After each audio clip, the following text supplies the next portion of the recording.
Only 5 minutes later than I planned to be, but that's okay. Give everybody a chance to get on in here.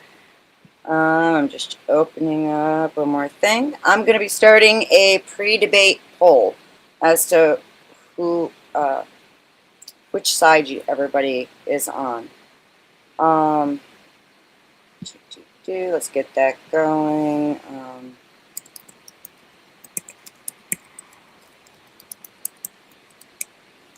Wow.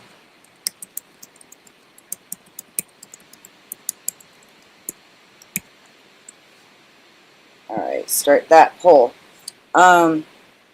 Interesting facts, because we're just waiting on a couple more things backstage here. The oldest recorded use that we have for opium actually dates back to the 14th century BCE. In ancient Samaria, they called the opium poppy the joy plant, and that would have been back in 3400 BCE. And then in 1552 BCE, Egypt also used it to soothe crying children, interestingly enough. Then we saw the big boom, more recently with the drug OxyContin, and that was being handed out practically for paper cuts. We quickly saw it get taken away, and now we have this huge issue in our country where people are turning to heroin and other street drugs, but primarily heroin, because, like it or not, that's what most of these drugs are closest to.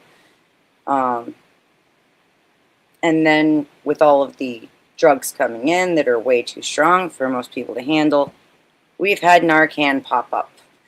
And Narcan has saved a lot of lives, but it's also really easily available.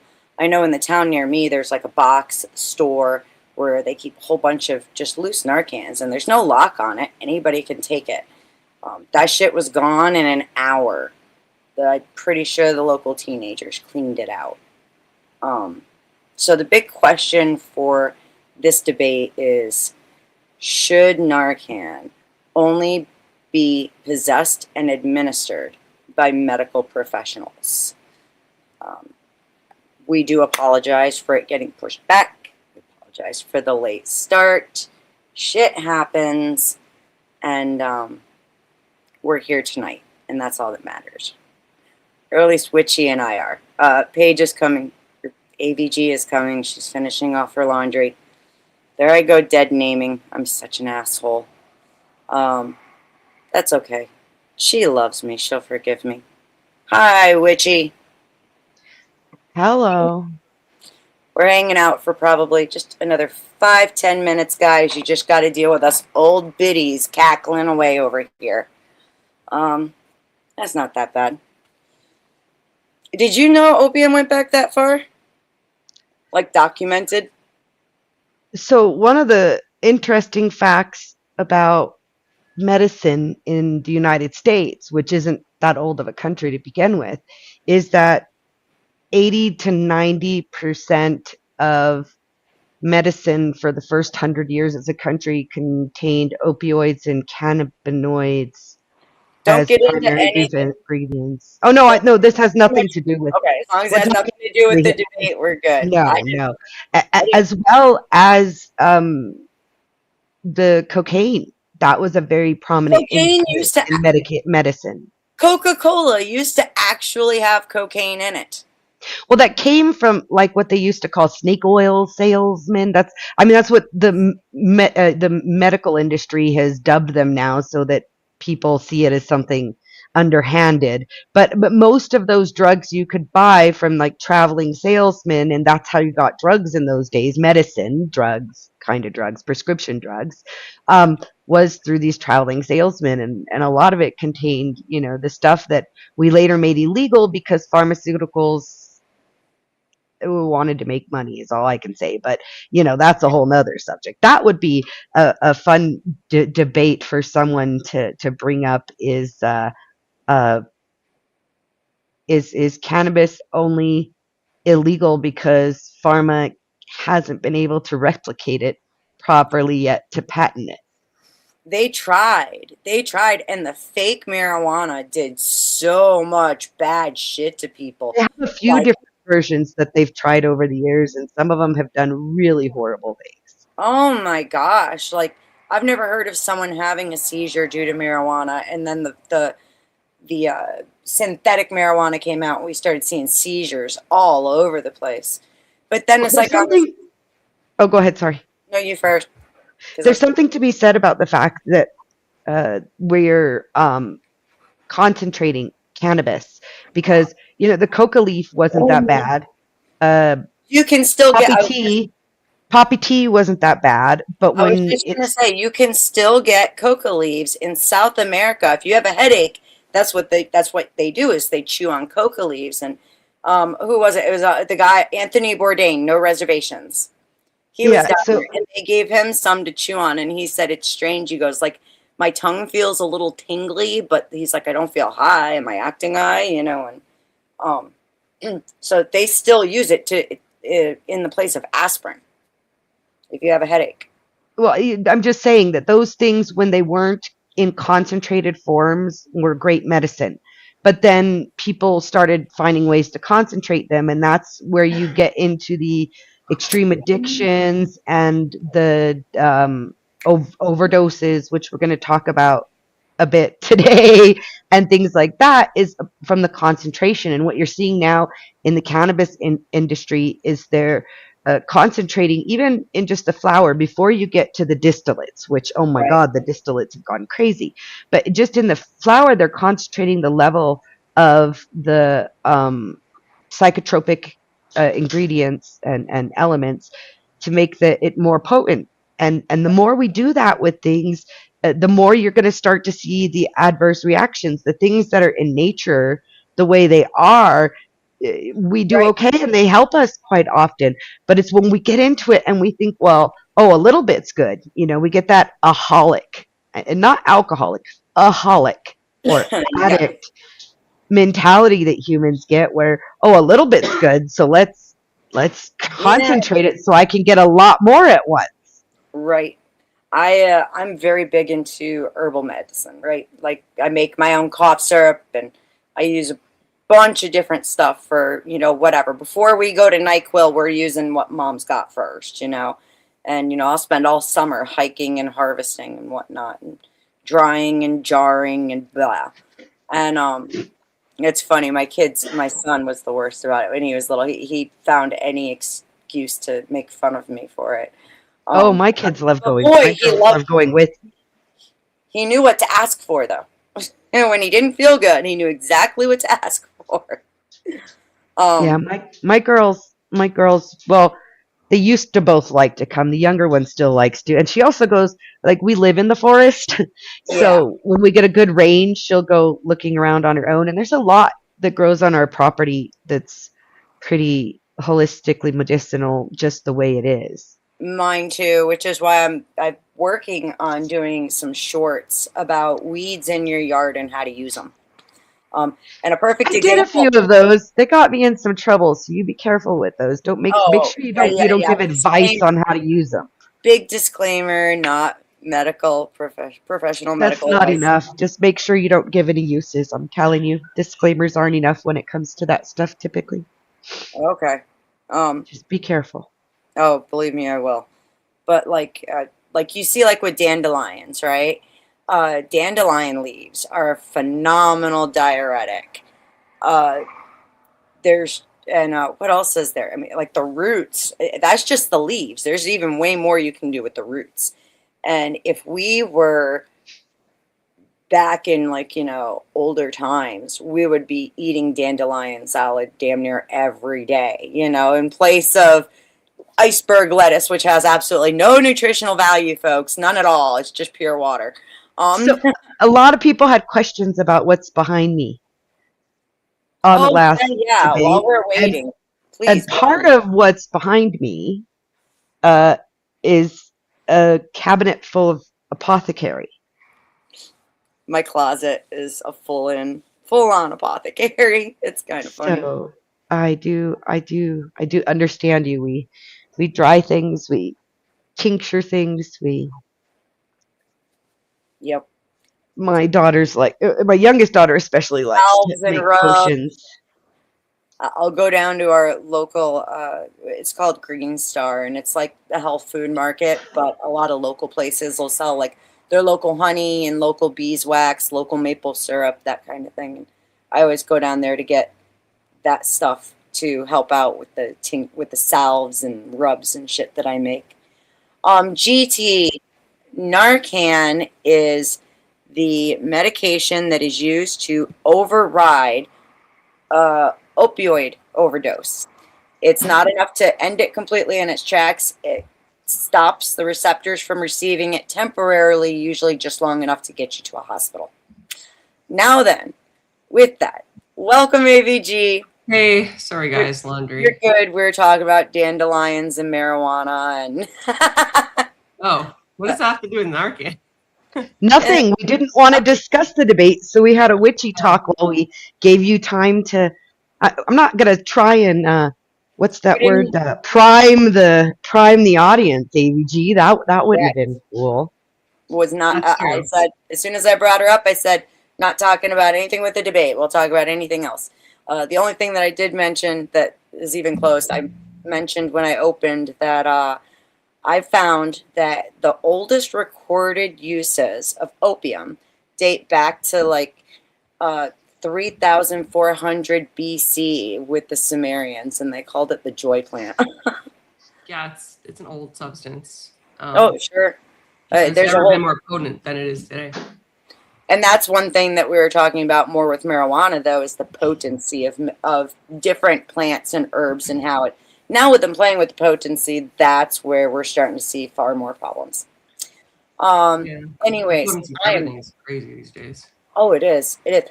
As a teenager, I smoked pot all the time. I can't do it. It's totally legal in New York. I can't. No, I'll freaking nope. I freak out. But I don't want to keep you ladies any longer because I know this time we are going for a full hour for open discussion between these two ladies. So we said 10-minute openings, 1 hour discussion, 5-minute closings. Yeah. Yes. Just check. I'm double checking before we get going. Also, sorry to my viewers. I had to adjust the screen, so they just saw me do a total. Oh, you guys can't hear me? Oh, fix that first. That's really important. We can Okay. hang out and wait. Get the tech stuff right. We're good. We were struggling with our own tech stuff for a minute. So it's all good. Don't even worry. Well, okay. Is there an echo now, guys? Hello. No, not with you. Like my viewers. Making sure they're still listening. Okay, is there an echo? Okay, good. Because sometimes there's an echo when I pull up StreamYard and OBS. Okay. Okay, we're good. We're all good? We're good. All right. I've been running a pre-debate poll. I'm going to go ahead and end that so that we don't have bleed over, but so far 54% say yes, it should only be administered by medical professionals. I will rerun the poll.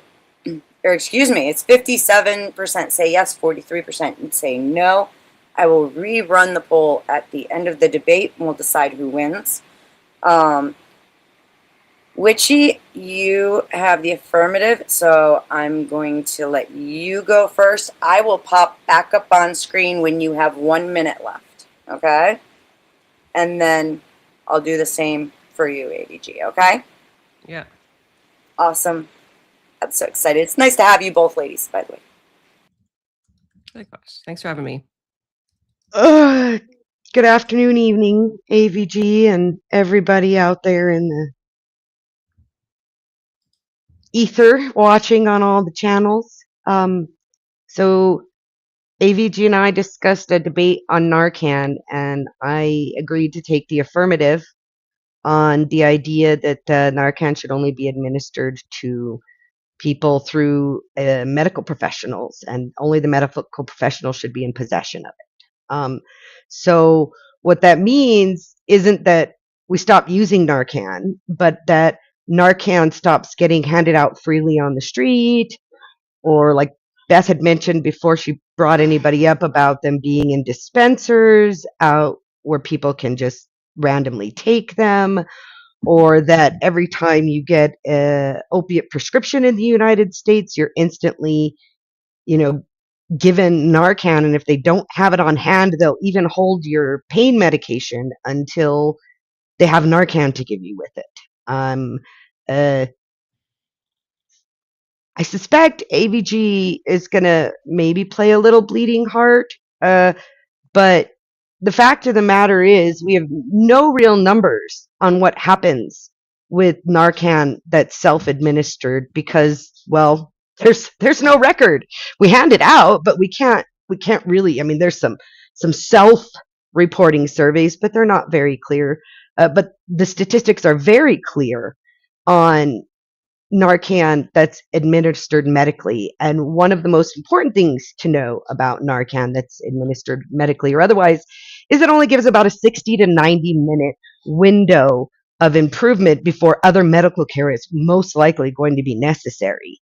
And so in order for Narcan to truly be successful, even if it's administered without a professional, you need medical treatment pretty quickly afterward. And it's shown that people who are medically revived with Narcan, within a year, 10 to 12% of them are reported passed away from OD anyway. And that's just the medical ones. Like I said, we don't really have much numbers. There's an apathy that's growing in our EMS services, especially here in the United States. I have some quotes we can talk about later where EMS are saying that they've Narcaned some people 12, 15 times. And most of the time, the result is they're angry because you took away their high and now it's going to take more for them to get high. And those people are even more likely to overdose more often because they keep needing more to get their high back once they're released after the Narcan has been given to them. The drug treatment programs put out statistics all the time that voluntary enrollment is typically a requirement for success in their programs. So going through the courts and forcing people into treatment isn't working. Handing them Narcan to use by themselves isn't working. And I really think that in order for Narcan to be a successful treatment, it needs to be administered by people who know what they're doing and how to give the medical treatment necessary afterwards. I also think that there should probably be a limit on Narcan. I don't think we should have people in our society who are getting 20 times Narcan by the same EMS to the point where they know each other by name. I think that there comes a point where if people aren't going to get the help that's available to them, we need to stop having a savior complex and pulling them back to a quality of life they obviously aren't happy with, since they're self-medicating so much that they OD on a regular basis. And I think that the biggest thing that I need to prove here, and I have a lot of statistics we can bring up later during the discussion, is that what's happening right now isn't working. It's not lowering the overdose rates. It's not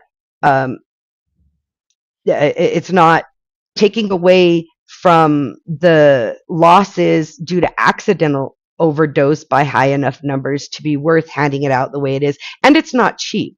I didn't get into that yet, but I've got some numbers back there about the cost that's happening and a lot of fraud that's associated with that cost.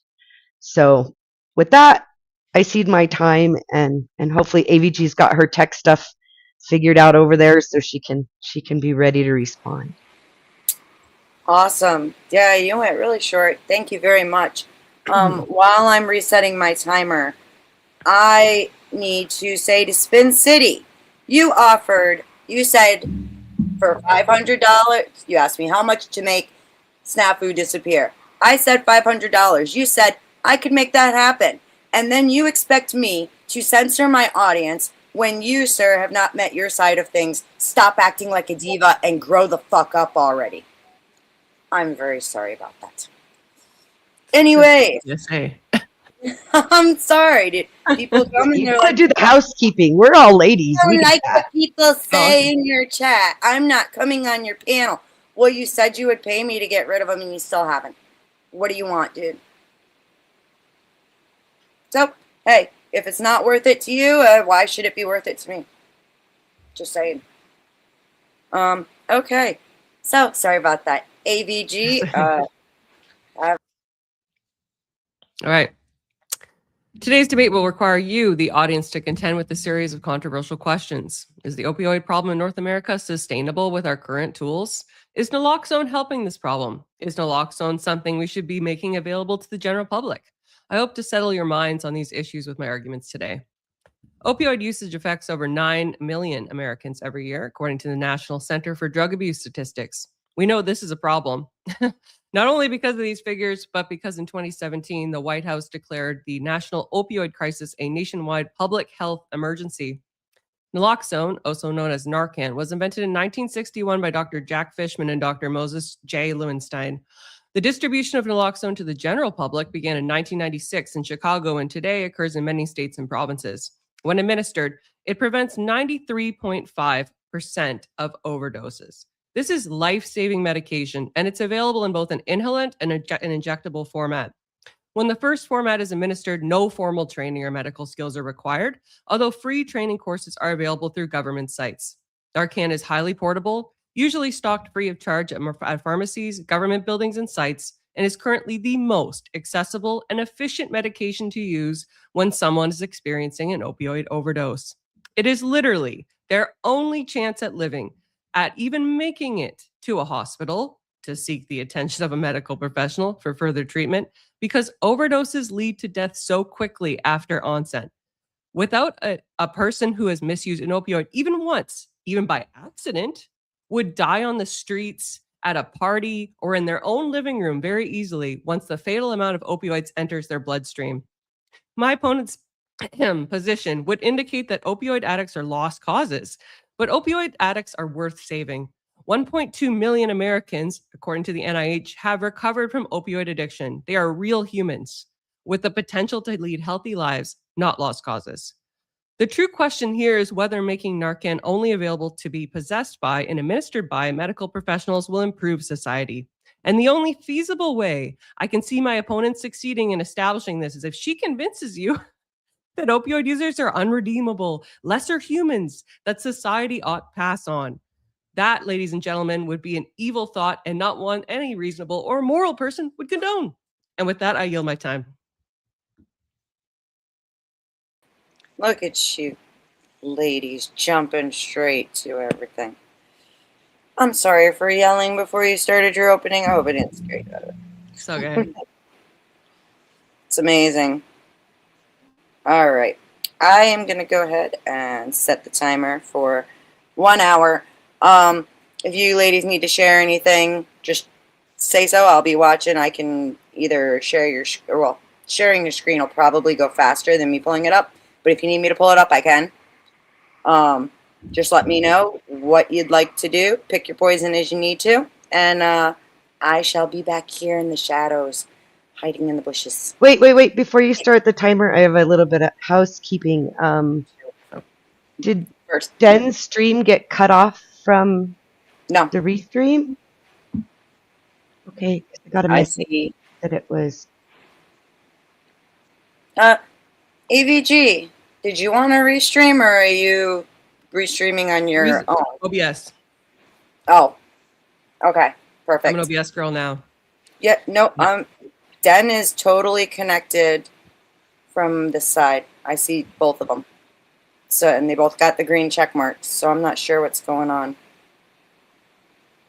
Also, ladies and gentlemen, while we're taking this minute, please do remember to support the channel, drop a tip. I clearly deal with all kinds of hoopla just for hosting debates like these. You know, Spin What? City. Spin City, you especially can send me $650 to get rid of Snafu. Okay? Because that's how it's going to work now, is I'm going to increase it each week. If he's that important to you, fine. Otherwise, seriously, sending me messages saying I can't come on your panel, say thank you to Snafu. Dude, stop it. You're embarrassing yourself. See the women laughing at you right now? It's I'm embarrassing. not laughing. I'm not laughing. I'm just laughing at my chat. This is completely unrelated to the. I don't know what you're talking about, Beth. It's so cute. Bless his heart. My channel's gonna fail without him coming on the panel. Damn. He says it's likely on his end then, so proceed. All right. Denizen, if you need to disconnect and reconnect, just whatever, I'll be backstage. All right. Okay. So, Witchy, you made a statement that seemed to indicate something. You said that naloxone isn't helping the current problem. Are there other methods that you're aware of that are less than the cost of $1 per taxpayer a year to supply the entire country with naloxone? Is that something that you are privy to and I'm not?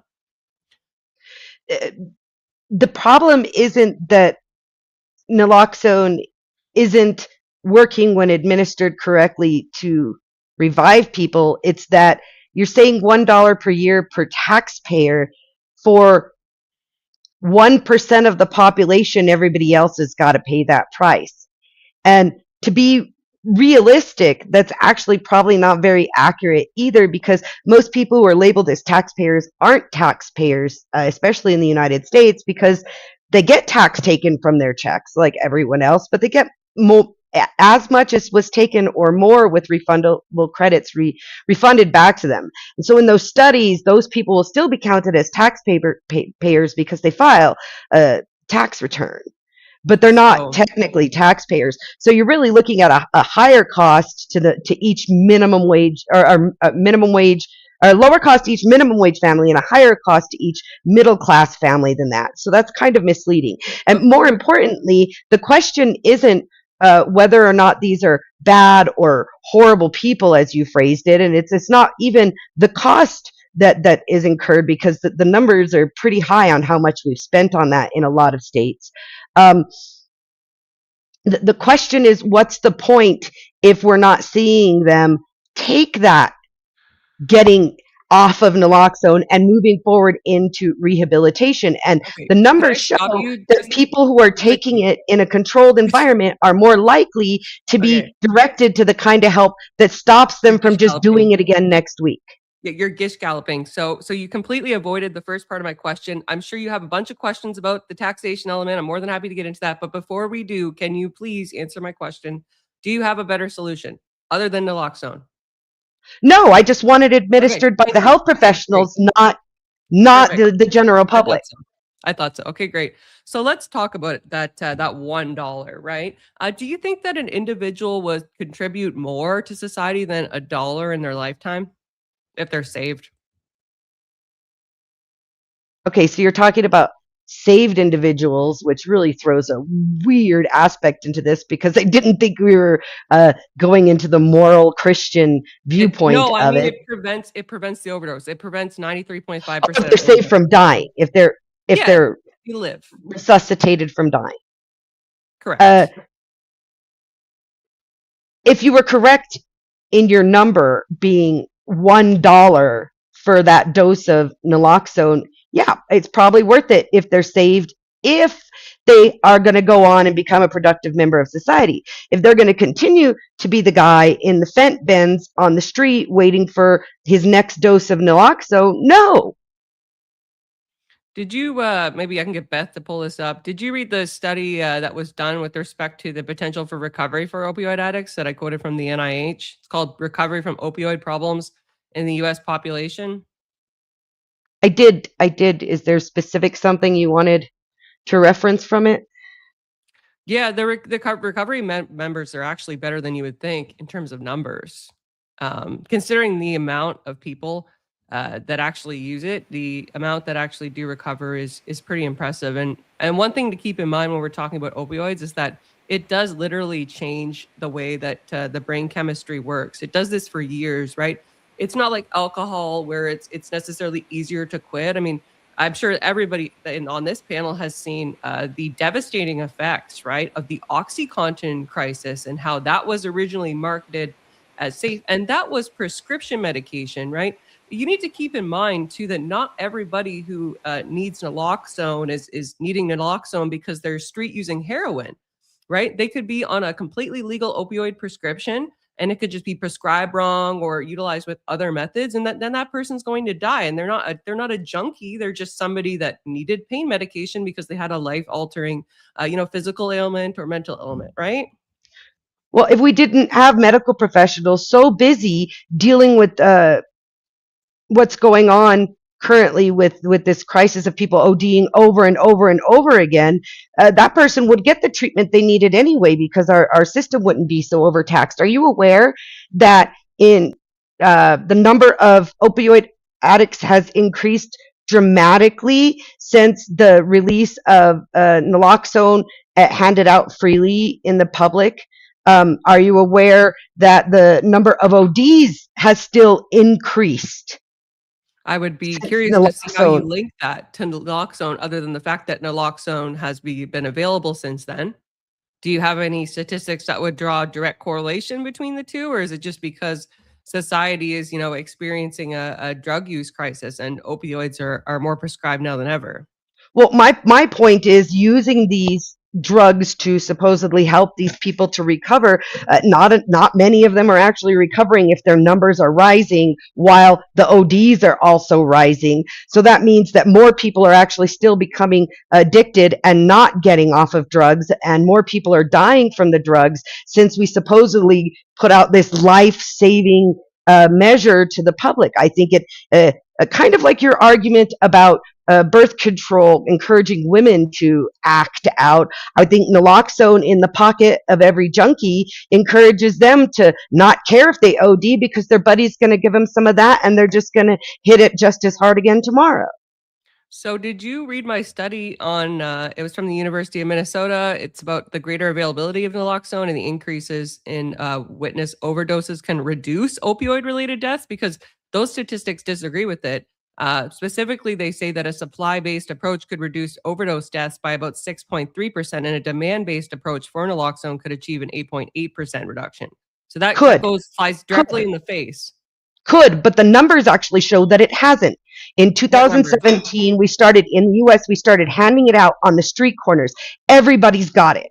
My daughter went to a surgery, and when they gave her pain medications, we were sent home with it. In fact, we couldn't leave the building because they were out of it and had to have some shipped over from another pharmacy in order for her to get her pain medication after her surgery. That's an anecdotal thing, but I'm just saying it's just being handed out like crazy. And here's the thing.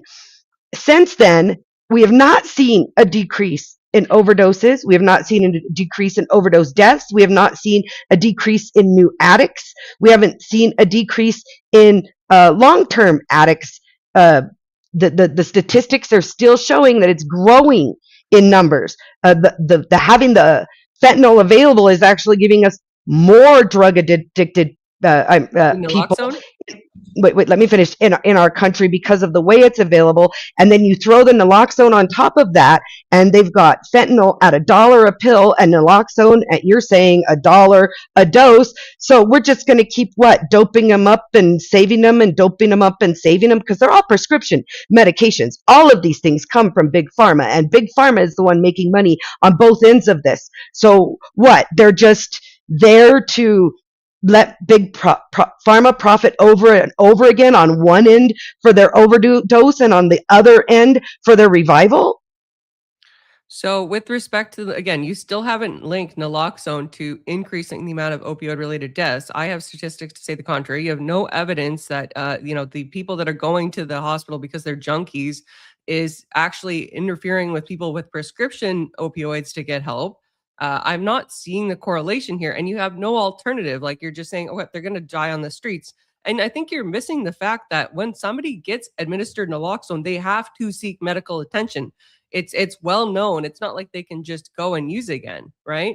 And there's no other way for them to they can't get to a hospital when they're ODing.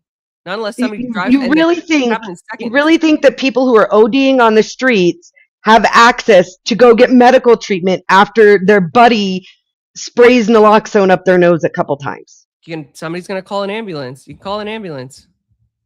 Most of these people are using drugs in the open or at a party where somebody has a home, or they're using like their prescriptions at home. Have you walked through the neighborhoods where these people are at night? And seeing what's going on. These people OD, they fix themselves. The only time typically that someone is called is if they OD out away from their known haunts, and the person being there is uncomfortable to the surroundings. And then the ambulances, like I said, the EMTs get there, and these people aren't grateful for the EMTs coming to save their freaking lives. They're pissed.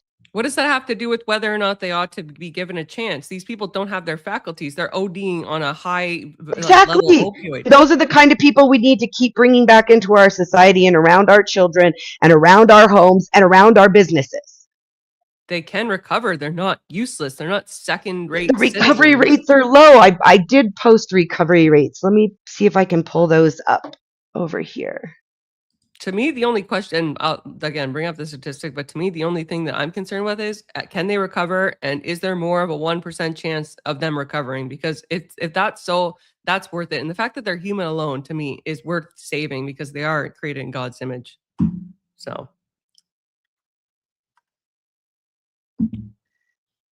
God, I'm so not tech savvy, AVG. I'm sorry. Give me a second. Okay. Can we get Beth to help us out?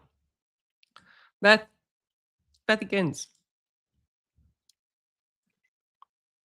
Oh, you're on mute. If you drop the link backstage, I can most certainly show whatever you're trying to show, sweetheart. Copy and paste.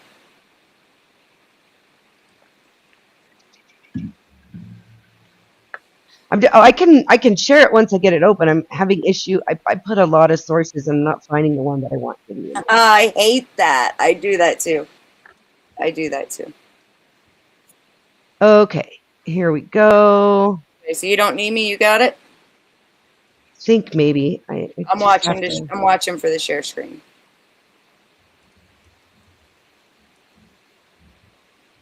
People are just wondering about the after panel.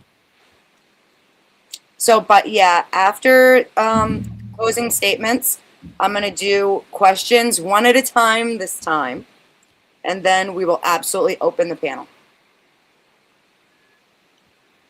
But only one question, guys. If you're going to come up and ask a question, keep it to one and then hop back in line if you have more questions. Okay, so if I do that and I go and I can always add a couple of minutes for this.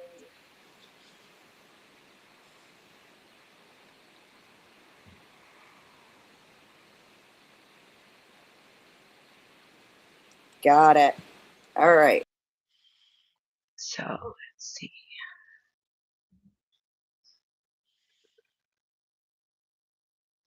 This is from an addiction center website. Yeah. American Addiction Centers. It's, when you want it down, just say data. Where?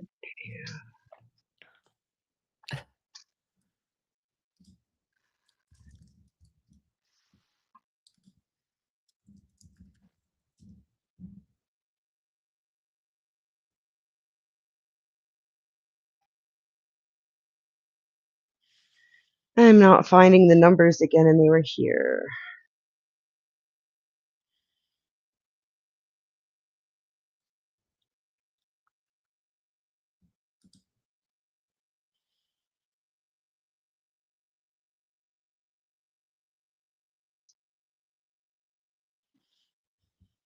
The relapse rate for substance use disorders is between 40 and 60%. Somewhere right here it was.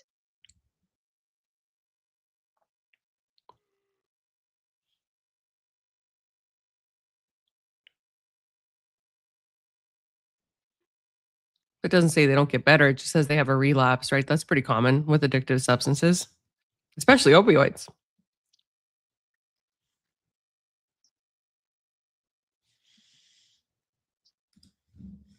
Here we go. Only 23% actually receive treatment. That alone tells you that most people aren't getting treatment, and the majority of people who aren't getting treatment are going to be the ones out on the street. But I'm not finding. I know it was in this article. And because is it the one? Let me look in my notes again, because I was going off of what I shared on Discord, and I probably opened. If you want to proceed, I can see that there's probably, you know, a high rate of relapse, and that there's a certain only percentage of people that seek treatment. But if we don't give them the Narcan, they'll never be able to seek treatment because they're going to die on the street. I suppose that's. Can I take a shower? Children, sorry guys. I suppose that's something I'd have to see too. If they don't get the Narcan, they're not, and they're ODing, they're not going to get the treatment. But the issue is that even if they get the Narcan, they're not getting the treatment, most of them. And even if, because we see Narcan use up, distribution. I have a distribution map in our notes. I could probably pull that up. Narcan distribution is up in the last 10 years astronomically, and yet the OD rate, the fatality OD rate is up. We don't even have numbers on the actual ODs because a lot of them aren't reported now because they're getting Narcan on their own, and then they're just going right back out and using. And these are what the reports show, that deaths are up since Narcan was introduced and spread out drastically, and the number of addicts is up, which means recovery rates aren't up. If we've got a lot of deaths and a lot of existent addicts, how can recovery rates be up under Narcan? Do you have statistics that show where, since Narcan was made available the way it is, that recovery rates have improved anywhere? So there is no direct correlation between naloxone being available or Narcan and there actually being a increase in the amount of people that abuse it. You can't abuse Narcan. You can abuse opioids. It is true that if somebody uses Narcan and then proceeds to use opioids again, yes, they're likely going to OD. But if they don't have access to the naloxone, they OD either way. Basically, what we're entering into with your question is, okay, so there's going to be a problem where people don't seek the adequate treatment that they're supposed to after the Narcan's administered. I can see that, sure, right? But without the naloxone, none of them will. So they'll all die, right? There's no way if there's an onset of an overdose that they're going to be able to get to a medical professional unless a doctor or nurse with Narcan happens to be walking by a bad part of town, which is, I mean, that's going to be a very small percentage of happening, right? So, and you don't have an alternative, right? If naloxone isn't helping, as you're asserting, if there's been an increase in these problems since then, and that there's not an adequate recovery rate, which is counter I to do my have an alternative, but you don't like it. My alternative is let them die. I'm very clear right? on that. I'm very clear on that. If they cannot, with all of the services we have available in our system today for people in their situation, the very same people who are handing out naloxone to them are also offering them buses to detox. They're also offering them the ability to get counseling. They have services available to them. They don't take them. So what I'm telling you is, short of a medical professional getting this person into a medical setting to apply the naloxone, the outcomes aren't that great. We're spending this money, we're putting this effort, we're keeping these people on our streets where our children walk, where our businesses are run, where they're defecating and urinating in the streets. And I'm not talking about just homeless, I'm talking about addicts. And we're keeping them alive over and over again. We're not providing them a safe place to do it. We're not providing medical care for them after they get the naloxone and use it. A lot of them aren't even aware how the naloxone works, what the possible side effects to their body are if they use the naloxone and it stops their use and they use again, and how much, when that block ends, how much they're going to hit double at once. They're not given any kind of options for recovery or treatment for their addiction or their behaviors if they're able to give themselves an naloxone or their buddy can give it to them on the street. Not only that, but I thought you would focus on this more, so I kind of prepared for it. But we have the addicts out in the street, but you did mention, what about the little old lady on her pain meds, or a young kid like Yeah, my your daughter, method I doesn't use for discriminate. example, Your is method doesn't affect her. taking some pain medicine and can't get it. Well, here's the thing. If that somebody is responsible and has responsible people in their lives and has proper medical care in general, they're going to have access to it. You're going to call an ambulance and they're going to come. And here's the thing, the ambulance getting there is almost 90% of the time in time. Most ambulance drivers who come for an OD are able to administer naloxone in time to save these people. It's when the naloxone's not available or an ambulance isn't called that they would die. And I'm sorry, those people, that if your own friends don't even want to call an ambulance for you, your own family isn't taking care of you, and you're out there in the street ODing over and over again, we don't need you. You're a drain on society. They're not producing anything. What productive measures are they giving to society that we should be worrying about stopping them from doing what they're trying to do?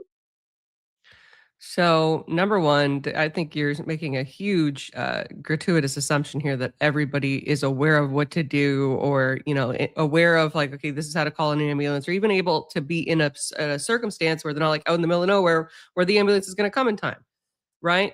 And the second one, the second question that I would really pose to you is this, right? Do you know anybody who's recovered from opioid addiction? Do you know anybody who's recovered from drug addiction, right? Is this just something you just are not familiar with, that it occurs, or? So I was born addicted to heroin, Mm-hmm. Of no fault and of your own. my mother recovered from heroin addiction in my life. Um, naloxone didn't exist for her, so we won't even go there. Right. I myself am a member of a recovery program for alcohol. I am an alcoholic, a Mm-hmm. recovered alcoholic, gratefully recovered from a hopeless Yeah. state, but an alcoholic nonetheless, always and forever. I have lots of friends in recovery. I sponsor people in recovery and have a sponsor myself in recovery. So I'm well aware of how recovery works, and recovery only works for people who want to recover. We're talking about people out here who are not interested in the recovery, because those same people who are handing out the naloxone and handing out the clean needles and clean kits are the same people who are also offering recovery options and Christian therapy homes. My state funds a lot of that stuff, so I happen to be very well aware that the same people are going out handing out these life-saving measures are also offering true life-saving measures through recovery and through Christ, especially. That's a very big part of a lot of these groups, and there's those that are secular, for those turned off by the chip on their shoulder about God. But the fact of the matter is, these are people who are not availing themselves of recovery. So you really think those are the same people who just want to be high all the time and escape the world, who are then going to get the Narcan, and after they're already awake and starting to detox, they're going to go to the hospital and get the proper treatment and then what happens is 6 weeks later, I don't know about you guys because you have socialized medicine, so it's completely different than how it works here. But we have privatized medicine in the United States, and these people go to the hospitals, and they're suffering from the effects of their drug overdose 2 weeks last week, and the next one, the other one 3 days ago, and their kidneys are failing, and they go in and they use these indigent funds. Well, how hospitals mostly fund these indigent funds is by raising the prices for the rest of us. And so if you don't have good insurance, you're paying more for your procedures to cover the procedures for those people who should have been left on their own, or administered the Narcan by a professional so that the treatment could have been given in time, so they're not on dialysis every week at the emergency room and I'm paying for it. So we're going to talk about the cost on society in a bit, because I know you're itching to get towards that. And I feel like it's probably going to be one of the cruxes of your argument, and I would love to talk about that. But first off, I just want to recap a couple of things here, and I want to make sure that you're aware. Narcan is only for actual overdoses that are occurring, right? So if we fail to prevent the overdose, if we aren't able to get that person, regardless of what you think they want or don't want, the truth is you don't know what that person is actually thinking, right? If we don't get them that treatment, they won't survive. So they can't get any recovery. They can't get any treatment, regardless of your assumption of their state of mind. The second thing is you did admit that it is possible to be an addict of no fault of your own and to recover. And you've seen it happen on at least 2 cases that you've advised me, right? So we know it's possible. So after we've gotten those things through, unless I've misstated your position, let's talk about the cost of society. What would you like to make in terms of points on that? You said that they cost the emergency services quite a bit of money. Do you have any statistics on that, or where are we going with that? So for starters, when you brought up the cost of Narcan, you said it's about $1 per A year. taxpayer Yeah. per year to provide Narcan for everybody who needs it.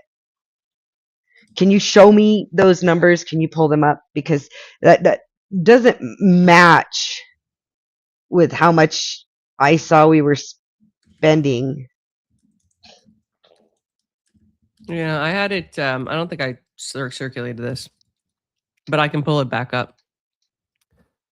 The Nalox, yeah. I think it was from the Guardian. They did a, yeah. Okay. Mhm, mhm.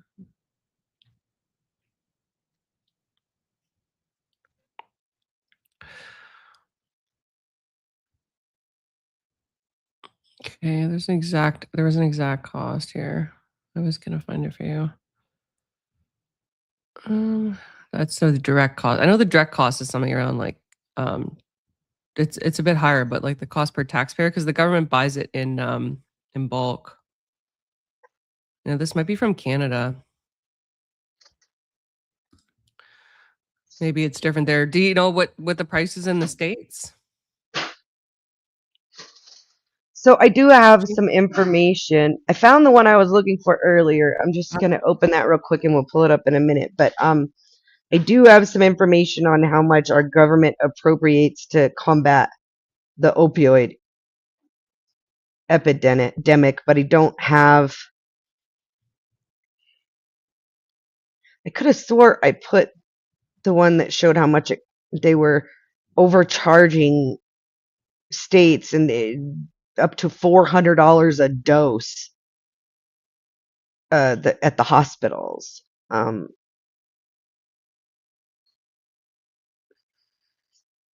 I'm not finding it. But I do have numbers that show $10.5 billion spent on the opioid crisis in the last 10 years, but that doesn't include. That's outside of the Narcan, and I thought I had shared the link there that gave the numbers for the Narcan, but I'm not finding it. I might be able to pull it up in a minute, but I did want to show you. This is a Columbia University Department of Psychiatry study that shows only 1% of opioid users are recovering based on statistical analysis. Okay, we can like tolerate that first, and then I'll see if I can find you the exact. I know it costs. It's like something in the millions of dollars, like 20 million, but broken down per taxpayer, it costs about $1 per taxpayer. It's nothing. It's negligible to save your neighbor, right? Who might save your life someday. You never know. I don't think it should be done away with. I don't think that we should be like getting rid of naloxone and not using it. I just don't think we should be handing it out to addicts on the street as though it were their get out of jail free card to keep getting high all the time.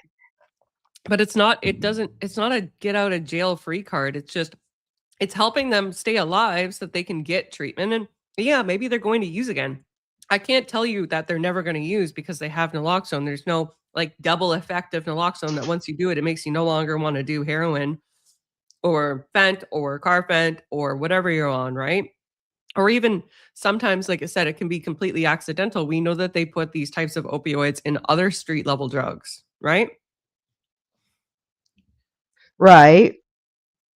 So it's not So always like you're painting this image of this person's doing like a fent walk or whatever every Tuesday near a playground, that they're just this second rate citizen that we ought not save. But like that's just simply not the reality. This is a crisis that affects everybody. Almost everyone knows somebody who's had a battle with opioids, be it through prescription or just their own recreational usage, unintentionally or intentionally. And and yet these the people, families of those people have left them out on the streets. If their own families can't get them to come together and do something about actual recovery, like, what are we going to do? What, you give them the Narcan, and then what? What's the point of giving them the Narcan if we're just bringing them back to continue the cycle over and over again? Tell me what the point is. You think if we just save one of them, it's worth it? yeah, I think if we can save one life, if we can get one person to treatment and maybe they find God too in the process, I think that's amazing. I would love to see that happen. And you might say, well, it's not as effective as I would like, but your alternative is death. And I don't think that these people deserve to die because you've labeled them like unredeemable just for virtue of having done opioids even once. I got people in my chat saying, I've been clean and sober 7 years. I'm a recovering addict. I'm a recovering addict. There's like tons of people in my chat that are saying this has happened to me. I am proof that this works. And I wonder if they didn't have Narcan, if they would still be alive today. I don't think so. Oh, you're muted. You're muted, Witchy. You muted accidentally. You're not saving as many people as you think you are if the number of ODs is increasing since Narcan was.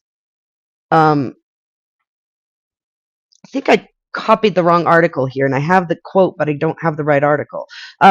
The Since Narcan was released actively to this population out in the streets who are getting high and overdosing on a regular basis to be administered by themselves, we have seen an increase in the numbers of addicted people and an increase in the number of people who die from overdose. So where are the people you're saving with this? The people you're saving eventually are dying of overdose, are staying as long-term users. That's why the numbers increase.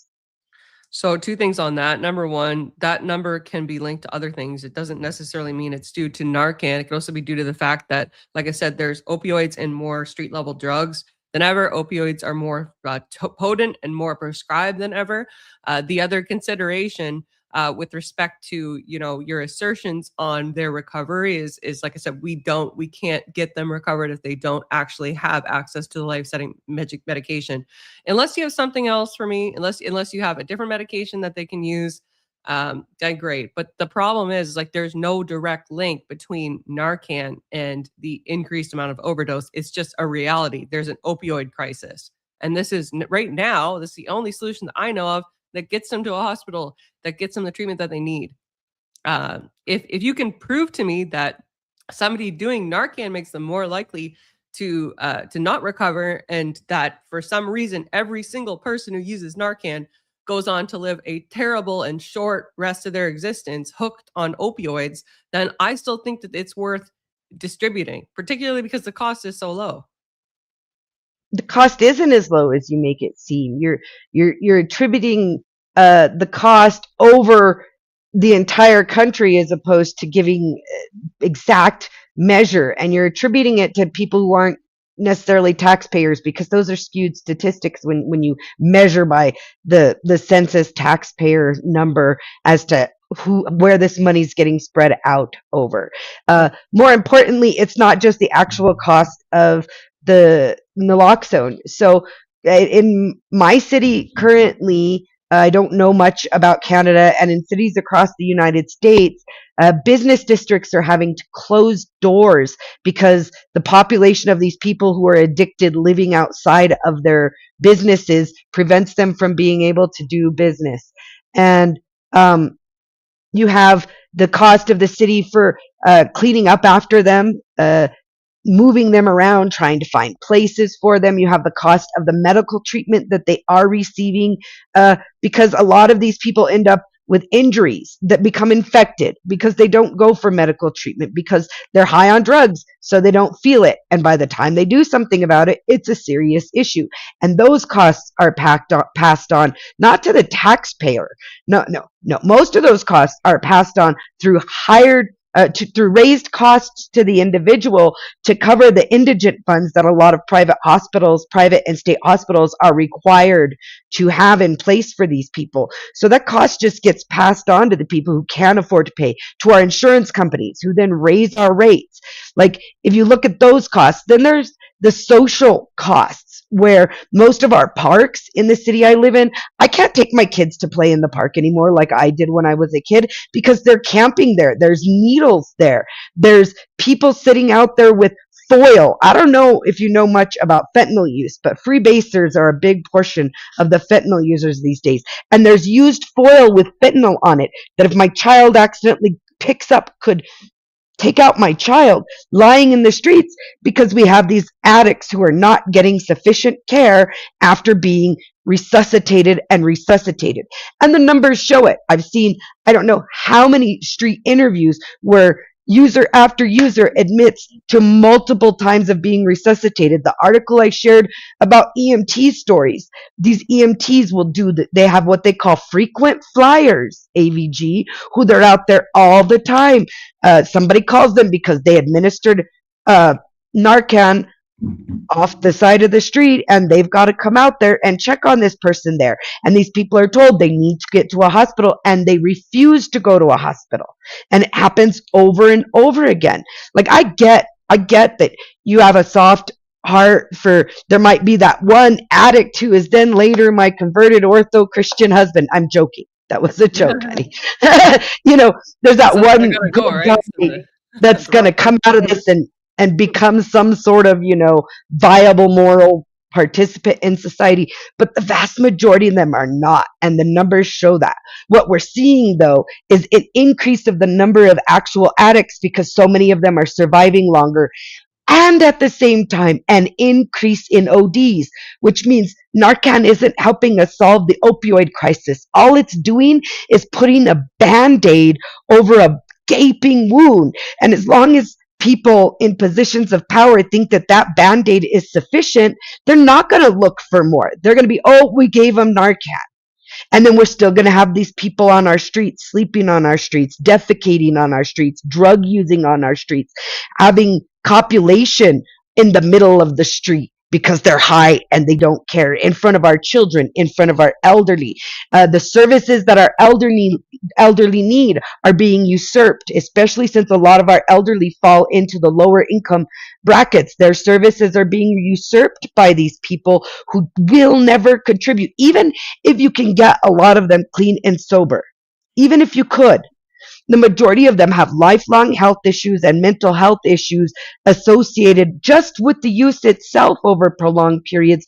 What sort of productive citizen are they going to be? They're constantly going to need the support of society. Yes, I say let them die. And if that makes me a cold-hearted witch, well, we all know I am one anyway, so I'm okay with that. Sorry, I've been a little bit under the weather, guys, so forgive me if I get a little raspy. Yeah. All right. So you said a lot there. I thought it was interesting that, and very not in my backyard of you, all of those points. But I thought it was interesting that you raised the point of perhaps like the child stepping on the needle, right, or coming into contact with the Narcan, with the fentanyl, in which case you would want the Narcan available. But my concern from your position is this. Okay. You are saying because this person might cost more than they're worth, and you're, I would call it an immoral assessment. I'm not saying you're immoral. That assessment is rather immoral. Where does that end? Like, where's the bright line rule? Like the elderly, you brought up the elderly cost society quite a bit and they contribute very little. Can we just Soylent Green them? Disabled people who maybe haven't worked a day in their lives, they cost the government hundreds of thousands of dollars. Should we just Soylent Green them too? Like, do we just Soylent Green the fuck out of these people because they're just they're just costing us too darn much money, you know. Screw life at that point, right? It's a very So dark. you know my feelings on that, AVG. We've had that debate before when it comes to the disabled. I'm not the Soylent Green. I'm not going that far, but No, you don't want definitely to. the eugenics to prevent them from being born. I'm on board with that. And um, as far as the elderly, they have contributed, most of them, and now need the care of society. I'm talking about these people who are the vast majority of them. I'm going to go look it up because I know I had the article. I'm not finding it in my notes, and I'll pull it up for you to look at. But I know for a fact that this article that I had, and there'll be other articles if I don't find that one, less than 1% of opiate addicts recovered as compared to 12% of alcoholics when given treatment in detox and treatment centers. Thought it was Columbia University. So I'm going to go look for this article while we talk, but I just want to understood that the statistics really do show about that most addicts don't recover. Is that because Opioid rehab addicts. centers are really expensive too? Could that be something to do with it? Maybe the government should also make that available on a more wide basis. Well, we have that here. I told you that, AVG, right here in my hometown, because I've participated in helping in these places. I've ran AA meetings in these treatment centers that are free to the public, provided by our government in my state and in most states. That I've worked in these places with people. They're free. You can get in. All you have to do is when the bus comes around, the same bus, and it's a city-run bus, the one I'm talking about. The city here owns it. They provide this stuff. They come around with these kits. It's a little, it looks like a little makeup bag, and it has clean needles.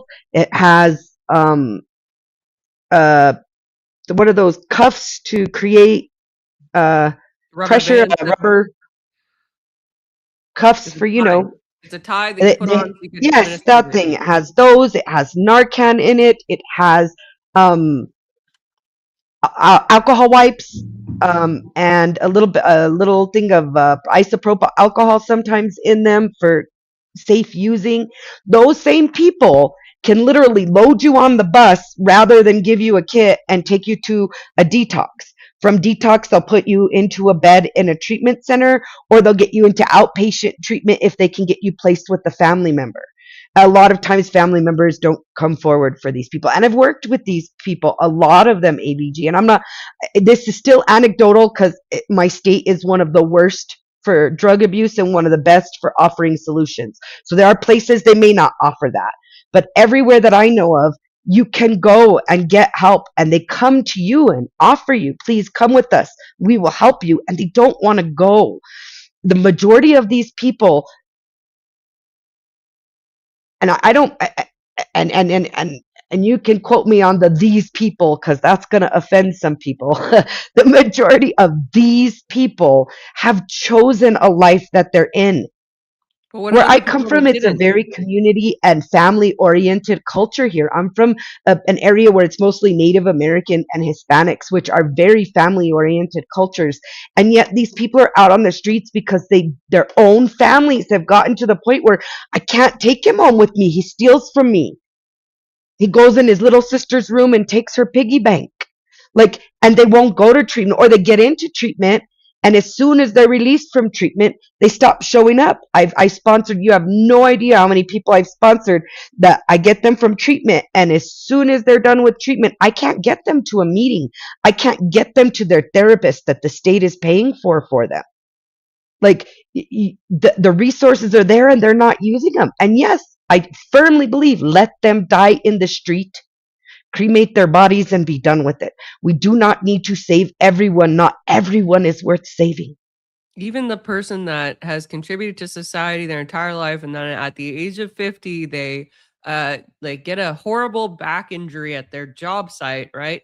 And then they are prescribed OxyContin and they get addicted to OxyContin. And then when that doctor stops writing them scripts, they turn to heroin. And then that person, by no fault of their own, is now on a very serious drug. And you would look at them on the street and you'd be like, oh, that person's doing the fentanyl, they're a junkie, right? But this is a person that's just, for shit luck in life, has landed themselves in that position. And your method makes no distinction. That's the problem with It the method. absolutely does. That person's going to have access. That person's going to have access to medical care. That person, like you said, was prescribed this drug, so that person could be prescribed a nurse to come and administer that drug so that they don't overdose. No, they. And if they're off of it and they're already addicted to heroin instead, they could have, when they realized that they were having withdrawal symptoms after getting off of their prescribed pain medication, could have reached out to their medical professionals and gotten help for the, look, I'm going through withdrawals here. This stuff got me addicted, and they could have been placed in treatment then if they're willing to get the treatment. But if they're not willing to get the treatment and the treatment's available to them, no, let them die. If you're not willing to help yourself, we don't need to help you. There's no obligation to help someone who doesn't help themselves. And I'm talking about adults here. I'm not even going to get into oh, well, you have to care for children until they're old enough and feed them and nurture them. We all know that. I'm talking about adults who are making adult decisions. And here's the thing. The majority of people who benefit from having Narcan available without the proper medical professional are people who OD more than once. We're not talking about a guy who very rarely is the guy who's at home with his pain medication ODing, not going to get Narcan from the ambulance or even have someone there to give him the Narcan. The people who are getting it are these people on the streets. These are people who are, and you can say they aren't, they're a drain. They cause a lot of issues. They make use of all of the taxpayer funded programming that should be available to low income people who are actually trying to do something for themselves. They take advantage of our medical system, and they're a nuisance. They're a nuisance on business. My own town, what used to be known as part of the downtown district, is becoming a ghost town. Businesses are going out of business because you can't get customers to come in because they have to wade through these zombified junkies in the front. So I want to ask you a question. I wasn't sure whether or not I really want to go down this route, but I'm just gonna tolerate it just for the purposes of demonstrating something. So if Narcan, right, when it's used, it doesn't technically prevent the overdose. They do need to seek medical attention, right? If the person, like, you're concerned that they're just going to use again, right? They're gonna die anyway. So it's perfect. It's perfect for your analogy. The people that are willing to get the help will go to the hospital, right? And seek medical attention. And we should give that to them because they have hope. And the people that don't, well, they're just gonna die on the street anyway. So anecdotally here, I have a close association with a firefighter EMT in my family. And one of the things he'll say is they'll go 2 or 3 times in a night to the same person. And that person will keep using Narcan and keep getting high because the fentanyl's cheap. And it happens on a regular basis. These are people they know by name. Yeah, they won't go into the hospital and get treatment, but some passerby will see them laid out and think that they need help and give them Narcan and then call the ambulance. Because when you're given Narcan and told you can administer it to someone else, they tell you give them the Narcan but still call the ambulance, right? So they call the ambulance, and the ambulance is called back to the same corner to the same guy, and the guy's like, I'm not going with you. And he goes and gets more. He's not even giving himself the Narcan, man, mind you. Good Samaritans are giving him the Narcan. And it happens over and over. And then after 3-4 weeks of this happening, the guy shows up in the ER because he's got blood in his urine. And now we're paying for a bunch of tests to figure out why his organs are failing on him because he keeps getting resuscitated. Yeah, so that's an anecdotal, and I don't think the exception makes the rule unless you can prove to me that it's happening on a majority basis. I really think it's a red herring. It's a non-factor in my assessment. on whether or not we should make Narcan available to the public. I want you to, because you've been doing a lot of anecdotes, and so I want to make this like something that's close to home for you. If one of your children who you love, right, got addicted to opioids, right, through no fault of their own, and they were out somewhere where they couldn't get an ambulance in time, and Narcan would be the only thing that would save them, would you want Narcan to be available to your child? No. Wow. I don't even know what to say to that. That is rough, man. Oh, wow. I don't think that just because it's my child, if they're making the wrong life choices, that's not. Narcan wasn't available when I was younger, and a lot of my friends did die from OD. I'm a recovering alcoholic. A lot of the people I hung out with were addicts and alcoholics. I mean, that's just a reality. And I'm sorry, I don't. I believe Narcan should be available by a medical professional. If I live in the middle of nowhere, if my adult child came home and OD'd in my house, one of the things about the United States, Canada is a little bit different than here, is I've got a even in the middle of nowhere, I've got a fire station within 10 minutes of my house, and the EMTs can get here and administer Narcan. And typically speaking, that's plenty of time. Depends So on to whether be it's interacted with other drugs, right? typically speaking, it would take me that long to realize he's ODing and figure out the Narcan and everything else. Just to be fair, I have adult children, and if my adult children were in that situation, though, my move wouldn't be to give them Narcan so that they are ODing, they can come back. My move would be to be as proactive as I could as in getting them into real recovery. And if they didn't want recovery, then there's nothing I could do. Saving them or not saving them isn't up to me, it's up to them. That's one of the things that people forget, is we're not responsible for everybody else's decisions. We're not God.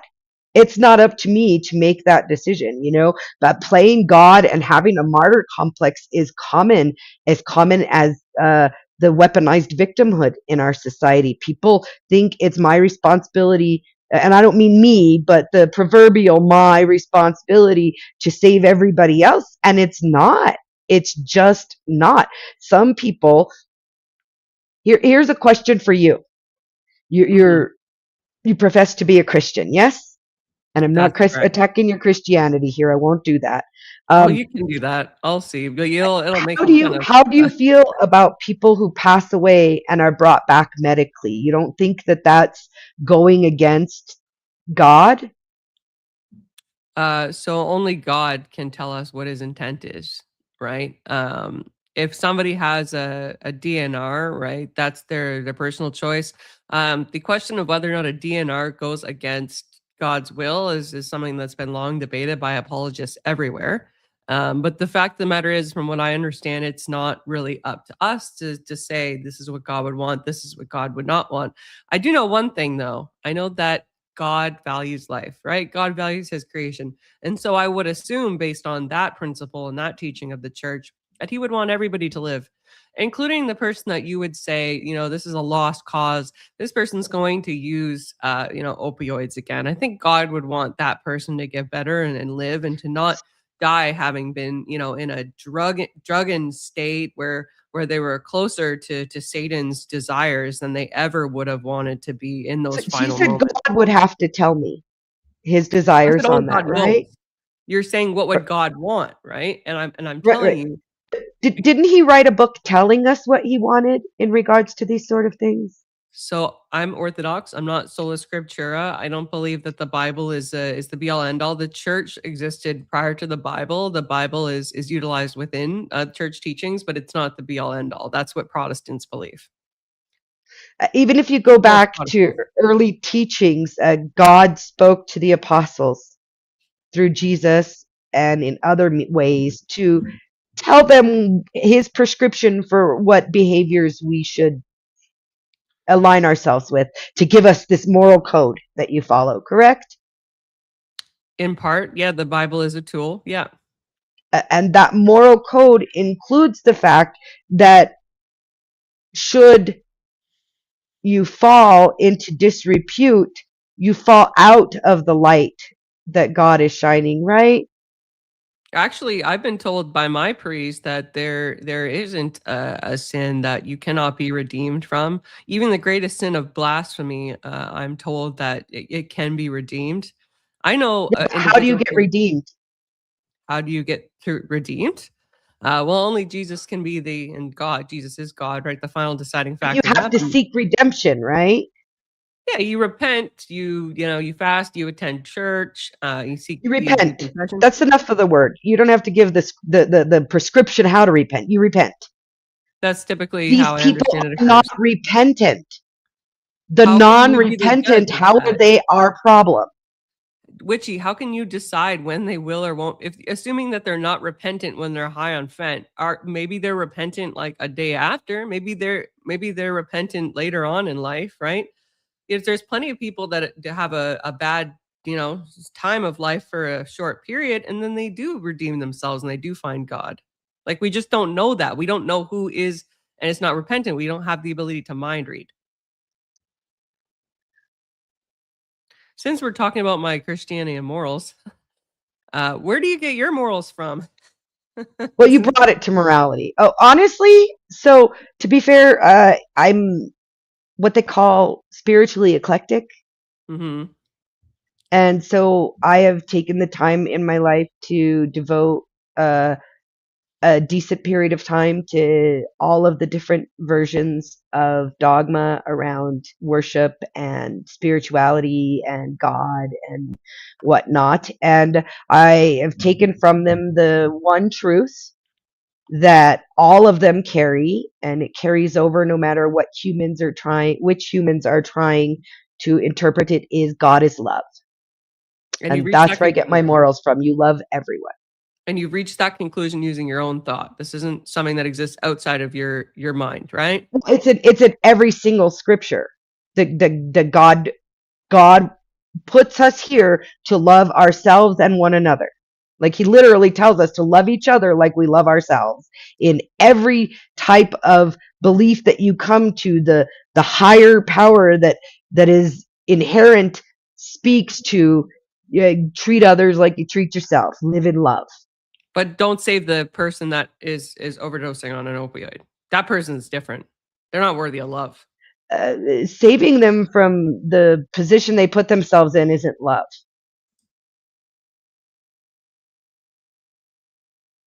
Based on your subjective interpretation. Well, of course, it's always based on someone's subjective interpretation. You may prefer your priest's or your church's interpretation, but I prefer my own. Yeah, your subjective interpretation. It only exists. You're using the interpretation inside your mind, so it's not objective. So there's no way to determine on an objective scale that There your is no morality is right. objective determination of God. It's all subjective. Okay, so do you know the difference between subjective and objective? Yes, and objective means can be proven and is an object that exists. You cannot prove anything about God, and you can't disprove anything about God, so it's all subjective. So when we're talking about morality, that definition is slightly different.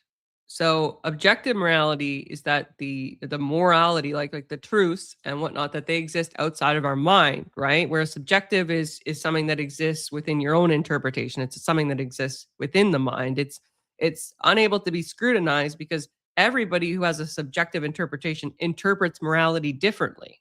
Okay.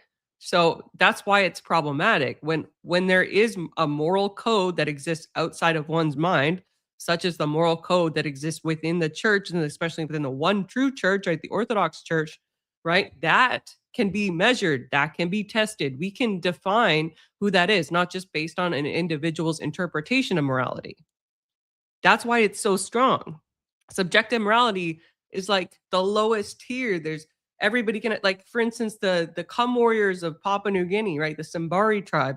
They think it's moral to force young boys to ingest seminal fluid. It's how they become men, and that's fine. It's consensual in their tribe. That is subjectively okay because they have been raised right within this framework that says it's okay to do this. And do you think it's okay for an older man to force a young boy to ingest his seminal fluid? I don't know. I don't know the ritual. I don't think it's okay to consume the body and blood of your god. So it's just as disgusting to me. So you're Okay. asking me to condemn somebody else's morals when the ones that you represent are no better. You don't know the ritual? You don't know what fellatio is? That's You not never what they performed do. fellatio Oh, on anybody? that's not what they do. That's not what how do you know? You said you didn't know what How they do you know it do. is? How do you just said it was a ritual? It's basically a ritual where the young boy performs fellatio on the older male member of the tribe. That's not what you said. You said he makes them consume semen.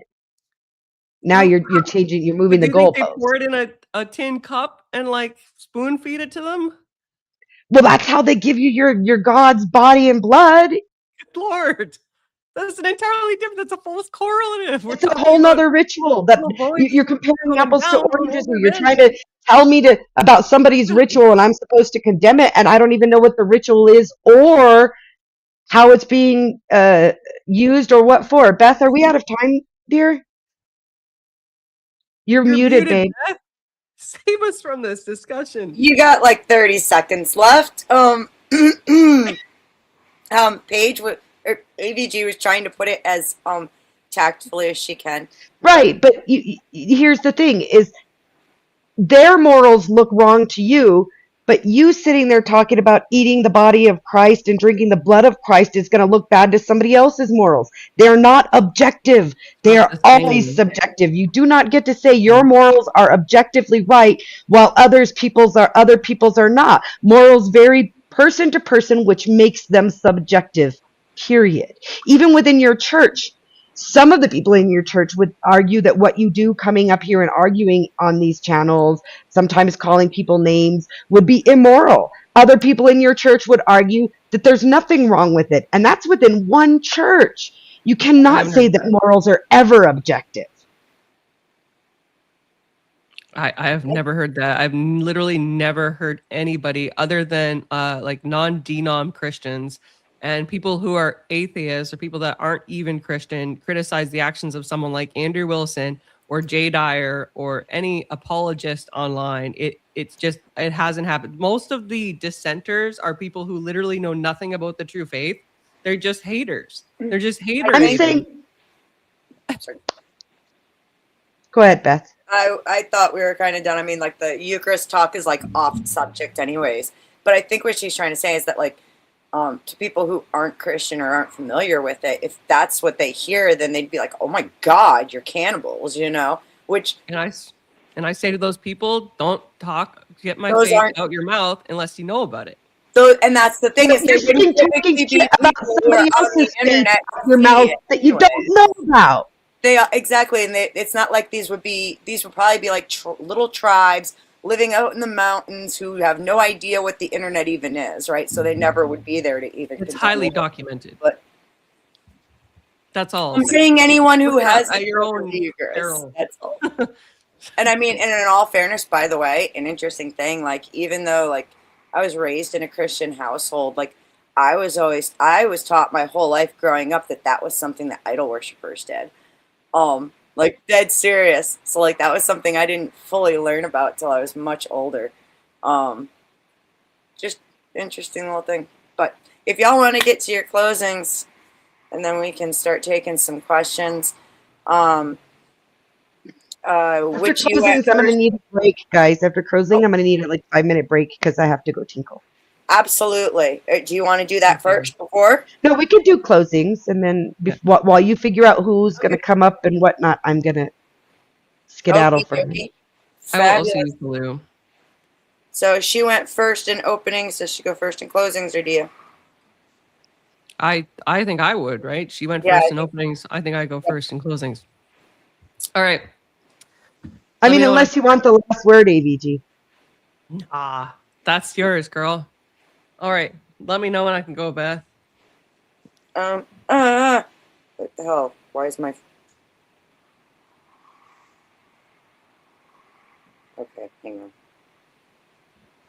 You know what? Go ahead. Sorry. All right. I'm going to be pretty concise with this.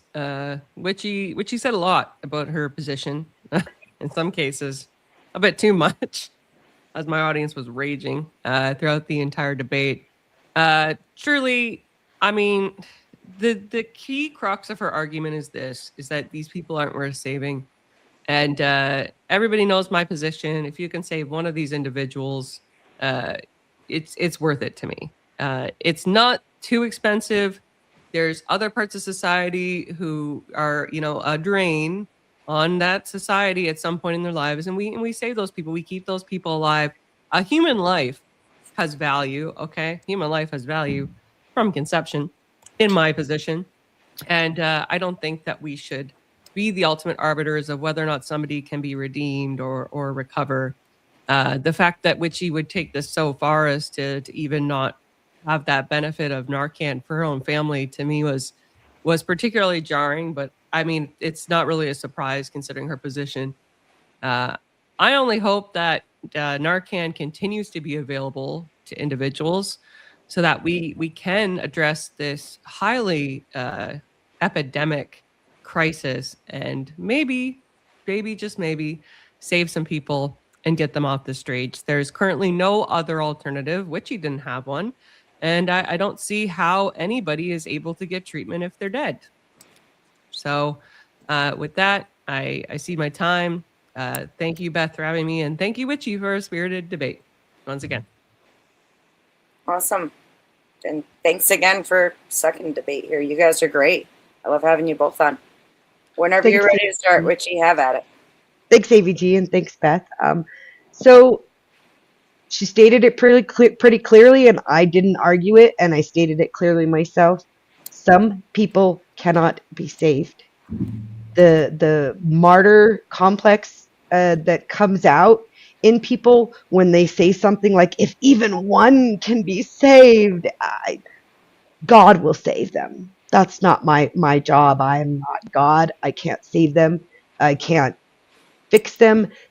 You can give them Narcan, but it's not going to do any good if you can't get them into treatment.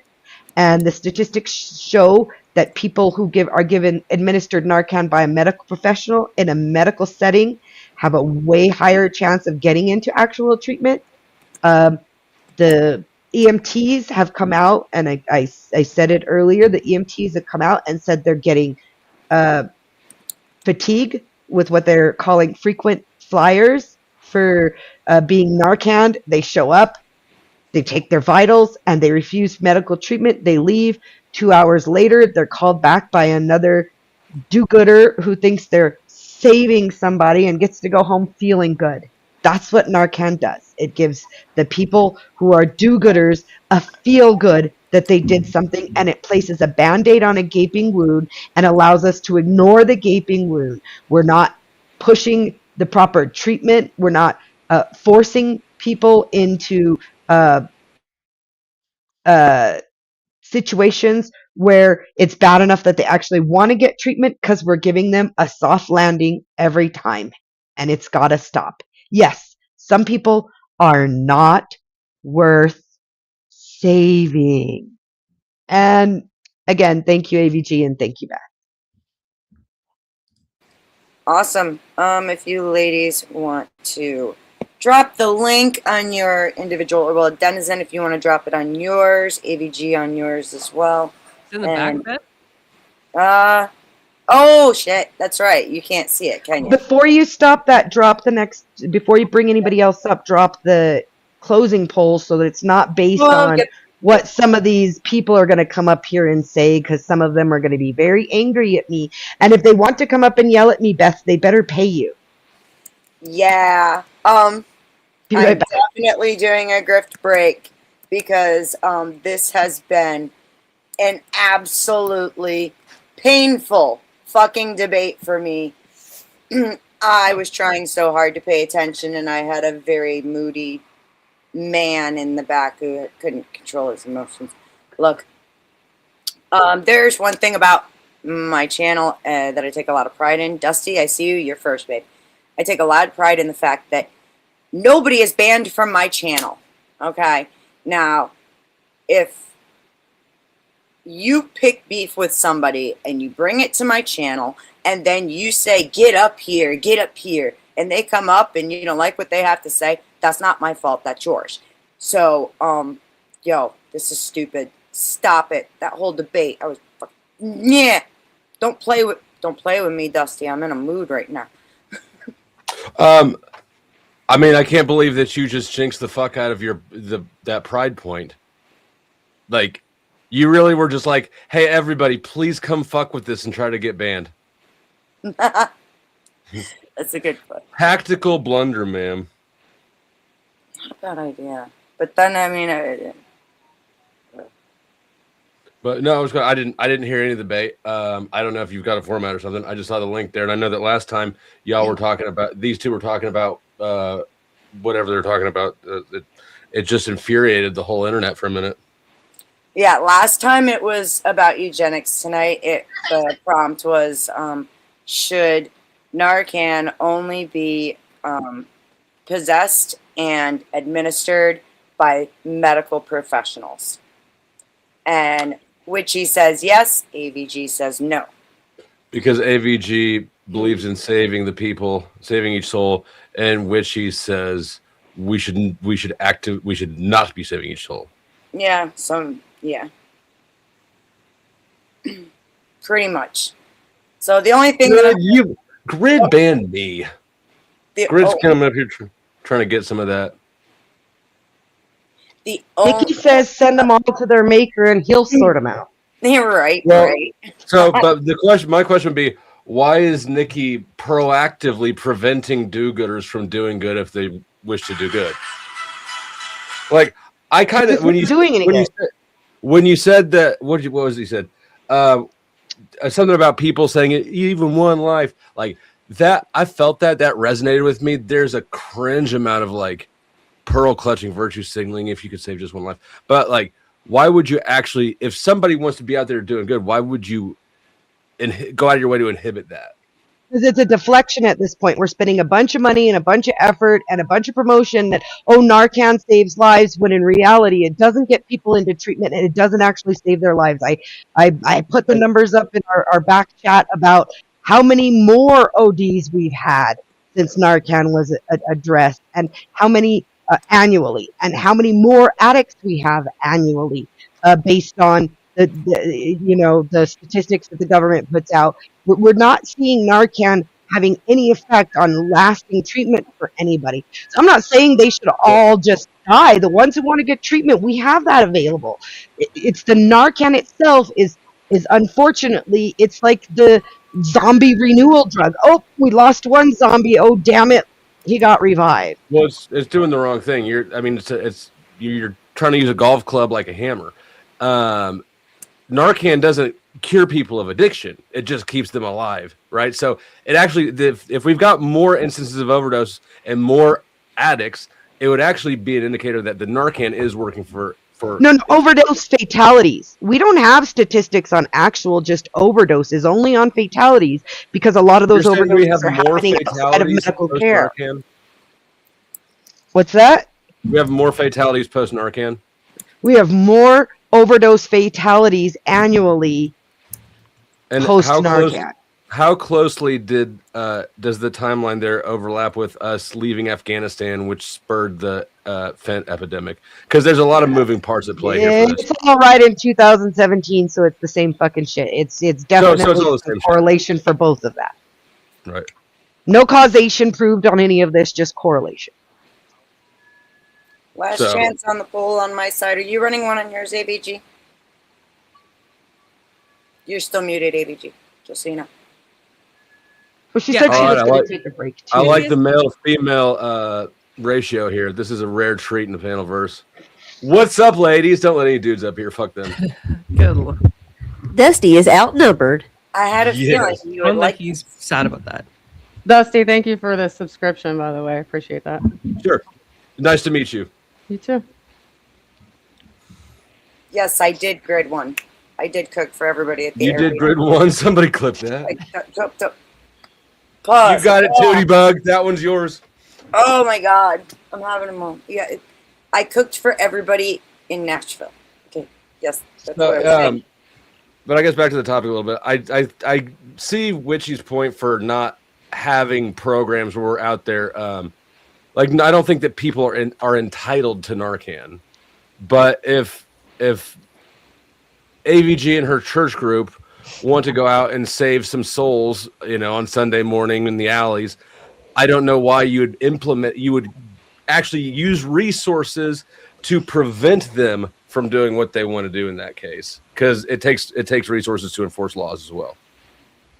Right, I can see where you're coming from on that, Dusty, and I can't completely argue it, but I can partially argue it in that, you said AVG and her church ladies, but I'm going to leave her out of it. Just say a group of church ladies is not going to have the medical knowledge to even know what they're ODing on in the first place. So they might not save somebody. They might just end up traumatized by giving somebody who's ODing on meth a bunch of Narcan and thinking they're going to be God and save them. Well, what probably would be a more realistic scenario is that they distribute Narcan to people who could use it, and junkies know how to find a vein, right? Like they will know how to use it. Church ladies might not. Most Narcan is the nasal kind anyway, so you don't have to find a vein. It's more I've been knowing. out of the drug game for quite a while now, but the Narcan now is a nasal spray.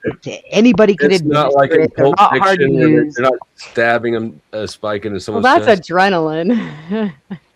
That's Or that's what we, epinephrine. That was that's what we epinephrine, really wasn't should it? be using to. Oh, God damn it! my Get out son of here! just my son who's in that age group that he's got friends who carry Narcan, was telling me that the injectable, you don't even have to find a vein. It's like an EpiPen. You just stab it somewhere with fatty tissue. Mm. Oh my God. We put, like I was saying at the start of this, at like the Dollar General, they put in boxes full of Narcan doses, and within a couple of hours, they were all gone. And I'm telling you, it was the kids running around snatching them up. I cannot imagine for 1 second what kind of absolute shenanigans they'd get into with a bunch of injectable Narcan. Well, I mean, I don't think Narcan's recreational. Yeah, I know, Yes, but yeah, I know that. But what I'm saying is teenagers do, come on.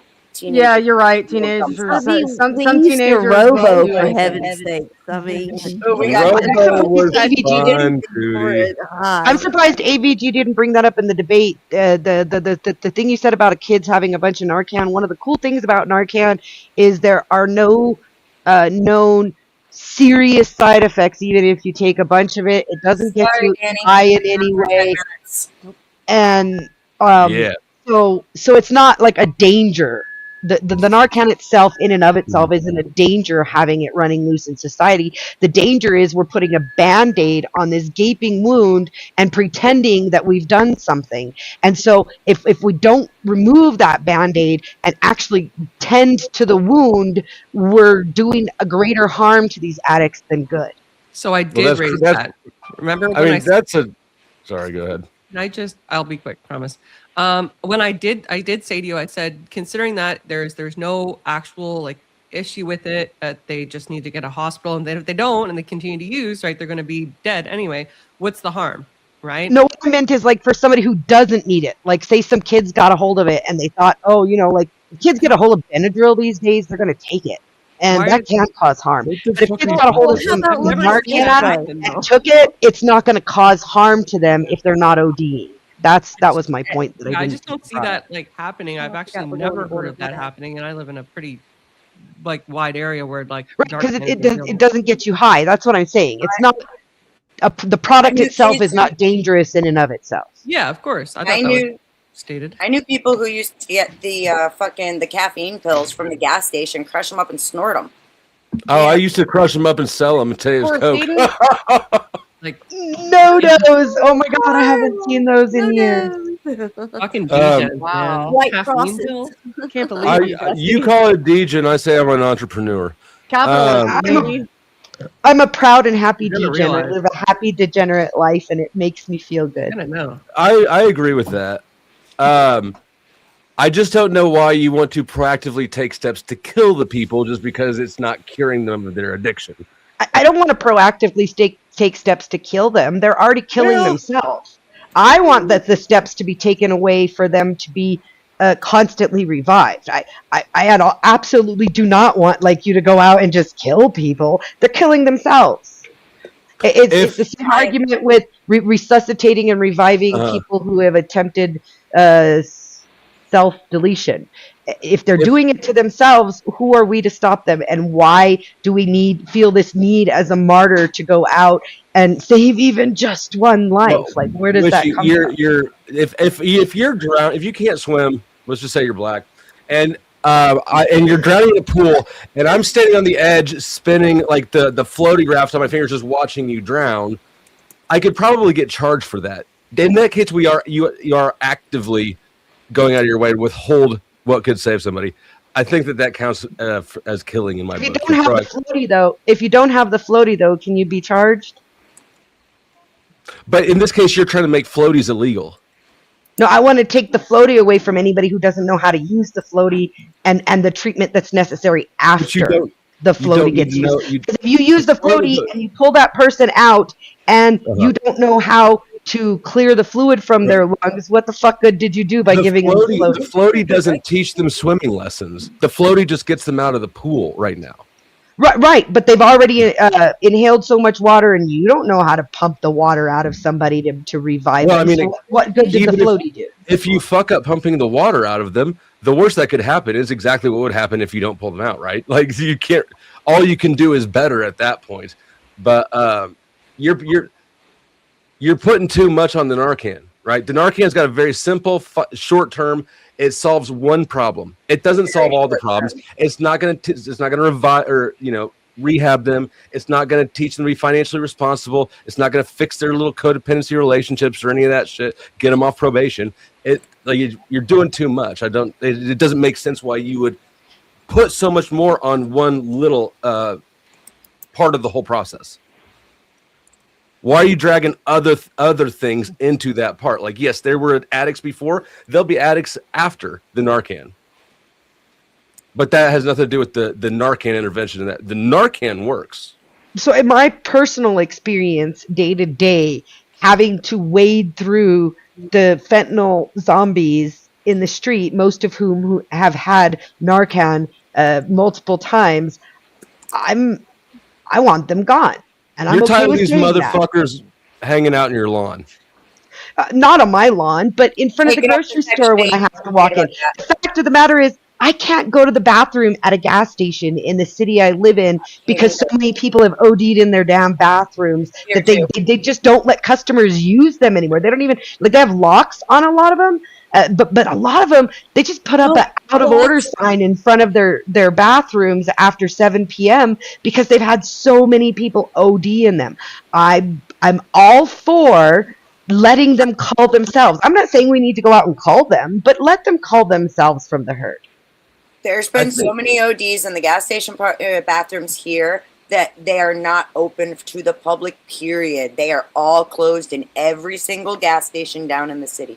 But on that note, I mean, like, I want to give Dark Deaconess a chance to give some pushback, but I did also, and after her, there's something I wanted to point out. But she was up here first. I want to, by all means, you had something you wanted to share? Yeah, I do. Okay. So I do have let me back over here. Let me pop it out. Okay. God You damn have it. a study here from. Hey, it was released in 2026. AVG on. Real quick before we go any further, the poll on my side is currently. I'm gonna go ahead and end the poll. In fact, actually, shit, Is it closed out yet? Unpin that. It's gone. It's like just. Oh, it was still there. It was a matter of the StreamYard link got put over the top of it. 64% AVG. I'm gonna give it just another minute because I didn't realize that it may have gotten. What did you put as the end poll? Did you put the question again, or did you just put who won? Should I have put the question back in there, or I just simply left it? Well, it doesn't give us a change in who might have convinced anybody of anything, but AVG wants the who won, so make sure that poll is perfectly fine. Emmett, I'm very, very sorry, sir. 10 minutes. Dusty is enjoying Yeah. his male to female I'm ratio. not. I ain't having these young fellows move in on my Well, harem. and if you keep him up here, Deaconess won't get a True. chance because Emmett wants to attack me. I knew he would watch. He said yesterday, I might not even watch your debate. I'm like, bullshit. You'll be there. Go Emmett go loves ahead, to Deaconess. Come at me. Well, I'm not gonna like come at you, but I have some information that I would like to share with you. So Beth, I shared it. Coming right up. Sorry. Yep. I was You're good. closing out the poll. It's okay. Real quick, so I don't have to write it down. AVG won with the poll with 62%, 38% to Witchy. So That's closer than I expected. Same with Yeah. the last This debate we is- did. this is a KFF.org article, the opioid overdose deaths, national trends and variations by demographics and states. If you're literate in here, you can read that, and I'm going to show you the date. So this article was published on February 24th of 2026. Most of the data, I believe, was gathered up to 2024 or 2024. I'm actually not going to read through all of this because right down here, there are the key takeaways from the up of there. So overall trends, opioid overdose deaths fell sharply from 2023 to 2024, 79,358 to 54,045, driven largely by decreases in fentanyl-involved overdose. Even after these declines, deaths remained above 2019, the year before opioid deaths increased sharply during the pandemic. So the opioid epidemic, the emergency was 2017, I believe, is when that was declared. So down here, demographic variation. So in 2024, opioid death rates were the highest among those aged 26 to 64. You've got Asian, Black people, and males. All demographic groups saw declines in opioid death rates from 2023 to 2024. However, most groups still had higher rates in 2024 than in 2019. So state variations, you have these specific states. You see what they've done with their per capita here. Range from 3.3 per 100,000 in Nebraska to 38.6 per 100,000 in West Virginia. And then from 2023 to 2024, opioid death rates fell across all states, with the largest drops in Virginia going down 44%, in Wisconsin going down 44%, and West Virginia going down 46%. About half of states remained above 2019 levels, which may reflect differences in the timing of fentanyl spread and state policy. So I want you to tell me where in here you're seeing that the opioid overdose deaths are increasing everywhere. That's not the data that I see. Okay, so in your article, you're talking about the changes between 2023 and 2024. When I discussed this, I went back to 2017 when Narcan was first becoming as readily available as it is now. Let me finish. Don't cut me off. Let you talk. Be respectful. So in 2017, the number of opioid-related overdose deaths was around 54,000, whereas in 2024 it was around 72,000. So from when they were released until the height of the opioid epidemic, for those 10 years, Narcan's been available, and yet there showed an increase in the number of deaths related to opioid overdose. And I can pull those up. I understand that you said that they didn't decline when in fact they did. They've only declined due to Narcan, because Narcan's been available for 10 years and it was on a steady increase until the last year. When a lot of areas have made Narcan a lot more available, have they not? We were talking about it becoming available over the counter without a medical professional having to administer it. And that was at the end of 2016, beginning of 2017, that the legislation was passed so that it could be administered without a medical professional. I'm not saying that Narcan is a bad thing. I'm saying that it should be administered by the medical professionals like it was before. So do you think that all of the lives that were saved and that those individuals were saved, you don't care that those people were saved? I didn't want to do a morality thing, but do you not care that those people were saved? I do care. I wish they weren't. I care a lot. I wish they weren't. Okay, I didn't. Okay, I'll stop sharing because this. I guess the fact that rates do decrease, even though they may go back up, even though they decrease, that means nothing to you. So this is. But they've only decreased in the last year, not over the whole period where Narcan was available. What's happened in the last year to decrease it is Trump blew up a bunch of fucking fentanyl in the middle of the ocean, dude. So we got less of it available. No, That that's is not- not the only reason. That is a horrible reach, Witchy. That's a horrible reach. Yeah. We have a hold on a minute. The access to a drug that can reverse withdrawal or that can reverse overdose has something to do with the rates that were declining because they became accessible. The Narcan became accessible in areas that were impacted at a greater level. They became more accessible. I know you guys don't like these vending machine Narcan machines, but that's the type of access that areas they didn't used to have access, they got access. West Virginia is one of the most horrible states for the opioid epidemic. Did you see 44 fucking percent, Witchy, in 1 year? Real quick, Dusty, I'm so very sorry, dear, but you got 10-minute timeout. Someone else Get that money. for it. I see it. Thank you. I'm gonna get spanked for that later. Thank you so very much. I want to know what goes As on. much as I don't like the dispensers, I actually agree with you. And I worked in healthcare for a long time. I've known a lot of people who are on medications, and I've watched people. Oh, and Emmett, you're back up too. Sorry, dear. People who have been on pain medications, gotten cut off by their providers, and then ended up going to heroin or, other. You got it. Dusty has revived himself. Richie, do you think that I'm a waste of space? Do you think I'm a wasted life saved? You personally, I don't easy. know you enough to say if you are or not. There are people You with don't know injuries. those people. Hold on. You don't know those people either, and you call them a waste of life. I am sitting in front of you, a fully recovered opioid addict. Was I a waste of saving? Emmett, Was I Danny, a waste sorry, to guys. save? Yell at Dusty. Sorry, gentlemen. Big bank's gonna take little bank, boys.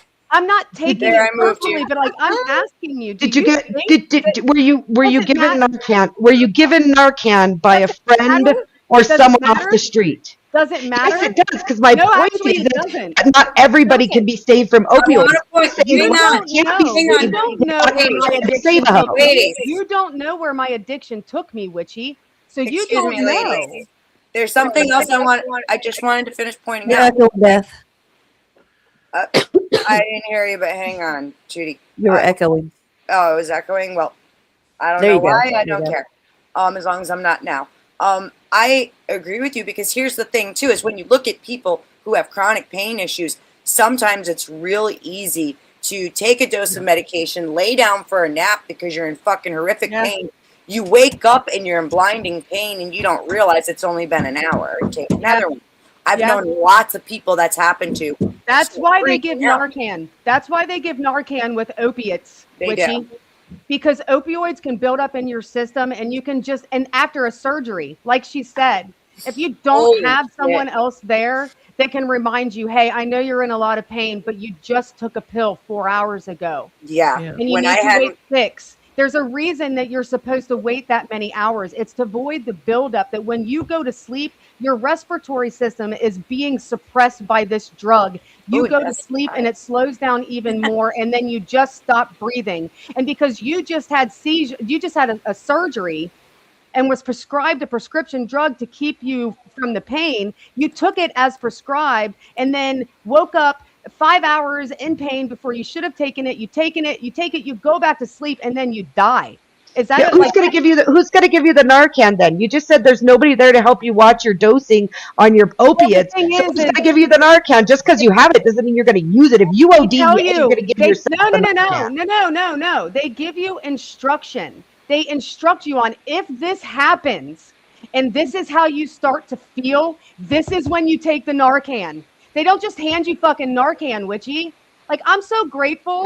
Really? Because I just recently got it and nobody No, gave no. me any instructions on what to do with it. So, well, it's pretty self-explanatory. But here's the thing: is If you took the extra pill and you No, laid wait a that minute. down Wait, no. with weed, No. you're not going to give yourself a Narcan. You're given a prescription of Narcan. there's an with a echo. prescription of- Perhaps that's my next debate.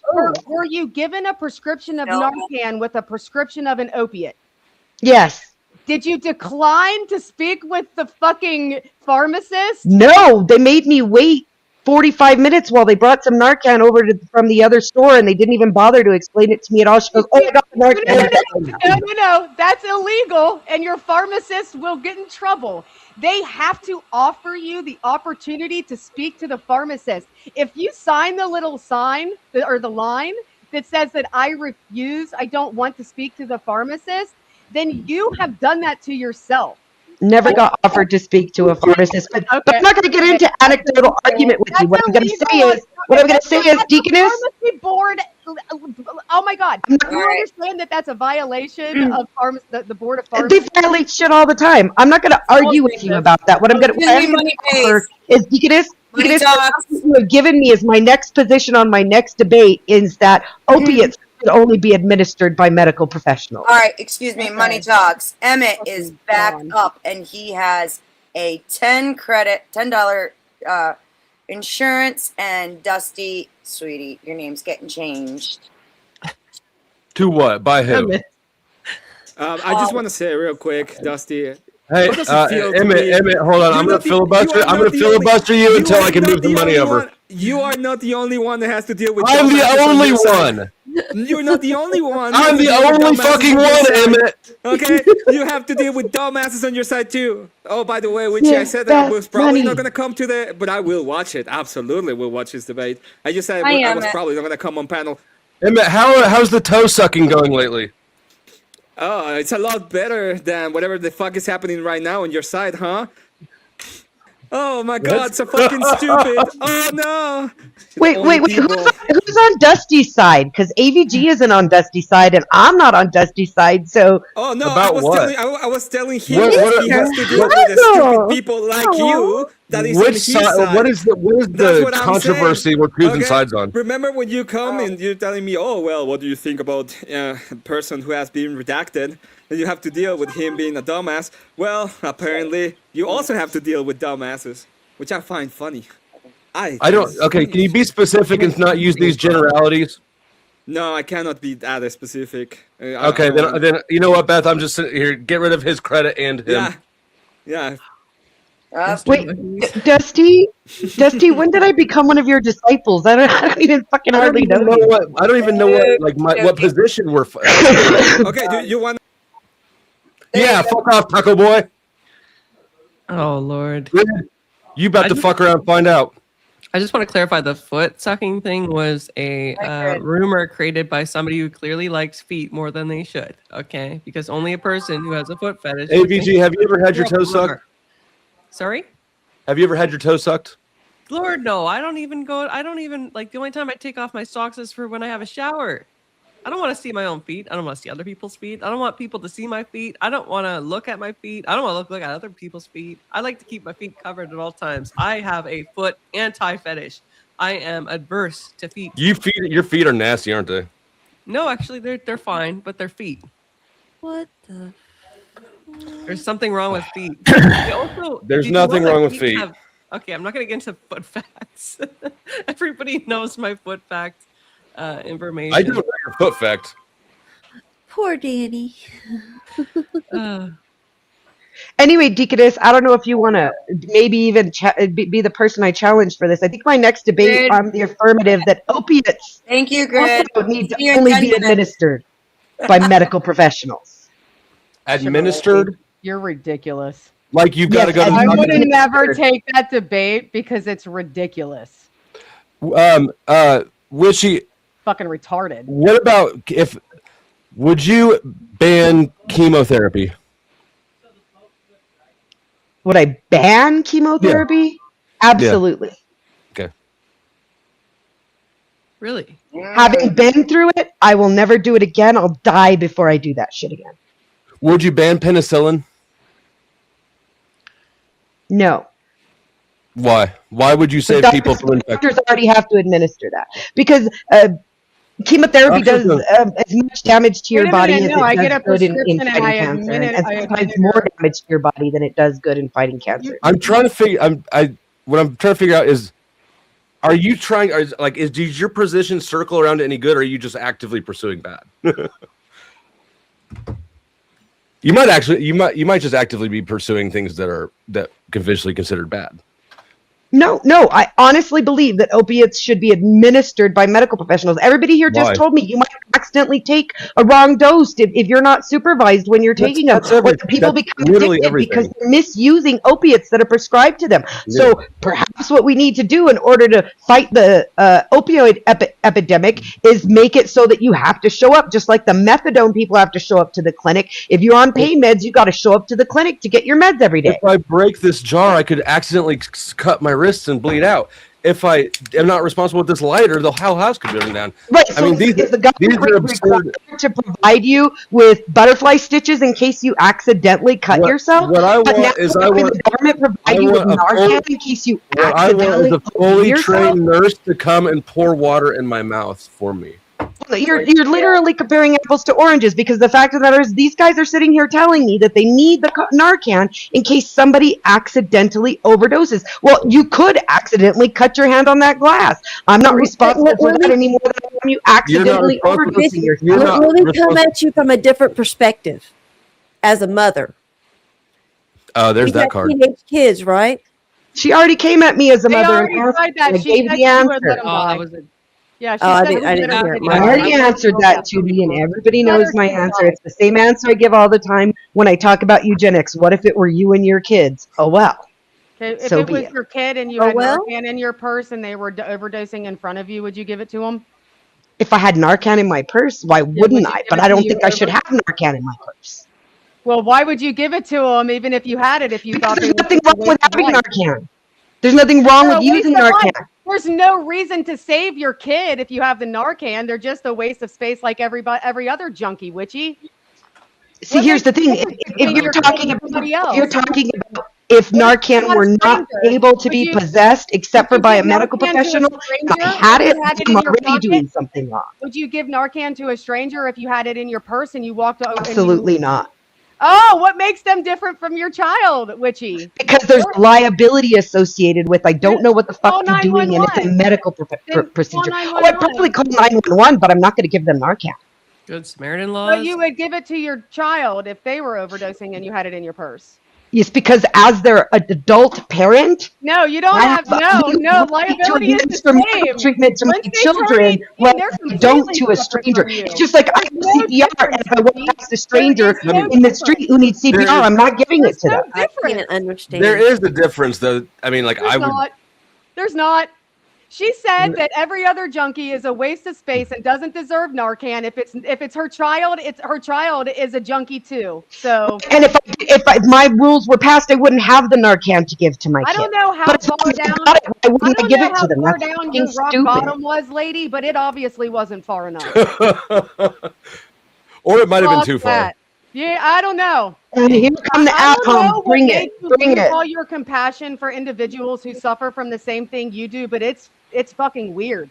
It's I haven't fucking lost weird. my compassion for people who Yes, suffer. you I have think lost my tolerance for people who don't want to fix anything in their lives and who keep getting handed out How long the were you? means to How keep long were themselves you an be a active nuisance. alcoholic? How long were you an active alcoholic?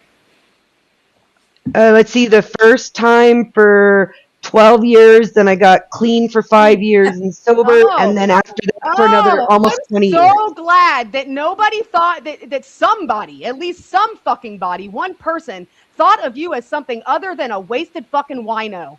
You know what No, I'm nobody saying? did shit for me. Really? So you're telling me that you got sober without any help from anyone or anything else? That's not what I'm saying. I'm saying Oh. nobody got me sober but me and God. Oh, you didn't have No human being resources to had the power. If a human being had the power, I could have done it myself. Oh, Oh, so That's what I'm saying is no human being has the power to get anybody else clean and sober. ended it the first time you relapsed. That's what your logic is. You Yeah. So I probably should have, but that's a whole nother conversation. From your You know- logic, that's what you're saying. I You never can't OD'd get on mad. alcohol. I never OD'd You on never alcohol blacked for anybody to have You to never save me. blacked out. You never blacked out. You're I an never alcoholic OD'd for when that long? somebody had to save me. You never blacked out on alcohol, Witchy? I did, but nobody came with a miracle drug to try and save me. That's an Did you ever go to the hospital for alcohol poisoning? Woo! No. Yeah. You think you're better than You're muted. wino? Better than junkies because you're a wino? What the fuck is wrong with you, lady? No, I had to save myself, and anybody addicted has to save themselves. You cannot Captain Save-A-Ho Wait. over here, honey. You Wait a can't save second. anybody. But wait a second. Now, even I'm going to push back some because there are situations where, quite frankly, there is no saving yourself. It becomes a the circumstances can become such that you cannot function without having that crutch there. Not because you're looking to get high, because after time, the meds don't even get you high anymore. It's strictly for management of nerve pain, bone pain, cancer pain. Like, there's 1,000 things that land people on pain meds, on opioids for the rest of their fucking lives. And I want to All the stress that time. if And you I talk pray to to God that we find something different for you. if you talk to anybody who's Give her some benzos. That's a miserable come you guys down. not hear me? Can you guys not hear me? Am I? We not hear coming- you. Yeah, go ahead, Sorry, AVG. Valkyrie. Okay. Sorry, all the ex-addicts are all freaking out around here. There is no hierarchy of addicts in my view. Actually, that's false. There's yeah, there okay. is. Well, let me explain. Yeah, Dusty will tell you. Because Yeah. everybody knows. Everybody. Yeah, I'm sure you're gonna say like, yeah, the junkie that's like like doing crack on the side of the alleyway. Proper Different than- alcoholics and benzos are at the top. Like physical alcoholics and benzos are the top ones.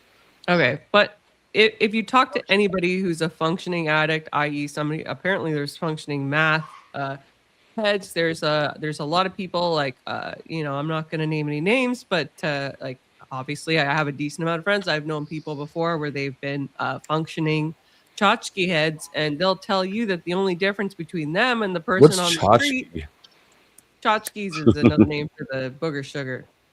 Oh. They'll- Yeah, Must be they'll some tell- Canadian shit. it's Canadian slang. They'll tell you that there's very little First I difference. hear of it.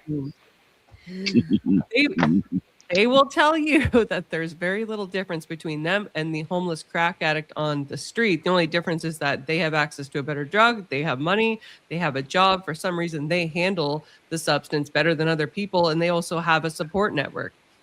To separate yourself in any circumstance of addiction from somebody who you think is lesser or addicted to something that you find distasteful is a grave mistake, and one that I think karma will address at some point in your life. Well, and here's where you're wrong, though, is I'm not separating myself. If I were to become in that position, I wouldn't want somebody to be giving me Narcan either. So that's I where would give you Narcan just to spite you. So you don't value your own Thank you, life. Dusty. You don't value your own life. I don't think that life is this end all be all. Why are you people so afraid of death? I thought you were I'm going not to afraid God of when death. you die. I'm not afraid of Not death, humor. but I definitely don't want to go out because I did something to cause it, like purposely, or if there was Then a you way to don't do avoid it. Accidentally. But don't do it.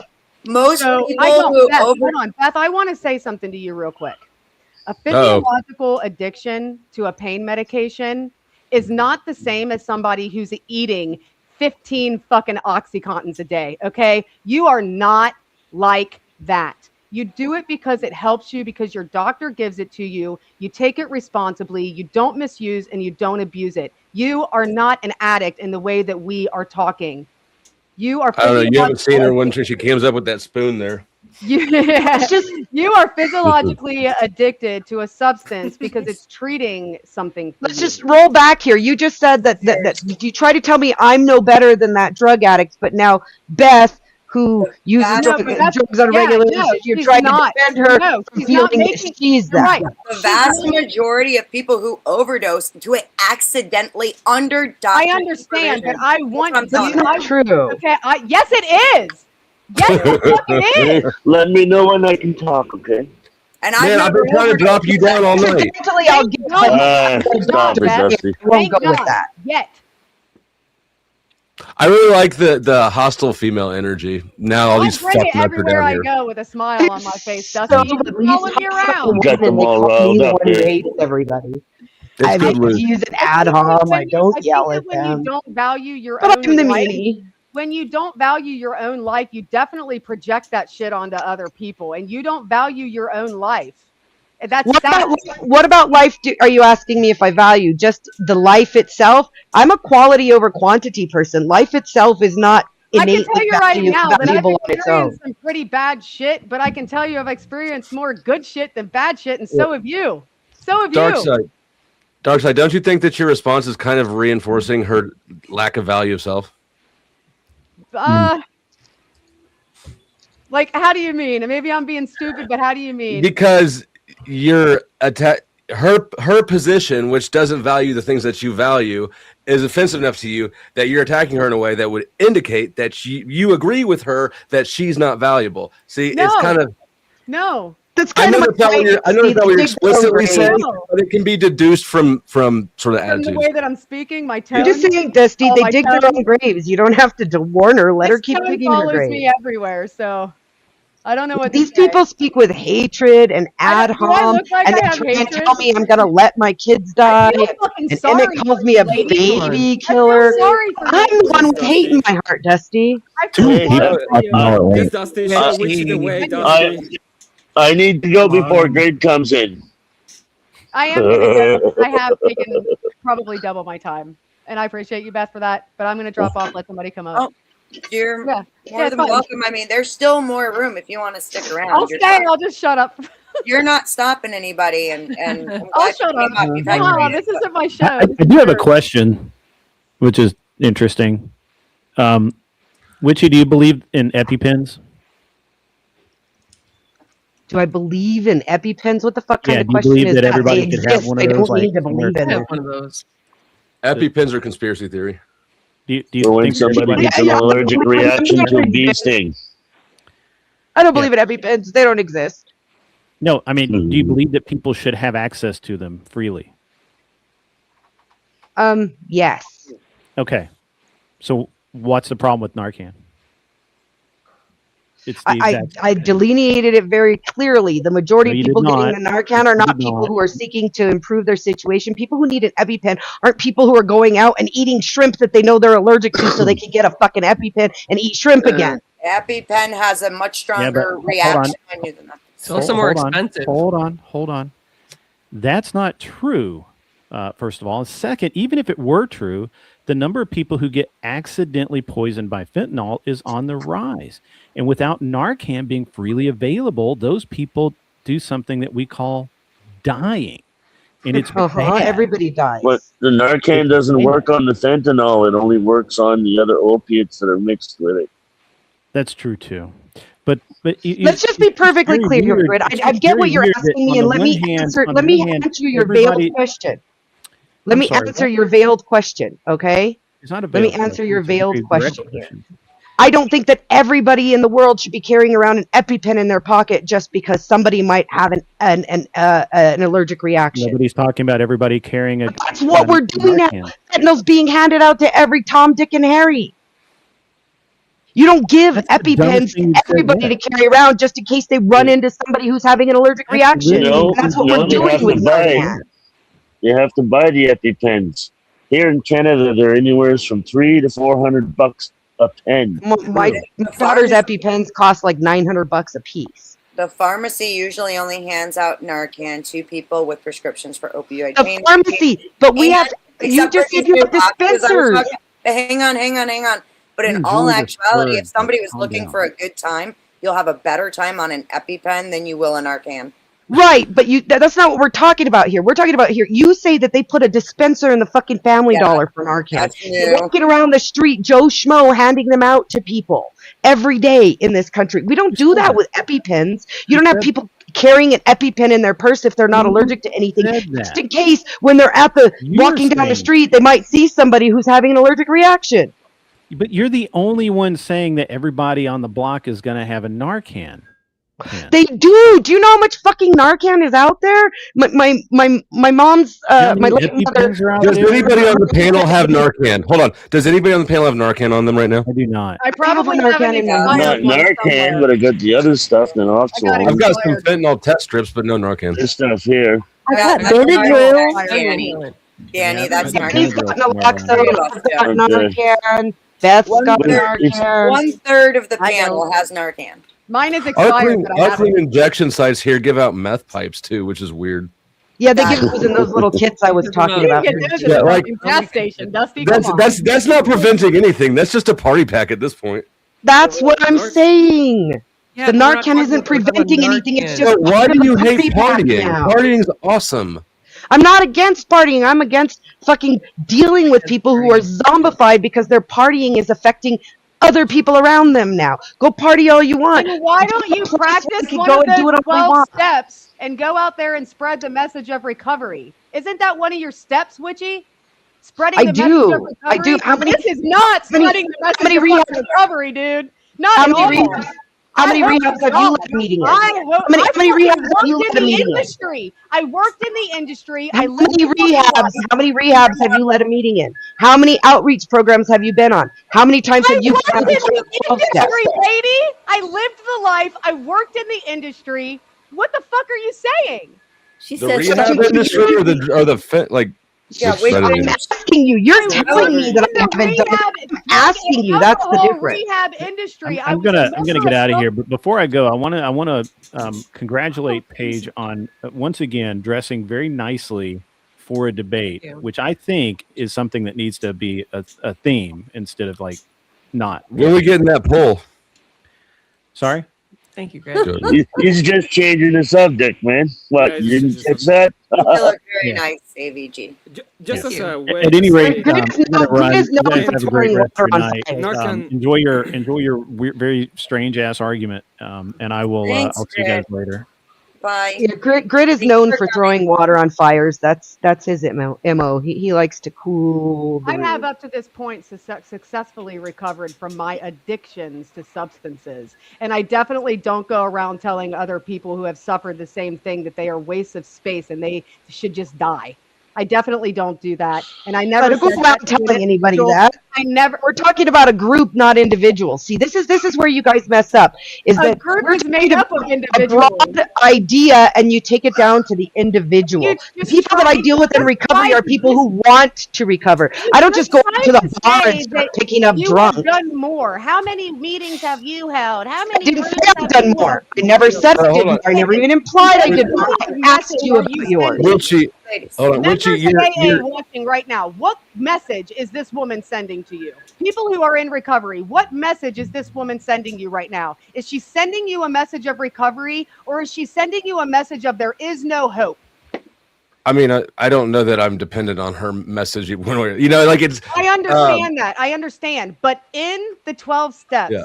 one of your responsibilities is to go out and spread the message of recovery and to share this opportunity with other people, which is not what she is doing right now at all. At all. That is true. She's going against Big Book. How is it going against Big Book? Big Book actually says that if somebody shows up and they tell me they want to go drink, to buy them a drink. It's literally in the Big Book. What? The Big Book doesn't say I can save anyone. The Big Book says God saves people. And all Well, I can that do wa- is hold God's hand long enough, and Do you know hopefully why it somebody says else will that? take my You know hand. why Hang it on, says that? Dusty's been trying to speak. It's okay. They're Okay. gonna like. I Okay. don't want to like. They got this. Okay, Dusty, do you know why the book puts it that way? Do you know why it tells them to do that? I Because don't. what- You have to okay, want what it. What it does is it's another way of extending your ear to the person to listen. You're telling that person that you are willing to sit down and have a conversation with them, even if that means keeping you right there with them, means giving them a beer. They may not even drink it, my sister. They may not even touch it. This is why That's I why think I this didn't like the isn't 12 at all steps what it because it's says. too like feely or something for me. I don't know. Hi, I Denizen. will say- Sorry about that. My chat would like to know what page in the Bible you're referring to, Witchy. Are you able to provide an exact reference? What page in the Bible? What? We're talking about the big book. Yeah, the big book that's is in not the Bible. big book that Dusty was referring to. He was That is referring to not the big book, honey. We're not talking about the Bible. The AA big book, of Alcohol Alcoholics Anonymous. Oh, is Yes, that what you AA mean, big Leah? book. Yeah, Okay, what page is that in the AA book? I don't What fucking page is know. what? Hold on. I have no Your- idea what you're the asking. reference for your What statement. page does it tell you to give him a beer? I just want to say real quickly that Narcan does work on Fent. Hey, Diddy. It's working. It was my it's understanding Narcan worked on Fent as well. in the That's what it's they in the said, but I was chapter like, working. It's in the chapter It working does. with others. It takes I thought more I so than can't give too. you I'm an gonna exact page number. No. just I've never make been to sure. I have AA. every You have to have page of more. the big book memorized. I don't know not? many people who do. Yeah, just tell them to Google the fucking phrase and figure it out. I don't know. Nobody knows. I quit going to meetings after I got out of rehab. Fuck that. All I'm saying is, in the big book, it's very clear the concept that you have to want it. In AA, we even say you're a member because you want to quit, not because you can quit, but because you want to quit. The desire is You important. realize Without that the desire doesn't mean recovery, right? By right, the but way, without the desire, there is no recovery. Desire's not Period. fixed either. by the Hey, way, where did Narcan this does thing? work on fentanyl. We heard, yeah. Yeah. Okay. Where did this thing about quitting come into the situation? First of all, okay, you stop and think about it. What if it's an accidental overdose? Somebody that doesn't usually take it is being administered this by another individual. Are you going to administer it to them if you got it in your pocket? I would. Let me polish your halo for you. I'm not doing any kind of medical treatment on anybody I don't know, ever. I'm not a medical doctor. It doesn't Have you ever require But been it's treatment. not a Would that medical include- treatment Have you ever been unless. CPR certified? Absolutely is a medical treatment. Have you ever It been doesn't require CPR training. No, certified? no. Would that I need you include? to check for a hang hernia. on, No. hang on. Would that include Person is administering bleeding. an I won't touch EpiPen it. if they needed it? Would you consider EpiPen along I the don't know them. I'm not, even if they hand me an EpiPen and their face is swelling, I'm handing it to somebody else. I'm not even taking it. I'm not getting involved in somebody else's medical emergency. Good Samaritan laws would protect. That's even more dangerous, Beth. Yeah, she would let Would them you die. check me for a Arguably, hernia? the EpiPen can do way more damage than the Narcan. Yeah, I know. Denizen, your mic is a little bit hot as fuck. I got it. I'm gonna turn you down. Okay. I don't think so, Army Not Man. I don't think she would give someone CPR either. Would you? Oh, No, I wouldn't. I already answered that. I was asked if I would give someone CPR, and I said no. Yeah. I would not I mean- administer a single medical procedure on somebody I do not know ever. There's too much liability involved with No, that. there isn't. There's I need good Samaritan Denizen to talk laws. for a second. I need Denizen to talk for a second. Sing me a song, Den. A song? What Yeah, would he's a you piano say man. if I sang out of tune? Would you stand Much up better, and thank you. walk out? So And bad. Dark Side, Okay, just so that you was know, enough. you are muted. Yeah, she's, Enjoy I think she's hanging out doing with your that on friends. purpose. Yeah, I get it. Sometimes I have to mute as well. Otherwise, I'll just freaking start. I got it. I can understand though. I've seen people get sued just for doing CPR. So, like, I gotta say, The only I am. way that you can get sued for CPR is if you're CPR certified.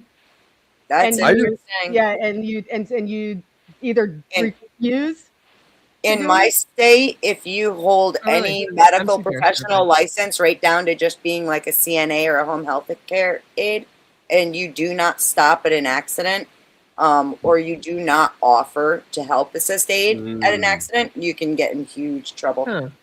Well, thought I the mean, Good if you Samaritan have laws the ability to extended that. do so, You should should. you not be obligated to do so? I agree. No. It's right in their In our course. society, Yeah, you are not doctors shouldn't be obligated. obligated to save your life. I don't want And to if put it's a my medical mouth on the profession, I mouth don't of want them somebody touching who's me Doctors either. dying. aren't They give obligated you to a save little, your like, life. field in CPR because I'm CPR certified. I have like life saving. I have for, like, we call it Red Cross here. I don't know if it's the same in the States. And they give you a little mouth guard that you can put on, so you actually don't have to worry about, like, you know, A mouth getting, condom for No, the it's in- corpse that you're going to be blowing on. I've been It's CPR in certified, every and car you emergency cannot kit. be charged for not giving CPR to someone who is not in your charge. Now, if they're in your charge, yes, but you can't be charged just because you drove by an accident scene. The cops don't even want you stopping. They'll tell you we got the ambulance on the way. If you do stop and you are CPR certified and you do not give them CPR, you will be held liable. I don't need to show me a case. Bring up a case.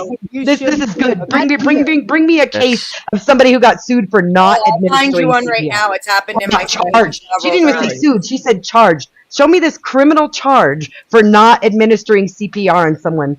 I'll hook you right up. If it's anything like an environmental course, this legislation. If it's anything like an environmental course, yes, you can be charged because it's right in the course when you learn the law part of it. Yep. The Hippocratic Oath requires you to give them. You don't take a Hippocratic Oath just because you got CPR training. Trainer. Yeah, like what I'm reading right now is like fucked up the Hippocratic Oath. That has nothing to do with getting CPR training. You can get CPR training just because you have children and you want to know it. You can get it at your local YMCA and you don't sign no fucking Hippocratic Oath. I don't think you even heard me correctly, but okay. Like in Ontario, you can't be charged even if you have CPR training if you don't perform it because of the Good Samaritan laws. That's the one Canadian example I can find. You can't be charged, you said? You can't. Yeah, you cannot be charged for failing to administer medical aid if you're not a medical professional. Yeah, the only instance where, so like NIH has a study and it says like Good Samaritan laws typically do not provide legal protection for on-duty doctors. That would be the exception. Yeah, on duty. You have to have a duty of care to the person to be charged for not administering medical aid. I don't have a duty of care to any of you fuckers. I do have a duty of care to my children. And that's why I said if I have the means and my children need it, I'm going to do it because I have a duty of care to them. I don't have a duty of care to any of you guys. Good Samaritan You laws. have a duty to donate to me sometimes, though. States. I have. Even though you made a horrible video about me, I've donated to you, Dusty. Because you were talking shit. What was the video? You started that. I did, and I apologize. Yeah, and I didn't make any more videos about you. Exactly. So we're good. I'm just saying, but I ain't got no problem. I've donated to Best. I've donated to AVG, I think, on her stream once. I've donated to Emmett. I've donated to N. People. I just wanted to do I just wanted to reaffirm that obligation. I'm actually everybody. You people better donate out there. If I donate and to me before any of these people on YouTube. Donate too.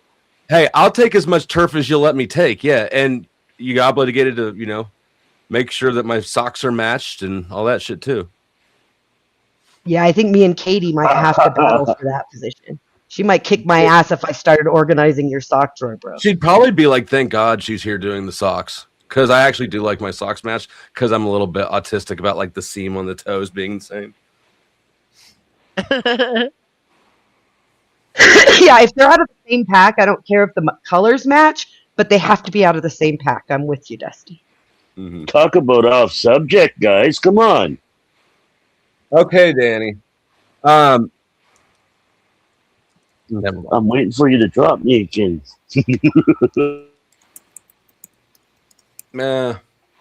I'm fighting a losing battle. There's too many dudes around here trying to rush the scene. Here's the thing, Dusty, for me. A lot of people try to figure me out, and they want to know where I'm coming from, and they think they understand me because they prescribe if-then theories to me. And I am not like what most people think. People, when we had the eugenics debate, people were like, well, what if you were the one not allowed to breed? And I'll tell you, first and foremost, I should have never been allowed to breed based on the circumstances I was in when I had my children. And here's the thing.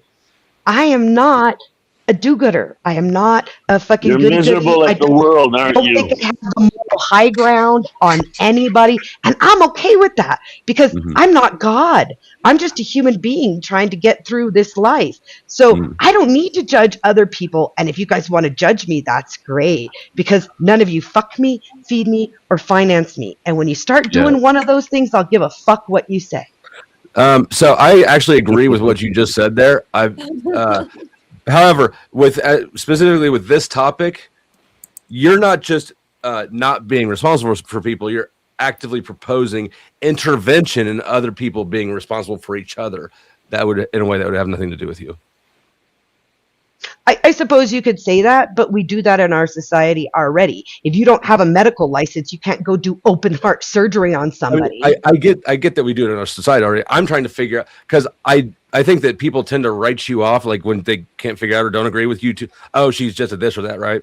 And I think that you probably have some sort of illogical, I think that you've got some sort of thought process or something. Some sort of logic, right? What is that? While you're on the cord, Carotid artery bleeding, if other and it people distracts from people actually doing something to fix things because they think, oh, we've already given everybody Narcan, we've washed our hands of it, and that's what's happening. You're not seeing the kind of shit we need happening, and more importantly, without Narcan, we've already seen the number of fatalities from opioids rise between 2017 and 2024, I think, or 2025, because in 25 to 26 it gave a little bit of prescriptions way harder to get.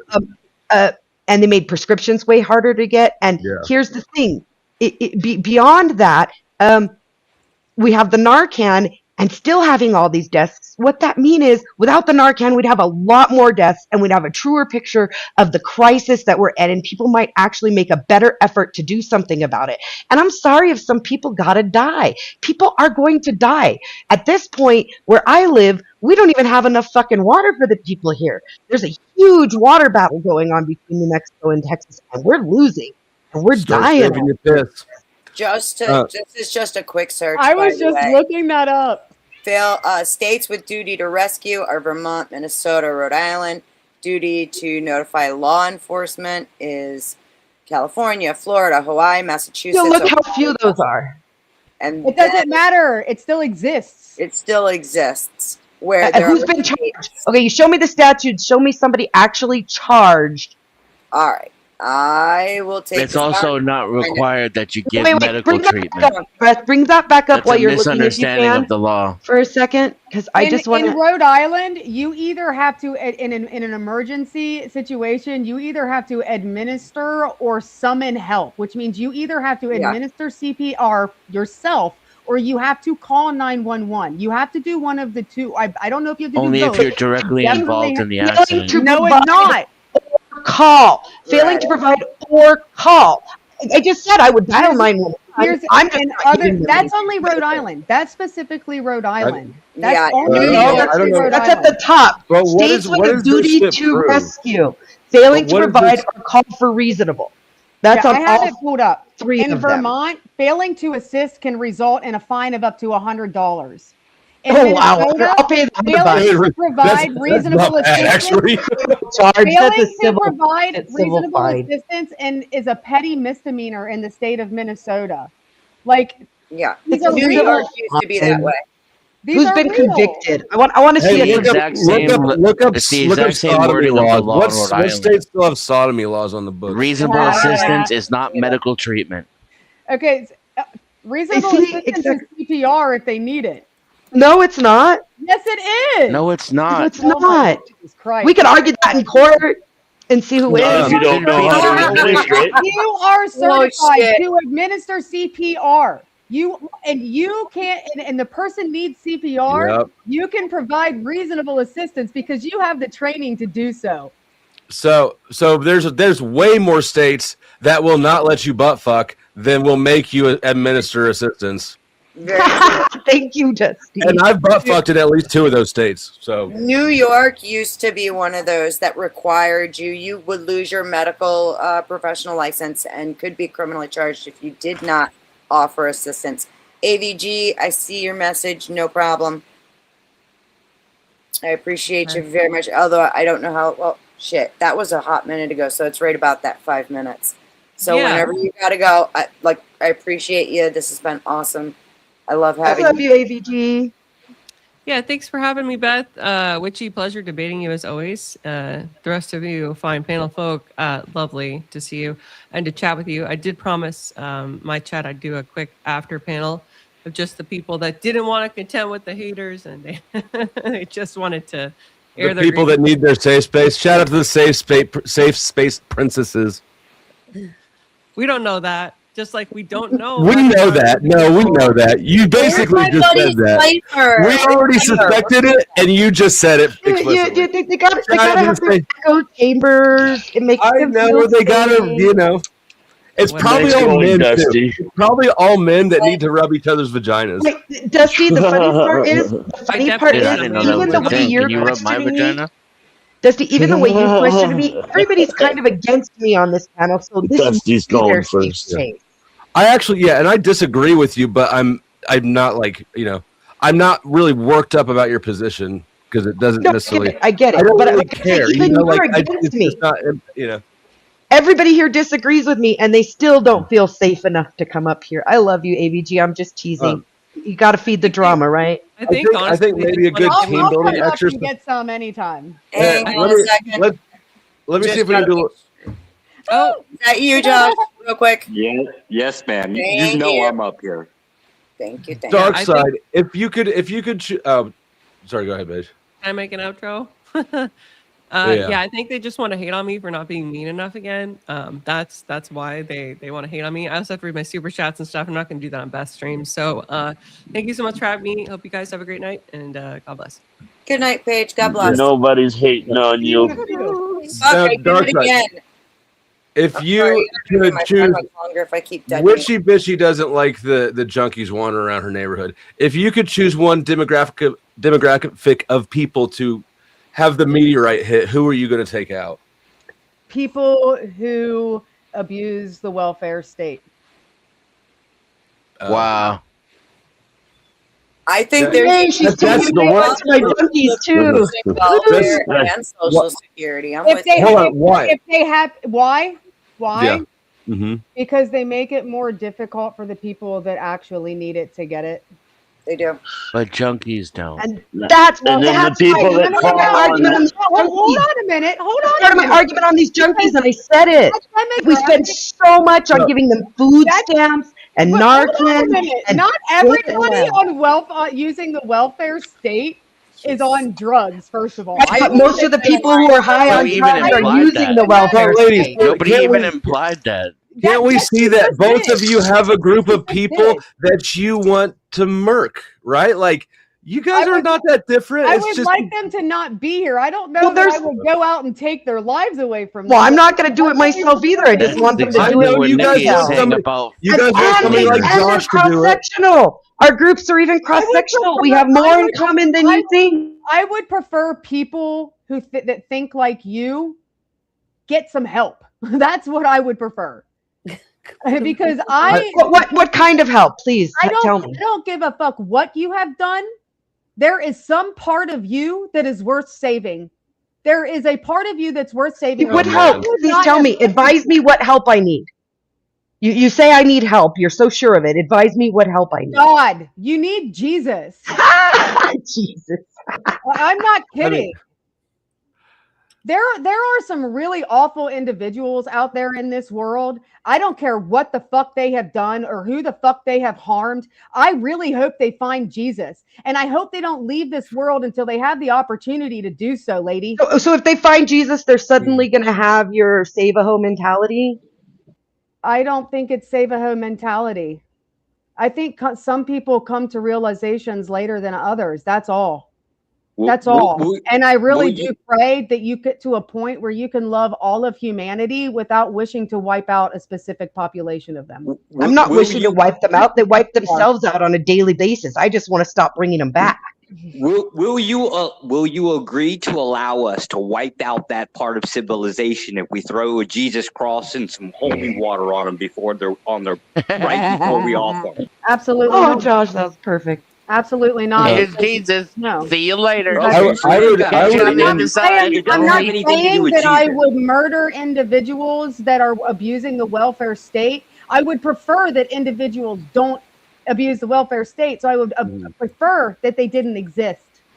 I would take out people who play scratchers tickets Well, because I they're always just say clogging get up rid the of the counter. It's an at the asteroid. gas station. You wish the asteroid would hit the welfare abusers. The only way to get rid of people We all who heard it. abuse the welfare state is to get rid of the welfare state, which is also something I'm totally fucking down for.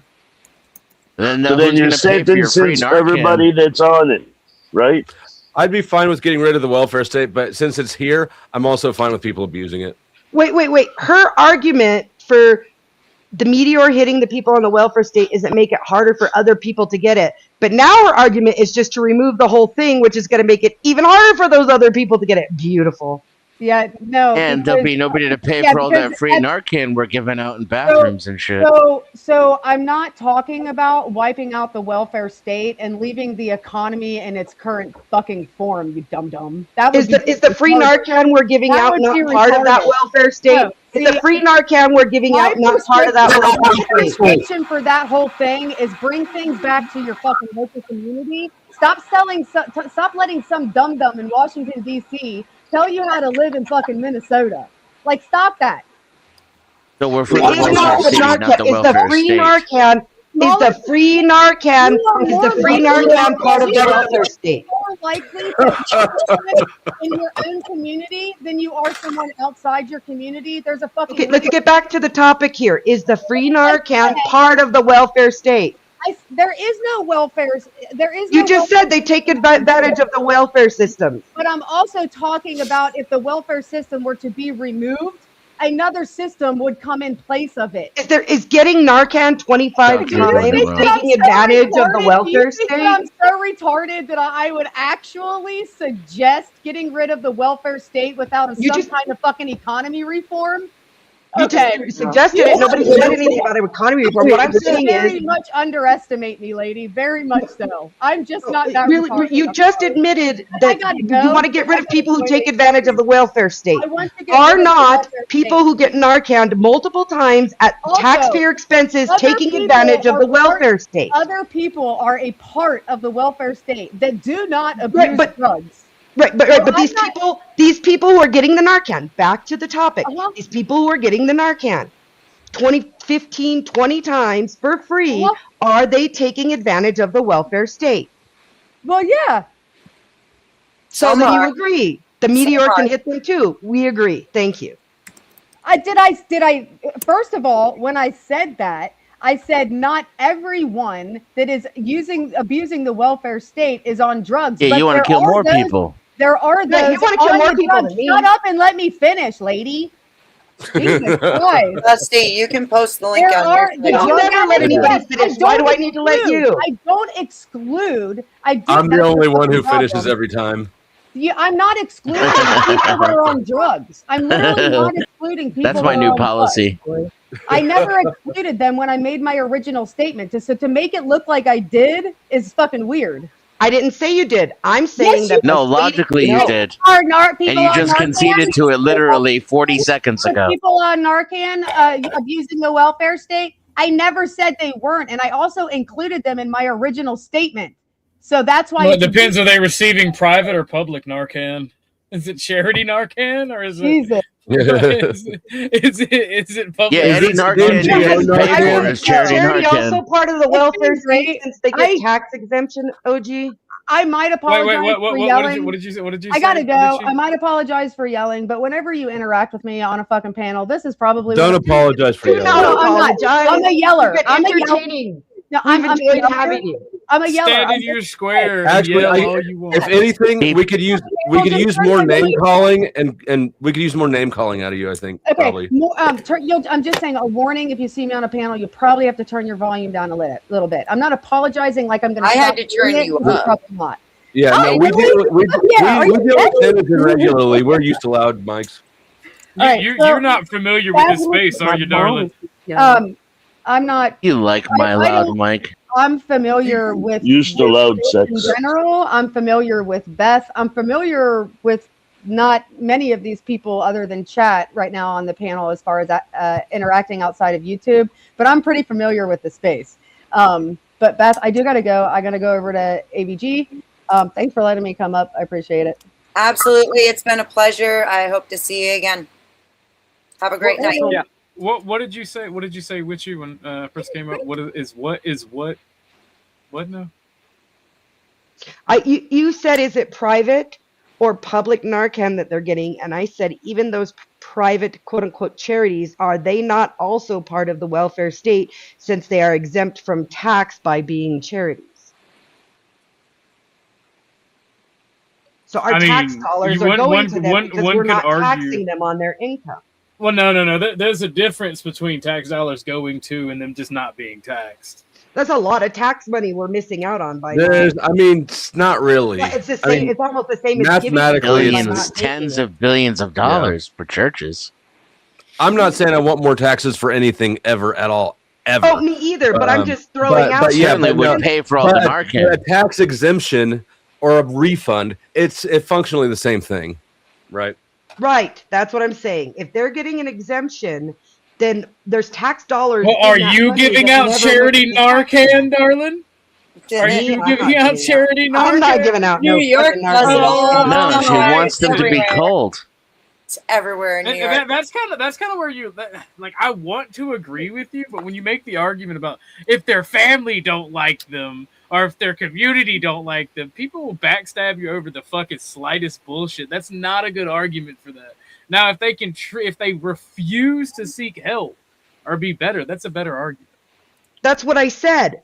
I said That's a that majority of people. are at the point that even their own family has given up because they refuse to change. I mean, you're sort of like creating a narrative to justify whatever it is you're proposing, right? Because all I'm proposing is the narrative that the storyline that you're assigning to people is so simplistic and generic. It probably doesn't really fit one person, right? It's just a blanket dismissal of the group. Yeah, okay. That is not true. I know it's not true, David. Shut the fuck up. You gotta teach me how to surf these boundaries of your bullshit, Flo. I don't even know how they work. No. I'm way too. You know me. I'm way too fucking autistic. I don't know how they work fucking literal for this shit. Tell him he's retarded and fuck off and argue with him in good faith. Okay, yeah, but your narrative that I've heard several times about the Narcan people isn't. It's a dismissal action, right? It's not. Yes, it's a majority of the people who are standing around leaning up against nothing, fucking on sidewalks, shitting on sidewalks. They literally just. It takes them longer to kill themselves when you don't give them the Narcan. That's almost all the people we're talking about. And as soon as you go and seek help anywhere, you automatically fall out of the definition of her argument. Most addicts don't end up dying of overdoses. Correct. So they also wouldn't take Narcan. They just keep going on using their drugs. They know how to handle it. Addicts are bad people. I think we should legalize all drugs, and everybody should go on using whatever drugs they want, and we don't need to have all this chaos about should we do this for them? No, just let them do their thing, right? Yeah, I would think she's for that too. Yeah, I'm for that too. I gotta say, I rarely ever get convinced in a debate, but I was pro Narcan for everyone until this debate. Because the arguments against her position were so horrible. Wait, Clay, you're up next. Go ahead, now Clay. all of a sudden I'm the minority here, right? Because I want to off the user and the seller at the same time. Hang on, Josh. Clay, go ahead. Sorry. And welcome. You've been waiting a hot second. Yeah, no, thank you. I appreciate Not as long as I have. This was a debate that went actually the exact opposite direction that I expected. I expected the opposite position, so that was very interesting. But since Witchy is here, I was going to ask you, so your position is just trying to make sure that because these people seem to have a problem with getting clean, that their cause is essentially less. Did you watch the debate? Yeah. Well, okay. It's a medical debate, so you watched the debate and you still come with this question? Yeah. Well, okay. I just want to clarify if that's give him a chance. Okay, so if you're trying to walk me into corner, let me answer your question so we can get walking. So the premise I'm saying is people who are repeatedly revived from OD status should not continue to be revived, and that in order to revive someone from OD status, you should have to be a medical professional. Okay. Yeah, no, it's exactly the position I thought it was. So there's a lot of people who do very dangerous, crazy, chaotic stunts. And when it comes to the medical help they need, when they like break arms or get stabbed in the face with a soldering iron because they did something really stupid, should they also receive lack of medical care for that? I've heard this statement a bunch of They times. do if they can't afford it. They do if they can't afford it. We don't give that shit for free. We just give Narcan for free. I work around But she didn't even irons argue that we constantly. shouldn't I've give never medical. seen nobody Hold on. That's not true. That's Hold not on. true. Wait a second. People will do dumb shit, hurt themselves, go to the hospital, and stiff them on the bill all the time. Yeah, the emergency. not around So here. it's not the argument. Okay, here's the The argument. argument isn't to deny medical treatment to people who OD. So what you're I'm not saying is gonna set fucking your arm. irrelevant. I'm not going to set your arm, Clay. If you're one of those idiots who goes out and does parkour and you break your arm, Okay. I'm not going to see you on the So, side of the road and set how do your you feel arm. I'm about going the to call Hippocratic 911. Ray is a world-class parkourer. How do you feel about the Hippocratic Oath? I'm just saying, feel like I'm going to the call Hippocratic Oath- 911. I'm not going to set your arm. Do Money you feel like talk. the Hippocratic Oath is bullshit? Money talks. Tootie Bug, you got 10 minutes. What did you say, Clay? What the Yeah, fuck yes. kicked Tootie? Oh, the panel's Yes. full. Never mind. The Hippocratic Oath is bullshit. It is largely not an actual thing. In Well, medical, Here's the like, thing, wanna Clay. know- I wanna I'm not a know- medical professional. I'm not a medical All right. professional. Well, If you my- break your arm and I see you laying on the ground with a broken arm, I'm going to call 911. I'm not going to set your arm. so- Same as- thing if I see a guy as you ODing, should. I'm not going to give him So a Narcan. I'm going person's to call word- 911 so a and person let the word- medical professionals give him medical treatment. So a person's as word you means as nothing? you should. So a person's word means nothing anymore. Essentially, is What what, do you're you saying. mean? What do you mean their word means nothing? Their word means nothing. So if somebody says, "Hey, I'm in this profession to essentially save What the lives," fuck are you talking about? He's I said talking nobody about is the saying that we hypocritical deny oath medical that, treatment. Are you if really I- talking about the oath Nobody that is medical saying. See, this is spreads why like my this mic kid. needs to be turned Still up. If I- get Right here. administered shit? if I go Too into an many emergency mouths at room, the same time, man. I'm expecting that those people can at least try to help me. Nobody is That's what saying we to deny said. medical They should treatment go to to a medical anybody. professional. We start. Hold on. Clay, do you think the Hippocratic Oath is like something doctors have to take as like part of their For profession? the It doesn't yeah. matter. We're not saying they can't go to AMA, the yes. fucking doctor. We're saying they should The go AMA to the fucking requires- doctor. Yes, the What AMA Nikki is trying to say is pretty that much any people hospital that you are work in random the US people will should require not be applying this Yeah. medication If you go overseas, regardless. and you're like, Even though on it's like a completely mission, harmful as from a what they doctor, say. they will make. And now you- he's talking about the fucking Hippocratic Oath. And This about is whether or why I not changed you my should mind. get What he medical was talking about from the treatment. This get-go. is why Talk I'm about whether pro you should not get giving medical Narcan treatment. I out never said anymore. these people shouldn't get medical I'm treatment. just I said what asking they need is if a medical person's treatment. word The is worthwhile. Hippocratic Oath is not required in the United States, Clay. So It doesn't even matter. It's totally Yeah, but out you of still line. have a lot of AMA doctors and Nothing nurses to that do with take the it, topic of OG. conversation. You guys are taking it so fucking far away from the point. No, what I'm I saying, said, shut up, OG. Oh, First damn, off, Nikki. it ain't me talking. Listen to me, some Clay. bitchy Nikki Listen to me. now. It's Clay. Let me be very just fucking clear, asking. Clay. You don't have Let me to be very so fucking clear. emotional. You're Let me be emotional very fucking because it's clear, Hey, Clay. no, I'm just saying, Because don't talk to me everybody's like talking She's that. over emotional everybody. because You you're don't have to talking be over her and you're She not turned into listening. witchy Well, it's bitchy. You just actually- No, gotta she deal with doesn't. it She now. doesn't She have can't to be care. emotional. And I'm you just all explaining wanted to you what she answer is. for her. You all You're wanted to deliberately listen for her. filibustering. Bro, I You're have- being an I have asshole. gotten little of what she actually has said because I can't hear her over your Okay, so stupid then ass shut the fuck denizen. up It's because you didn't pay attention to anything. No, it's because you keep talking over her. All right, I'm talking over her with exactly what you need to listen to, which is that the position has no. You can't. Can you hear what I'm saying right now while you're talking? Can you hear what I'm saying to you while you're talking? Yes, Denizen, you're over. This is audio madness right You think now. he can hear me? Can he hear me? Because I'm going to say it again for the 8th time. Yeah. She You have a never loud said to voice, deny dude. medical treatment to people who OD. Can you get that through your thick skull? The debater. You wanted to answer. And we heard every bit of that. Can you get it through your thick skull that she never said to deny medical treatment to anyone? I asked this to Witchy Bishy and not to Dennis. Is it through your thick skull that she never said to deny medical treatment to anyone? You All have right, to be hang retarded. on. You're the retard. You are retarded. It's past your bedtime. Bro, it's You need to go take a nap. Go get a juice in a sippy cup. Stop being a retard.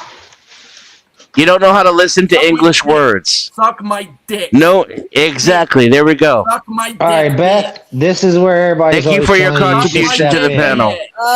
Can I get hang on Richie a second, Fishy's please. answer? I got a lot going on at instead of once somebody here. else's? Drop You one can't. of them, You don't know how to lecture they listen. You ass, keep tell talking them how over the her. shit Next on the goes. next panel. Hang on. Hang Okay, on on. the next panel. Please. I got some work to do. Don't say please when it comes to your panel. Just tell them what the fuck to do, Beth. I'd love Shut to. the if fuck people up, could Exalt. hear me. If He people did, could and you're You, still Dusty. talking. Down and do the business. Then bring us back. That's exactly what I was working on doing. Well, I was letting you guys go at it for a little bit because the loosh, right, Dusty? Danny. What? Why did you say my name? They're You yelling told at me me shut the for fuck not up. I told you making shut them up. all Oh. shut up. I don't give a I'm fuck. not yelling at Deal you. with it. And they couldn't hear me. Okay, No, I was just pointing out that's what people be bitching at you not taking control of the I mean, panel. do you That have was the something to moment do, or are we so. just going to talk about talking? Beth all- Beth all- had business, all and you I'm guys saying- keep talking over her. Shut the fuck up I don't- already. I Yeah. took care of it. Or well, Okay. Did you? So let me answer Clay. Let me answer Clay real quick. He keeps trying to say that I'm denying somebody medical care. In fact, what I said was they should have to seek medical care as opposed to denying them medical care. I'm denying the average Joe Schmo should be setting somebody's arm on the side of the street instead of calling an ambulance. now, real quick, as far as me controlling my panel, taking control of my panel, there's going to be times where, yeah, as a matter of fact, I'm going to let y'all eat each other for a couple of minutes. Why? Because whether or not anybody wants to admit it, they like to watch that shit. So I'll let you eat each other for a few minutes and be little fucking cannibals. Okay? And then, when I'm ready to start dropping you, and I start getting my finger over the button, and y'all start getting control of yourselves, I'll leave you alone some more.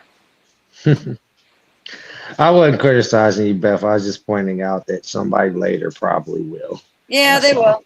But if I had done it different, if I had started dropping everybody, fucking, then I would have gotten criticized for Somebody's that. gonna bitch and complain no matter what you do.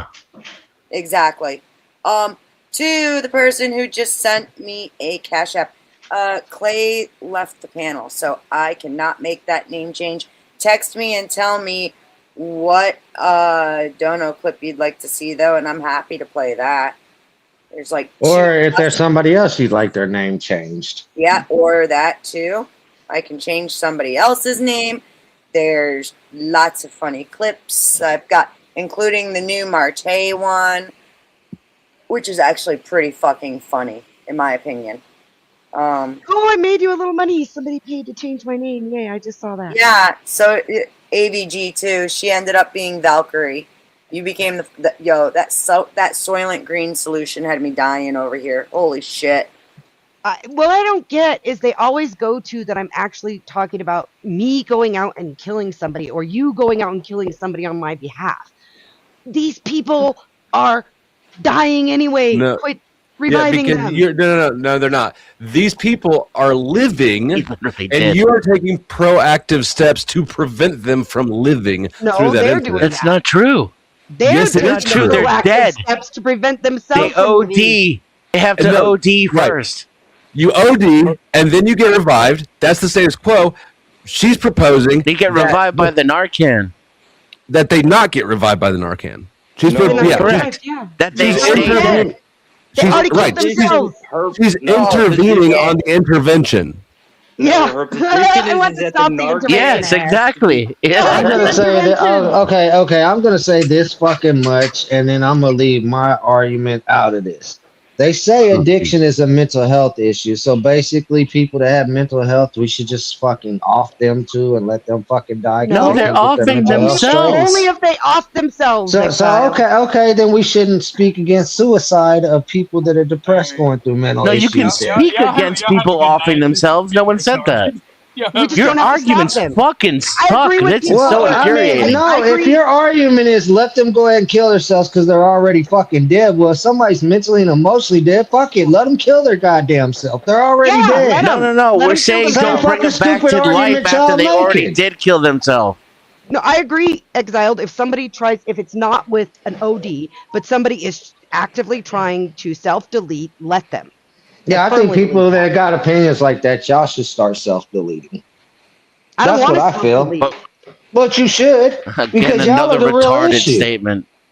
No, y'all are the They real want to kill other issue. people. I Lack of no. empathy. Lack of Nikki is the empathy reason why people are lack of fence addicted empathy in is the OD. reason the world is the way it is. Lack of fucking empathy. So you motherfuckers with lack of empathy need to get the fuck off the planet, and the planet will be a better fucking place. Here's the thing. You are the one who wants Fuck to end outta other here. people. I just want to let people end themselves. Who's Bye, morally OG. more wrong here? You actually want to end people like me. I don't want to end anybody. I just want to let them end themselves. Right, but the Because people status like you are the ones that help the status fucked quo up right now, mindsets. and this is what's driving me nuts with Witchy and Dozen, is the status quo right now is that people are not ending up dead.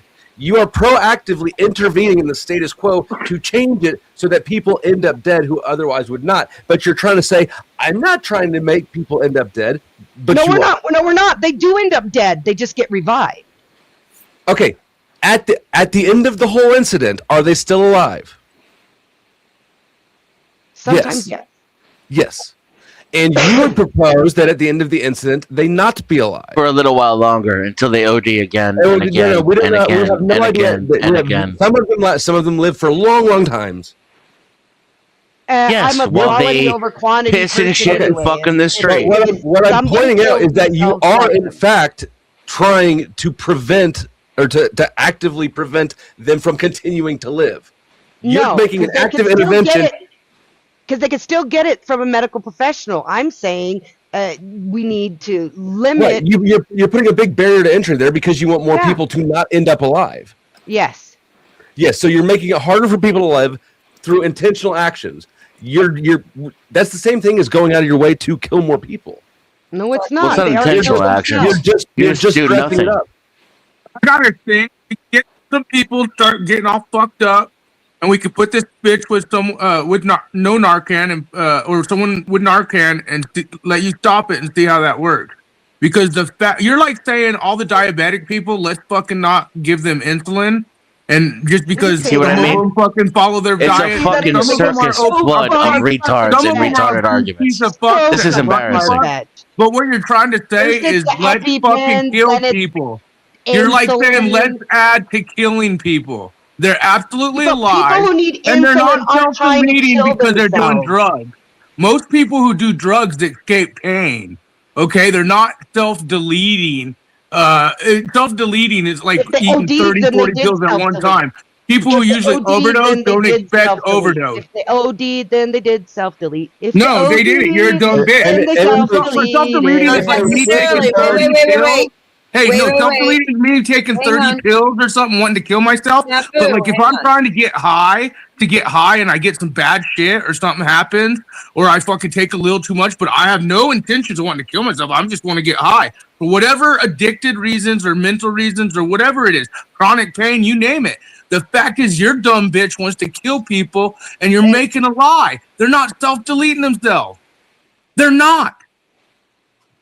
They're not. There's no I'm not saying you can't self-deletion. get that treatment from a medical professional. You should get medical You're a treatment from a dumb medical fuck. professional. You are the most dumbest What, bitch. the only reason you're saying from a medical professional is to make it harder for people to access it. Yeah, you don't need a medical professional to administer Tylenol and shit. It's a non-harmful drug. Tylenol doesn't bring people back from the dead. But Narcan is also a non-harmful drug. Witchy, they're not dead. If they are brought to life, they never will be The dead. only reason for a medical professional to administer a medication is because the medication has a danger to it.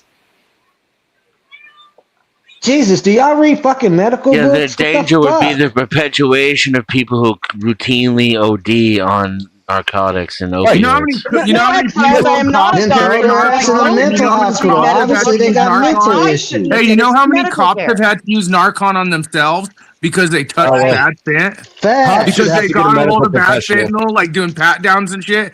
And next thing you know, People they're that took fucking random dropping. notes off their car and they're fucking dead because there was Use it on fucking themselves. Yeah, dude, so fentanyl on the Narcan letter. honestly is a lifesaver for even for the innocent, How do you dude. use Narcan on yourself?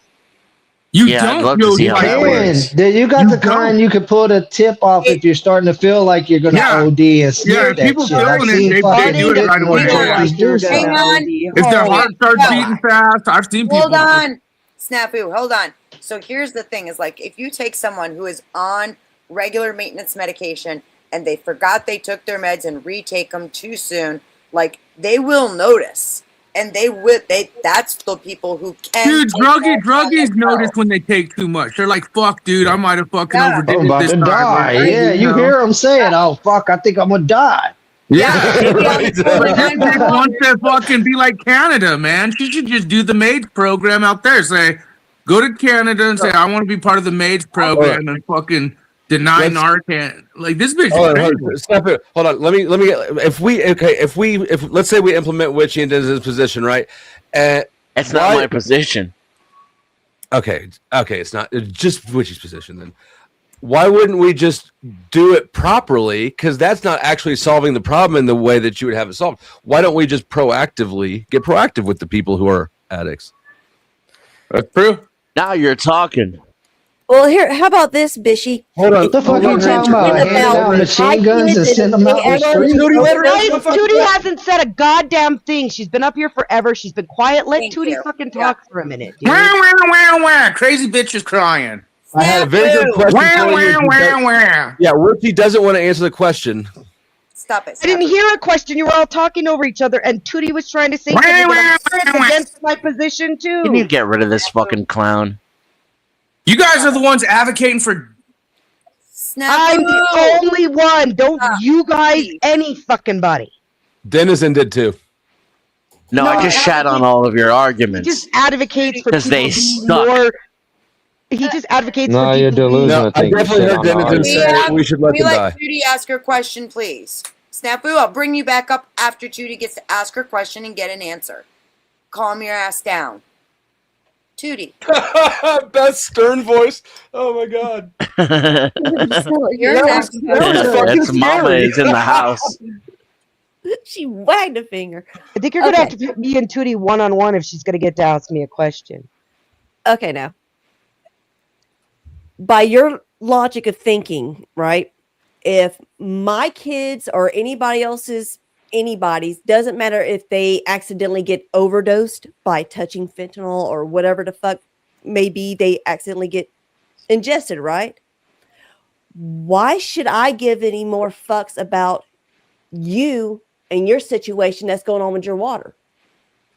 If you don't give a fuck about anybody else, if they might accidentally get OD'd and need the Narcan, why should anybody give any fucks about you and your water situation?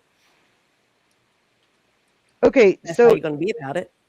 So to be fair, Tootie, it's not my water situation. This is a global water situation, which is being exacerbated in my local state. But I have a well, and it's got another 180 feet of water, according to the last time we checked the sticks. So I'm not talking about my position there. And you cannot give a fuck or give a fuck about whoever you want. Why should anybody else give a fuck about? Here's the thing, what's Tootie. going I'm on not with you saying that you your don't give a child fuck shouldn't about get anybody medical else. They treatment if shouldn't. suffer an That's OD. the answer. And can I please answer?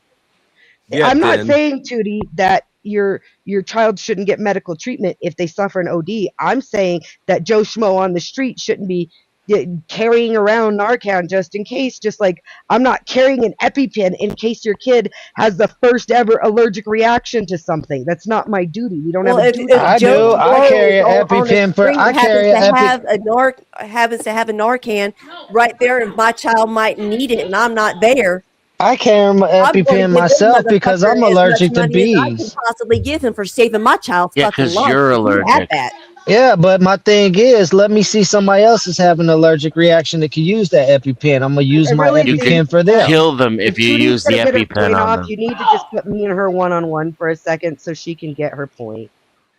No, it depends, Dennis. And if I I didn't walk hear up half and this of it. lady's like, my husband has shellfish and he's allergic, I know that the EpiPen's gonna work for him. Oh, I you think don't. Beth is reading something and not hearing me, Tootie. I'm sorry. Hang on, guys. I'm not sure No. who I have backstage, so I'm throwing up a banner real quick. So we can all find out together. Sorry, Tootie. Tootie, if you'd You're like okay. another Bye. time, Would you I rather be a will tum address tum that. cohort accelerationist or a neo-libertarian phalangist? Neo-libertarian phalangism. I knew it was gonna be him. Is that a bad Sounds like thing? Prime. He's not gonna No, porn bomb you. that's He's just gonna do that Imperious. shit. Just gonna Yeah. do that nonstop? Yep. Okay, never mind. Fuck that. I'm not dealing with that shit. Don't Mike, blame you. Mike, is that a yes or a no on that? So, if why would you stop? Your Narcan solution really seems to be like half of a fix. What would stop you from wanting to do the whole fix and be proactive about the people who are the problem? Nothing stops me from that. I'm absolutely, what I want is if we stop putting a Band-Aid on this gaping wound, you have to look at the fucking wound and start addressing it. Okay, like with wood chippers or like Yeah, how do you expect them to heal, first of all? And if the wound's not healed, well, they're going to die, and you won't be able to help them. How did America heal over the wound of alcohol since Prohibition? I'm going to ask you a question in return, Dusty. To answer your question, I'm going to ask you a question. If your foot is rotting off and the doctor tells you leaving it attached will lead to sepsis that will kill you, are you going to let him cut your foot off? Yes, but I don't think that's a good Yo, analogy. that's a little too terrible close. analogy. Hold the fuck up. That's a little too close to home, Nikki. Are you trying to insult people on the fucking panel? But that's an awful analogy. Because I'm saying we got to cut the infected foot off, Dusty. But you're not going to get rid of people problems, right? Addiction is a Glad people you think it's funny about people dying, bitch. But there is no died? solution to that. Coon Handler just died of sepsis. I didn't even know that. I know somebody who almost died of it. Ironically, it was from I shooting thought you up were talking about bong Rick water. Rude losing his foot. My bad, and my not bad, dying. then, Nikki. I thought that was intentional. No. towards Coon. I was My more bad. referring to like Rick Rude, who lost his foot and didn't die. And it was all his fault too. Yeah, it was all Like he Coon's literally fault, too. But again, As much as I hate to say that it. analogy doesn't really work at all. It just doesn't These work. people are the rotten foot that we need to cut off from society. You cannot cut off people who have problems from society. People are problems. Well, you can if you implement eugenics at the same time, which we all know I want to do too. So I don't see why you don't get where I'm going with this. Well, Or are you people just have getting been me trying. to say it again. People have been trying And to do. I would also to do this push sort of back thing. on the idea that the people who are overdosing on fent over and over again are like representative of normal people problems. I mean, I bet over half the people on this panel have had substance abuse problems. I think. Yeah, some we're not addiction talking problems about at some substance point- abuse problems. Yeah, we are. No, we're not. We're talking about the few rare extreme cases where people are pissing and shitting and fucking in the street and getting No, we're not. revived by strangers because they use fent so much. Those are the majority of the people who are going to be affected by taking Narcan and taking it back to a medical professional. There are lots and When lots and lots Narcan of was people- available by a medical professional, these kids that you're talking about who actually get a hold of grandma's medicine, these people who are taking prescribed drugs on a regular basis and accidentally OD, those people have had Narcan available to them through their medical professionals and emergency services. No, and that's it does wrong. happen. You have a big time crunch. Time crunch is the problem. So there's lots of kids that take grandma's meds that would, in fact, definitely die if they had to go to a medical professional. How many kids have been saved from taking grandma's meds by Narcan? Give me some numbers, somebody. I don't You have guys any wanna fucking throw that numbers. out Why you as want an numbers? example. I'm too old for the opiate epidemic. That was my little brother's generation shit. I don't know, but what's the point? It's coming down just to an that. If example. even just one life is saved, fucking No, it's not. martyr. No, it's not. Literally, those Syndrome words were bullshit. used in the No, it's fucking not. debate. It's not. Like It's coming back to how many. you're tell me- dismissing. Show me some You're dis- statistics, Dusty, that prove that having Narcan available has saved more You know what? Why don't you quote the statistics that prove me wrong since you prepped for this debate and I didn't? I did bring out statistics showing that the Okay. OD rate is higher No, now. I want than the it statistics was showing. I want the statistics before Narcan showing was put out. that only the undesirable, streetwalkers are the ones dying, and that other people who would pull through are not dying. I want those statistics. You prep for this debate. I'm just a panelist. Go ahead. What statistics now? Be more clear. You want me to prove that we're using statistics that,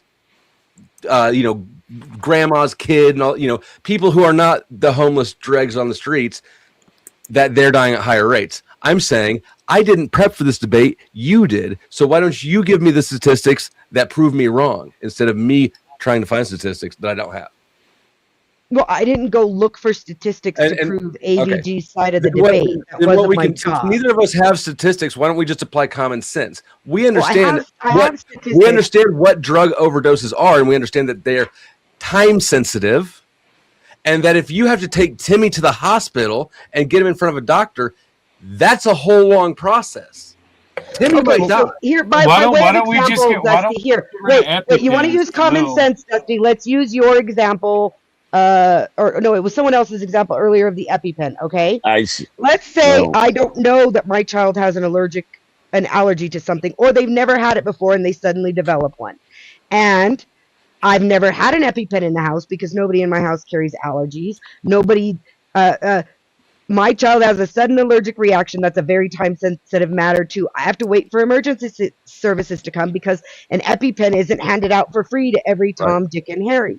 Because they are So dangerous. how is your child having an accidental OD by getting into grandma's medication that you didn't keep her away from? More important than my child. So why doesn't everybody have to carry a fucking EpiPen It's not around? a matter of more important. It's a matter of the negative harms that come from misusing the thing.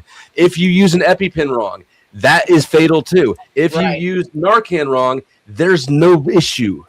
Yeah. Well, they still die of the overdose. Well, no. No, they won't. If you use Narcan wrong? Well, it's kind of If you hard. administer it to somebody who doesn't need it. Yeah. It's Yeah, not, if you administer an EpiPen to someone who doesn't need it, they're not necessarily going to die either, given proper medical. EpiPens present a danger. Narcan does not. A larger danger than Narcan by far. You can buy generic EpiPens even with that given, how is it any different though to say that to pull up a what if this child accidentally gets something? Shit accidentally happens in the world. We don't always have a fucking EMT next to us because something accidental happened. That's why you want it in your first aid kit. That's And why nobody- people and should nobody- have access to But it. it's Nobody- free, you should.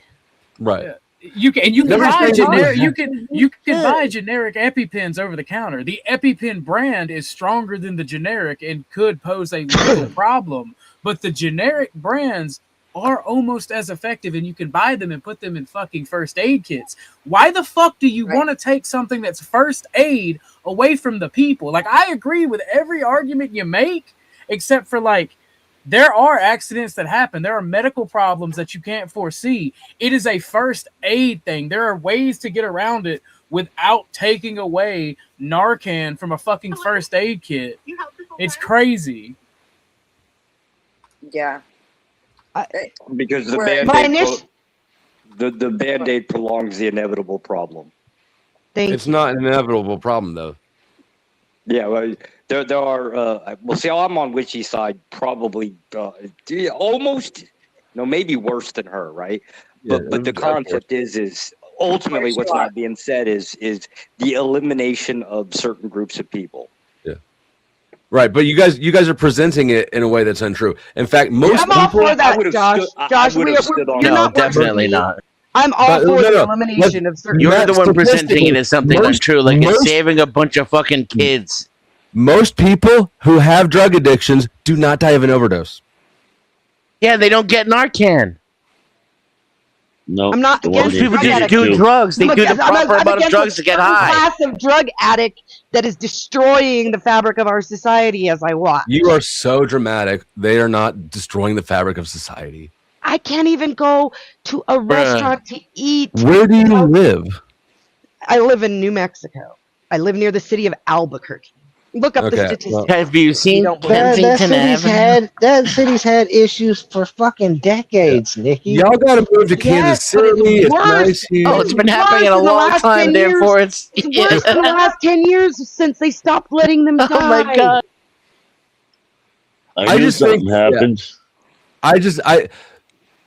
I think that there's a lot of people who just don't have any real problems, and the other ones are like, we need to round up the homeless people. Blah, blah, blah. Like, oh, you had to see somebody at the intersection on your way to work. You know, it's just like, I don't know. Maybe I'm wrong. I'm speculating a bit, but I just assume that probably junkies are not that big of a problem in your life. You're probably not finding them in your garage and shit. You know, you probably just I had to kind of leave don't the like city them. so that I wasn't. I had to leave the city so that I wasn't, Flo. And I lived in a fairly decent neighborhood. I had to move myself out into the mountains away from the city because it was to the point where on 3 different occasions within 2 or 3 weeks, on 3 different occasions, I had fucking cops in SWAT with fucking AKs crossing through my backyard chasing junkies.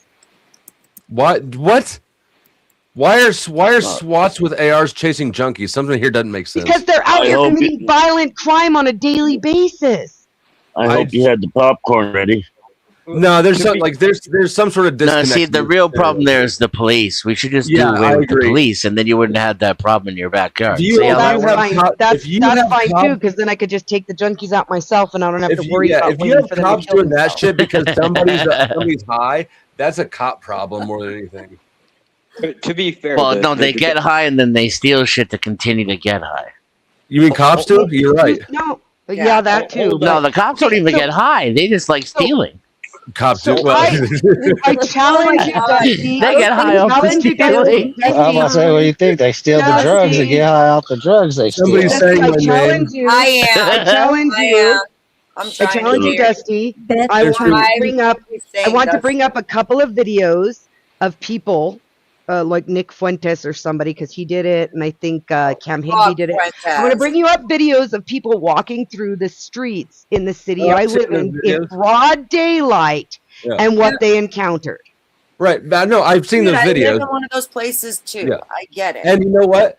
I don't care. They're not affecting my life. I'm amused by them. We all love those videos. If I see them wandering on the street, I kind of laugh at them. You know, like, It's I'm to the fine with point it. businesses are shutting down in my city. It's, Oh my it's to God, the point the that app business- listings off of Amazon. It's to the Nikki, point what that are you when I go complaining to about? buy- I can't when I go to to the buy my gas station without groceries, being asked for my somebody's gotta spare come unlock the change. fucking meat. Excuse me, if they It'll just be whacked alright. them with a broom, they'd go away. It's that Yeah. simple. I- But Dusty, It's I not sent that you a link. simple. I sent You you, a might- It's link. not that Dusty. simple. Okay. Where? I sent Make you a sure you link get that- some I lead in sent the it- end of that room. I sent it several days ago with some cops who got caught stealing people's shit. Lalas. You should watch it. Alright. It's fucking wild. I would love They it actually, if just the cops actually got hitting with them with a broom does something. So let me give you a personal anecdote here, okay? My youngest daughter, her father worked security in the downtown region. He was actually a manager until recently because he got arrested because this homeless guy who has come in and hit them, who has tried to stab them with a pen, who has beat on them. He's a drug addict and an alcoholic, and he's multiple times been arrested. Came in one day and they ended up just letting him have what he was asking for, and they all ended up with battery charges on it because this poor homeless guy who's sitting there telling him, "I'm going to grape your daughter." Okay. You know, Yeah, I took the 17 months battery charges. I'd have beat the shit out of him. Bet he wouldn't do it again. That's kind of annoying. They did beat the shit out of him, XL. That's what I I'm bet telling he you. don't And do they it went again. to jail, and he's back on the street, beat up again by somebody else. He took a wine bottle to Yeah, you a heard liquor that store key where word, they're dead. somebody else. And after that somebody else, I bet he Okay, don't and go so- back to that place. So how does that whole situation tie back to Narcan? Because this guy's a junkie who's been Narcaned a bunch of times with a bunch of his buddies who Are don't you give a sure, fuck about or their are you own lives, so they don't give a speculating? fuck about yours. They've seen him be Narcan downtown. It's in the testimony for the case. I just think that eliminating Narcan except for at the I don't hospital. want to eliminate Narcan. Yeah, I know and you not think you just don't at want the to eliminate Narcan. hospital. You just, Not just yeah, at you the just- hospital. The look, EMTs can carry the it. benefit of Narcan is that it's a fast, easy solution to have on hand. Speed is the important factor here, and you're stomping on the critical component. It's not a solution. It's a temporary Band-Aid. And if you don't If get there- medical treatment after you've had it, what it would can it actually what, cause hold you to on. be more likely to keep- get an what OD. is what does a solution look like? We've already told you that. You let them kill themselves off so they're gone. And Okay, you but continue there's to let going to them be kill more themselves junkies. off. That's not going to get rid of junkies.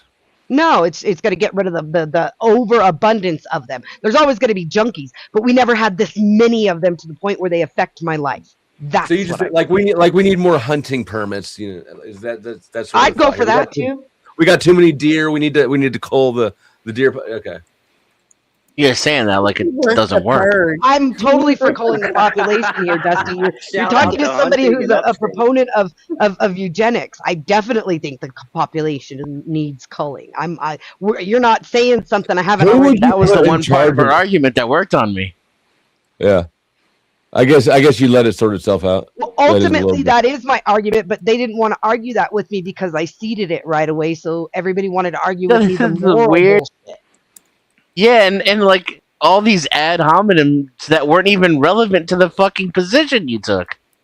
Oh, I get those all the time. I mean, that's the thing is people don't want to have an actual discussion with me because they just assume things about me. I kept asking questions of people like I asked Ms. Deacon, have you chaired meetings yourself? Because she's accusing me of not doing outreach, and then in the same moment isn't willing to answer a question about her own outreach. Like, I don't assume anything about any of you people because you may have one stance on this particular issue, but tomorrow when we discuss another issue, we may be entirely in line on that issue because I don't assume that just because you have one stance, you have all these other ones. And just because I'm pro-choice, I'm suddenly a baby killer. Like, I've never had an abortion and I have 5 children.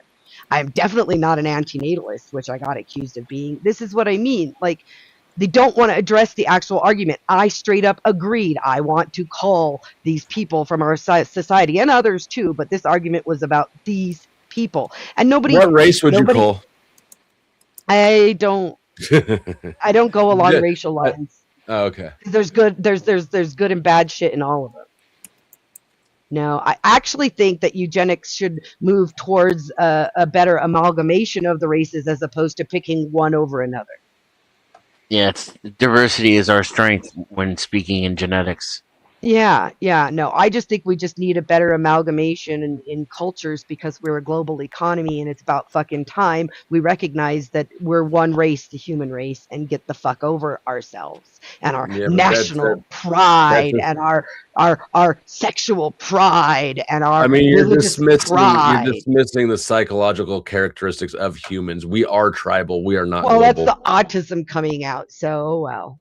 Maybe autism is the future. People who don't sit there thinking. Well, most autistic people are super racist and tribalist. I hear a lot of autistic people doing that Ubermensch thing with themselves, but then they can't figure out what's sarcastic and what's not. So, I'm pretty good with sarcasm. Autistic people are usually the last ones in the room, so that makes politics make sense. I was just joking about a touch of the tism because I set aside emotions for rationality. It was a joke. I don't have an autism diagnosis. Nobody's ever accused me of actually being autistic. It was a joke about how I set aside all of the emotional, psychological bullshit and I look at the rational, logical side of life. I'm sorry, I had to step away. I had a phone call. But, did you ever answer the question of why would you want to remove it from your first aid kit? You know, it's better to have it and not need it than need it and not have it. And I agree with you on a lot of things except for this one. And my reasoning isn't because I shouldn't have it. It's because I don't believe other people should have it, and I don't think I'm any better than them, and I should get it when they don't. Yeah, but see, here's the thing, right? Narcan doesn't it doesn't pose an issue from just being administered. It's pretty much like putting a liquid bandage on someone who's ODing, or in someone who's ODing. And distributing it to all these people who are ODing on a regular basis is like putting a Band-Aid on an issue. Yeah, 'Cause but see, if there you are just let them kill themselves off, they're gone. There are so much more efficient ways of dealing with those problems than this one. This one is like one of those moot points where, and I agree with Flo, right? And I've always stated this has got me in trouble with my fascist circles. Drugs should be legalized for eugenics purposes, because if drugs are legalized, people who get addicted will deal with the consequences. And if they're They're not legalized, dealing with the consequences. They have a lot Narcan. of the negative consequences associated with drugs go away if you legalize them, especially with I'm organized next, crime. real quick. Welcome to everybody who just came over from the Powdered Dusty. Thank you very much. Thank you, Dusty, for coming and hanging out. You are awesome. I always appreciate you. Come back anytime. I'm really glad he came to, Beth, because he got you some money, and that's kind of the point fuck of you yeah. streaming. Hell He was enjoying having his harem for as long as he could afford it. These critiques And hi, these critiques are incredibly unfair. Like, you guys know her position, right? At least if any of y'all have attended any of her discussions or debates Hi, Jamie. prior to Good this, to see you, right? sir. Doesn't seem You're like they do though, absolutely- Josh, with the arguments that I'm hearing. Only because this is the topic prompt, right? And then everybody's dragging everything else in here against this one topic prompt. She's already told you an alternative solution, but that I'm one just wasn't saying allowed there's because more the topic prompt. effective ways of dealing with addicts than getting rid of Narcan. I want to call attention to the rare Josh Nikki collab that just happened right now. Oh, no. Me and Josh agree on a lot. In fact, I think he wanted to join me in a debate against... Not Josh, sorry. I meant Jamie. Oh. So it's like Josh and I kind of agree on a lot. But more importantly, I think that the problem I come up with when I have these discussions with people is they're disingenuous. They come up and say things like... what about that one kid who got grandma's medicine? And my honest answer to that is, how the fuck did she get grandma's medicine? That's you. That's bad parenting. Like, that's the thing, is that accidents do happen. But that doesn't mean I have to be prepared for every fucking accident that could possibly happen in my life. The But you majority of should be. people who take advantage of Narcan are not accidental overdoses. But you should. Yeah, I'm starting to think that empathy is important, but it shouldn't be policy, is what I'm maybe considering as I get older in life. Because there's just, like, the world is not overcrowded by any means. That's a lie. But there are too many people. That's true. And most of them suck. Most of them suck. They're dumb. They can't take care of themselves. Their warning labels are for them. The litigious nature of a society is because of them. They literally ruin everything good. Like, life would just be better if they weren't around. Yeah, we have along good with the things, Narcan, let's and they get make rid of the warning labels. Those eating Tide Pods. Right. I mean, shit. Yeah, and like, if you can't keep your kids away from dangerous drugs, your kid probably shouldn't breed. It's probably helping us all. You shouldn't have kids. You Well, can't the keep kids. the one time you're not watching your kid or your nephew or niece or your grandbaby, that's the one time you're gonna wish the warning labels were there. But I digress. I don't tend to disagree with you two a lot, but this is You think literally. kids read the warning labels? I believe wholeheartedly that you should be prepared for every situation possible that you have the finances to be able to be prepared for. And if you don't, that's just bad planning on your aspect. And Nikki, I happen to know that you're a prepper and this type of person, so I don't believe for a second that you're not prepared for these No, situations. the only reason I say that I agree with taking Narcan out of my box is because I don't think it should be in everyone's box. And since I don't want to play this game of, oh, now you're putting yourself on a pedestal and you can have it and nobody else can, I thought, let's put the doctors on that pedestal for giving medical treatment. And I don't know. Maybe we should be honest about the pedestals, and people who are prepared enough to have it in their kit should have it, and junkies on the street who don't have it shouldn't. Exactly. And then it's up I'll to go with that too. I can see that. I concede that, and if somebody had come at me with that argument during the debate, they might have convinced me. My whole point of wanting Narcan to be from a medical professional is this idea that, like, my mom's husband, she was married to when she died, is a meth head, and he doesn't use opioids, but he's got in the floorboard of his car for his buddies 5 or 6 Narcans sitting around, sometimes used ones. Or I haven't seen him since my mom died, thank God, but he would have that, and I just like what's the fucking point to revive them and they're just gonna get high again? Well, what's the point? Here's the thing. Like, Not Laws pointed out something as well. Like, you guys focus on the individual as the end all be all for responsibility, right? And I see that as an issue, right? Because there's part of the problem that you're not talking about is the lack of purpose humans have, the lack of organization and cohesion, this individual freedom that people participate in, just going and meandering about their lives. And like, here's the thing. Like, what are people to do if they have nothing going for them? They have an economy that's there to make them subservient to the wealthy. They can't build things for themselves. They can't have families. They can't do these things easier. They don't have access to education. I mean, like, the drug addiction is a response to a shitty life 90% of the time. Yes. And that's true for all. That's true for all. So what purpose does it do to just let them die and claim they're low IQ and shouldn't be breeding when the entire Because then we can focus on the system is fact that the fucked up? shitty life is being had by the rest of us too, and quit trying to pull up the very bottom instead of supporting the middle where it needs to be. My sister in atheism.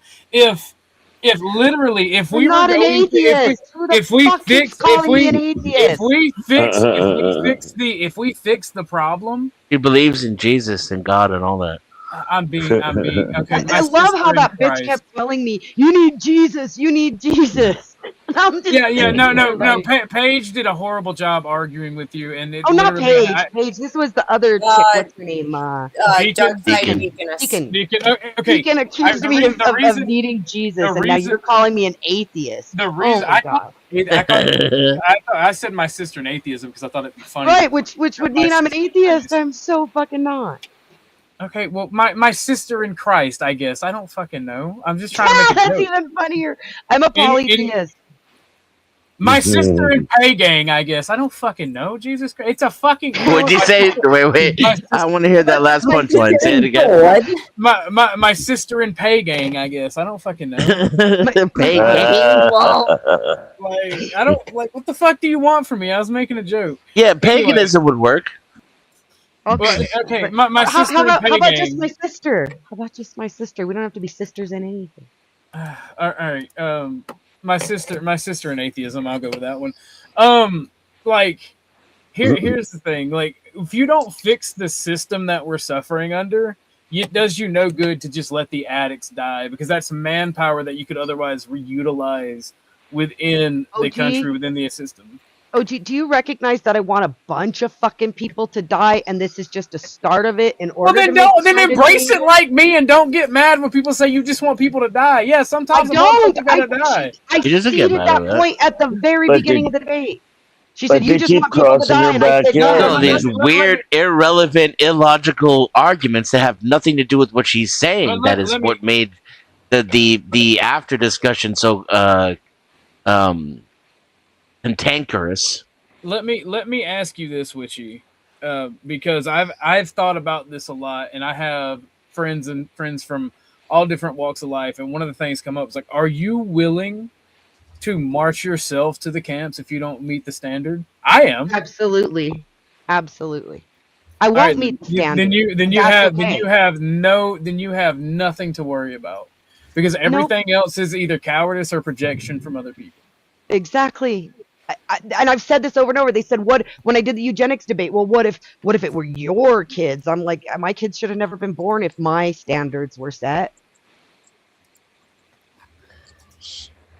I just couldn't have an abortion because I just couldn't do it. Some people can't, you know.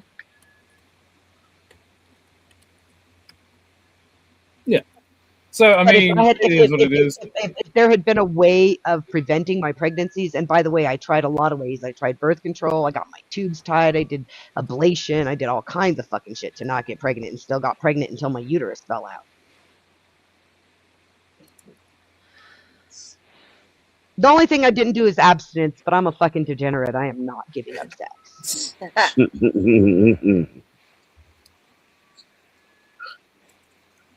And I was married and fulfilled that contract twice. I'm widowed twice. So people say, oh, well, you shouldn't have sex out of marriage. I fucking served the contract. It's over and done with. Which one am I going to be in heaven with now, Miss Christian? My first husband or my second husband?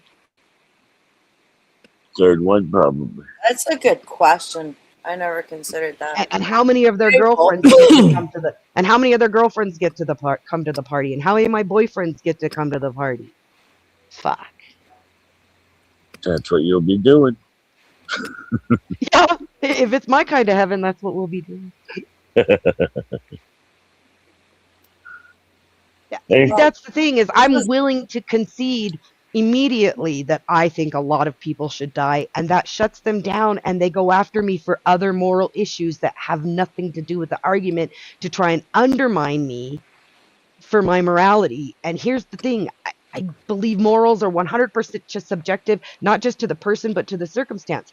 Everybody does something in the heat of the moment that goes against what they profess their ideology to be when the chips are down or your back's against the wall. Morals are completely subjective to the circumstance. Yeah, in an ideal world, I can live by a moral standard. But if it's between my kids starving and fucking killing the deer, I'm going to kill the fucking deer.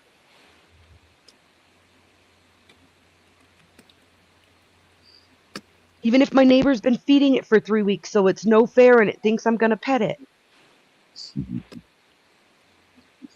Oh, hell, did we just bring it all the way back around to irrationality? Oh. Anybody got questions about the topic per se? Yeah, that's a good...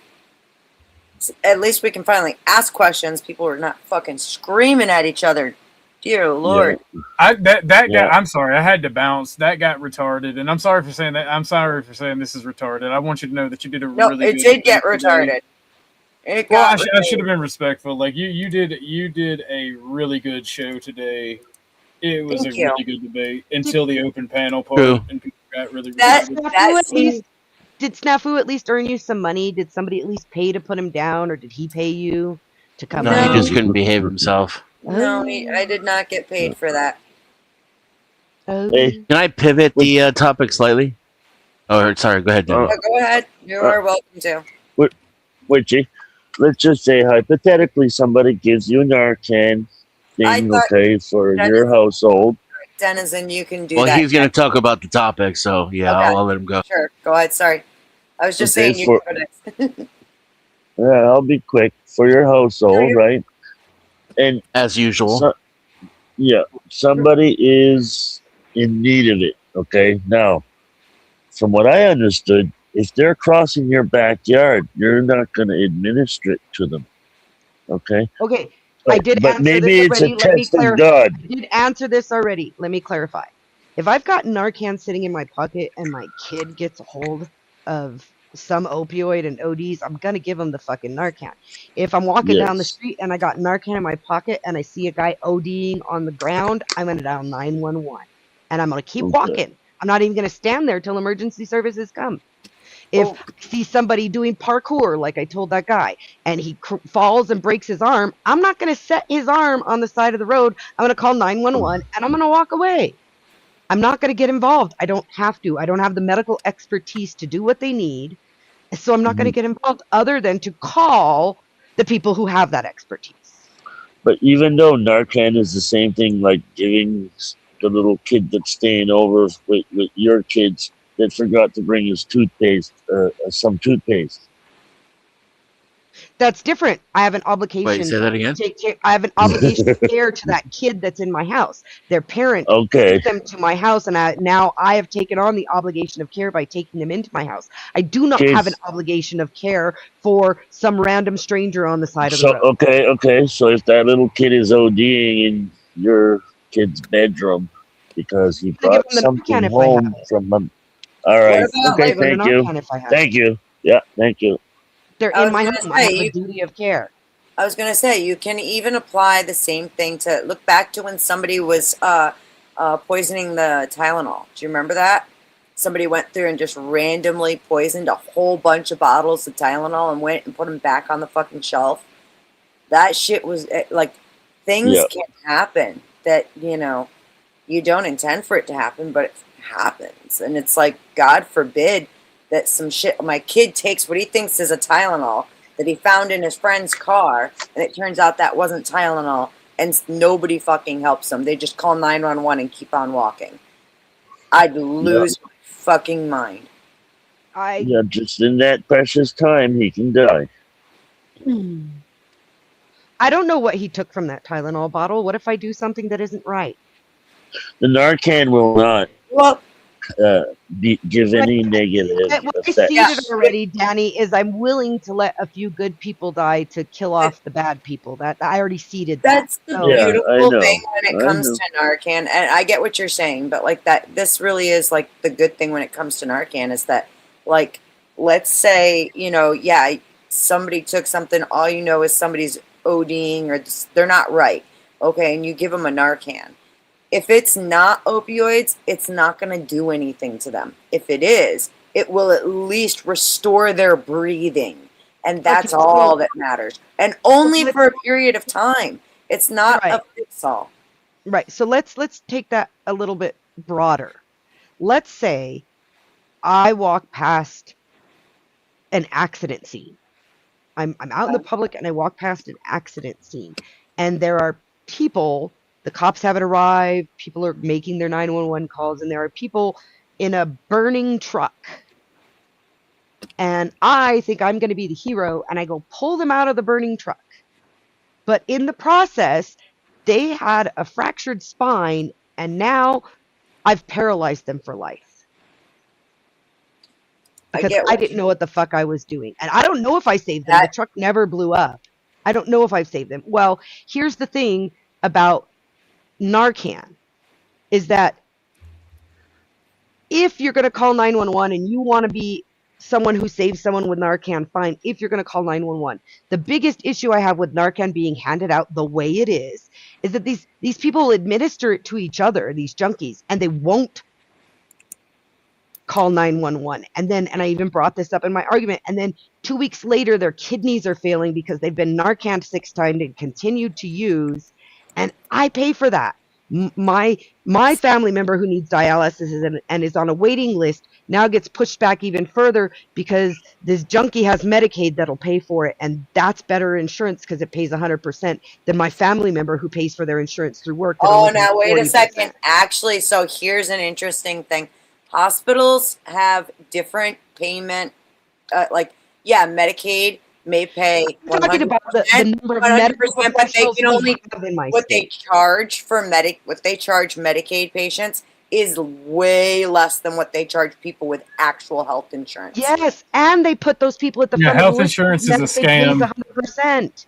No, they don't. No, they don't. As a collecting the copays. I've seen it happen time and again. And also, their kidney failure is further along than yours, and other variations.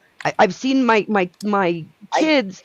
I've seen my kids get pushed back on medical treatments because kids who have family situations get pushed to the front of the line. I'm tired of these junkies getting pushed to the front of the line. And I said that clearly in my argument, that they all get food stamps and then they don't even use the food stamps to buy food for themselves. They claim 3 kids that their mother's raising. They get the food stamps. They don't even buy food. They sell the food stamps. And you say, oh, they're the EBT. They can't sell that. Bullshit. They go to the store with a list and they buy the groceries and they sell them 50 cents on a dollar. They go in and they steal the fucking meat because they can sell it cheaper on the street right now, to the point where some of our stores have the meat under locked cases. They have the laundry soap. If I want to go get fucking deodorant at half the stores in town, somebody's got to come with a key to unlock the fucking shelf so I can buy deodorant. And then he's got to carry it up to the register. Fucking long that takes to shop. I get what you're saying, but I don't think it's always that way. Sounds like a societal problem. I've seen it a lot of.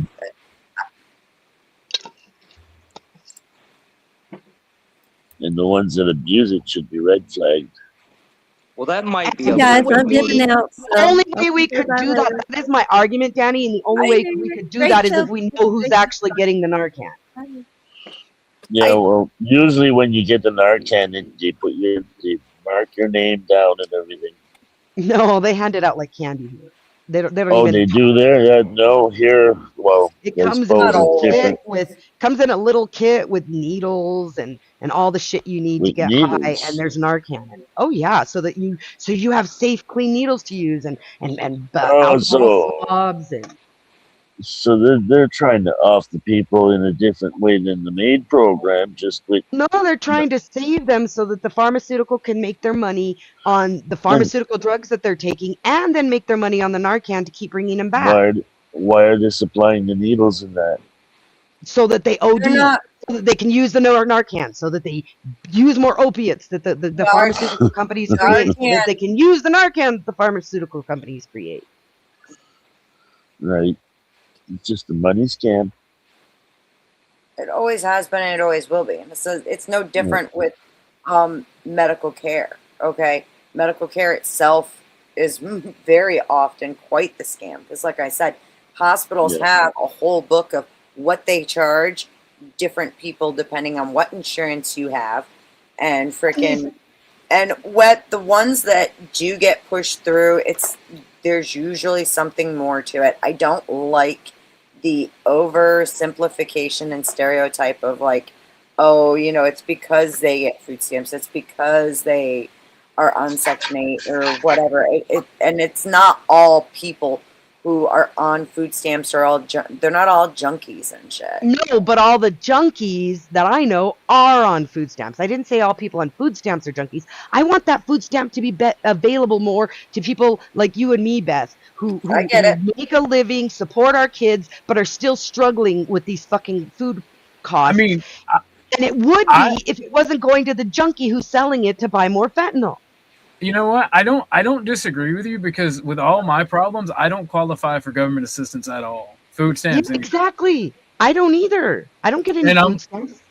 I'm sitting here, and you know what? And people can say, "Oh, that's greedy." Da da da da da. No, I get where you're coming from, right? But I don't think just food stamps is the answer. We need government work programs like job placement and training programs. There's these a sort lot of things that are the answer. But one of the things that really irks me with the Narcan debate, since that's what we're really on here, is that the pharmaceutical companies played up to people's emotions. And instead of agreeing to have a tighter restriction on their pharmaceuticals and more supervision of people on their pharmaceuticals so that they can get the treatment they need, but they have also the proper treatment for the side effects of these drugs. So that they don't become addicted and using street drugs, and they're weaned off properly, and they're given the psychological treatment to get off of the pain meds when the time comes, or if they're on them permanently, that they're administered by someone that can't slip up the way you might, and the pharmaceutical companies don't want to play into that. So what they did is they fed into people's emotions by creating a drug that stops the OD for a few minutes, so that they could keep their fucking customers and sell them a new drug at our fucking cost, out of my tax. They make it sound like it's at our cost. Okay, look, they're getting it so much cheaper than what they're charging the American people for. So why not hold the fucking government accountable for overcharging the people? How about holding the pharmaceuticals it's not the government, it's the court, it's the making all this fucking money? It's this the is what I'm insurance saying. It's a bigger problem, yes, but one of the ways we start solving it is not playing into their fucking game. We need to catch them before they're addicted, as opposed to handing them out Narcan once they are. And if we can't do that, we've already fucking failed anyway. Let them die. I think Ted Kaczynski actually had the answers to our problems more so than just let them die. I'm just gonna be real with you. I won't dive any more detail into that. But well, I mean. He said we need more hunting licenses. That was already prescribed. Yeah, that was already prescribed in an alternative, but it wasn't allowed. Once you're in the system, they try to keep you in the system because there's money just to be simply made. do not obey. What is this life worth living if you have to be oppressed? It's the Answer same me thing that. with any kind of social services in that too. I If they don't get rid of mind. you and you go to work in that, right, they're losing a customer right there. So they can lose their job if they get rid of every customer. So it's a system to keep the people in the system. It's screwed up world, man. That's my opinion. I'm Yeah, sticking because to as long as the people are reliant upon, the system, what else can they do, right? I love how somebody does an internet search and thinks they know more about the state that I live in than me, but okay. Get pop off, King. Who's Pop off. who's doing So now internet that- searches? now that every other topic outside of the main topic has been discussed, right? Can I go back into the topic and have a conversation with Witchy? Or Yes. a Q&A? Thank you. Yes. Witchy, do you believe that the problem, the pushback that you're getting is an entitlement in society where society believes that they should be allowed to have whatever the hell they want? Basically, they're for choice constantly. Choice meaning I want the Narcan when I want, and all that other bullshit. Do you believe that's kind of mostly what the pushback is that you get? Yes, and the irony of is I get it from the people who claim to not be pro-choice. Got it. Let's see here. There was another question, but it was so long ago. We went so many damn places. You'll have to give me a minute because I'm trying to catch up with it. Within Narcan, the idea of was there an alternative? So you wanted to push Narcan back into basically as a medical prescription, right? Like you had to be an EMT or something to produce it.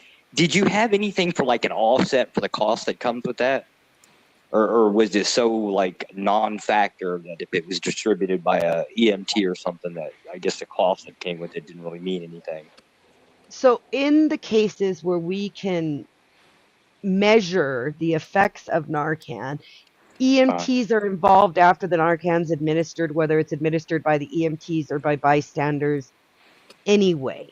So we don't have a lot of numbers about what's going on with the Narcan use that isn't having contact with the EMTs and right, stuff. because it's So, at the street level. Right. so there's already that expense of the EMT coming out, because even if you, as a responsible, moral, I'm trying to be polite here, but if you want to be a goody fucking martyr and save someone, part of that process is still calling in the emergency services anyway. Right. Okay. All right. I wouldn't So be there's adverse no. I wouldn't be adverse to the average everyday person having access to Narcan if it didn't mean that those junkies on the street are getting it too, especially if it didn't mean we were handing it out to them like candy. Right. Understand. Is there an offset cost, or did you within your stats? I missed this part if you did cover it. Within your stats, is there an offset cost that comes with Narcan coming from an ET or EMT versus what's sold on the streets? Like basically, if it's distributed by the hospital, is it a higher cost than what's distributed retail at the store? That depends on if you have private insurance or not. If you have Medicaid or no insurance, the cost is the same because it's provided through the same government program as the shit handed out on the street. But if you have private insurance, the cost is probably going to be a bit more. And in my state, because Medicaid can't negotiate with pharmaceuticals, if you have Medicaid, they're going to charge you just like you have private insurance. So that gets charged to the Medicaid, and it's not the actual user who pays it, it's their insurance. Okay. And a lot of the people right. I think here who are junkies do have Medicaid, because we have a program here in our state for homeless people to have access to Medicaid. Okay. I think that's my two main questions. I think that covers them. Thank you. Anybody else got questions? And Denizen, you said you had wanted to bring something up that was a little off topic. Yeah. First, I just want to say I've been doing every drug I could get my hands on since I was 9 years old, and I've never needed Narcan. I'm wondering if we can kind of shift into why, when these topics come up, people become completely and totally incapable of listening. their brain shut down to the point where they can't even hear and understand English. They raise their voice, they scream and yell, lash out, accuse others of saying things they didn't say, attack people's character, make assumptions about what they believe and what's going on in their lives, and completely, it's almost like to the point of being deliberate, avoid the point of discussion. All So- very, very true. So may I respond with an example tonight? What really got to me in the open panel portion, and it does every time I've done one of these when I've stuck around for some questioning, is that I get asked the same question multiple times. I concede what they were trying to back me into a corner to say in the first place. I concede it openly, and then they still come at me with what they had prepped for backing me into a corner where they never did. You know what I mean? Like, it's like, no, I concede that. I want a bunch of people to die. I want a lot more people than just the junkies to die in our world if I had my ideal That's why when you're solutions. talking to those type of people, you have to just tell them, fuck your morality, let's talk about the facts. Well, I think that's the other thing. I think I probably get a lot of pushback about is that these people that I've been debating with live by what they believe to be a strict moral code. And I won't. One of the things Emmett said made me laugh after a debate at his panel was that I love it when they go low because then I can go low. And these people hate that I won't go low. And they even get on AVG's case for not using the low tactics with me, but they're waiting for me to go low. You know, and I actually agree with you about morality not being objective. And it kind of gets frustrating, right, when you're having that conversation with them and they're just like, you're putting it down and it's so fucking obvious and it's easy to understand, but they're just like, nope. And so I get it. But they act like you're the one who's not listening. Because you're arguing. Sorry, OG. It's because you're arguing with someone else's morality. They're standing on the shoulders of giants.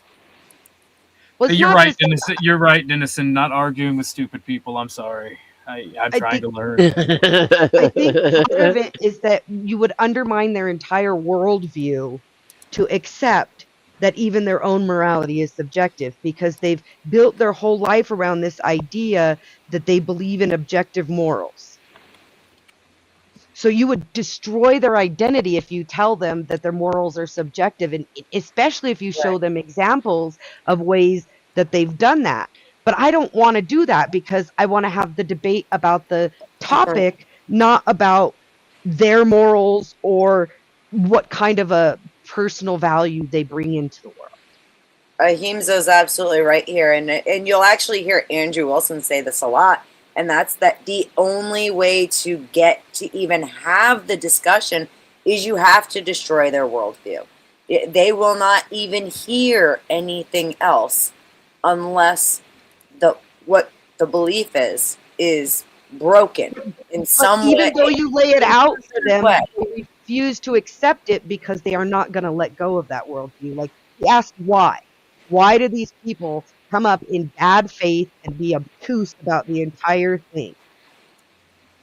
Well, so here's the question, right?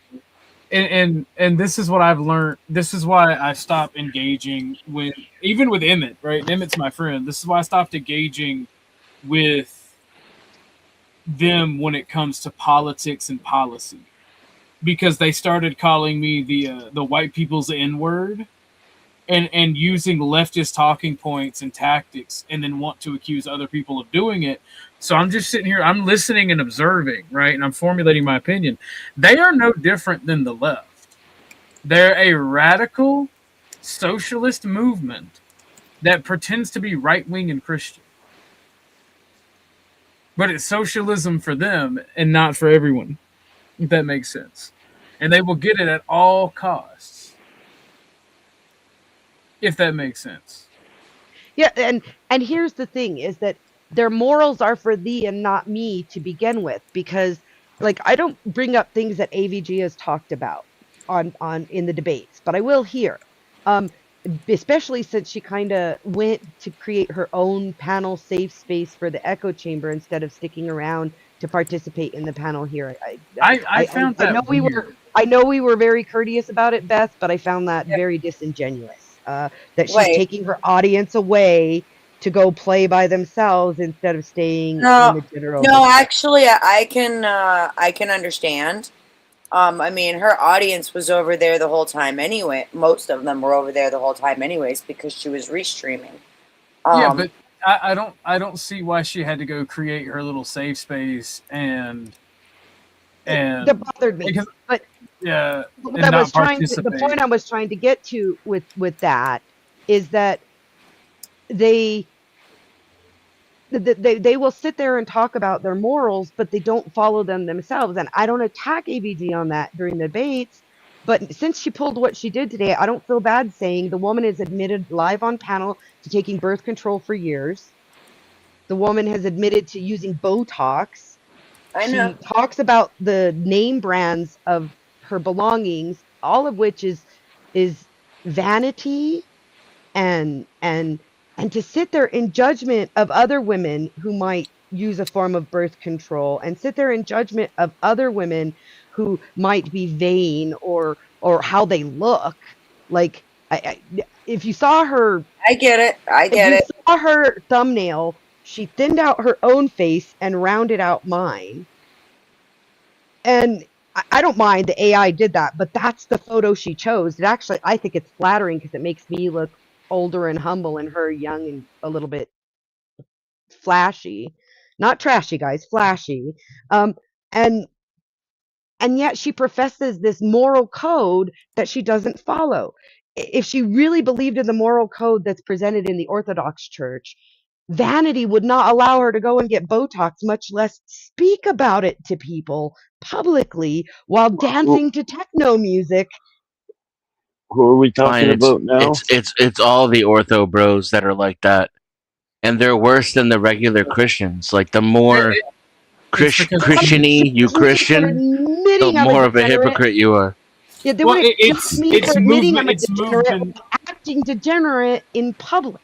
Like she sat It's there drinking for money on panel. I've never done anything Oh, like that. I don't think. See, I don't beat her up for that. I think it's nice to see her. No, it's actually have- Well, let her do it, but fucking don't ride a high horse after you're doing that.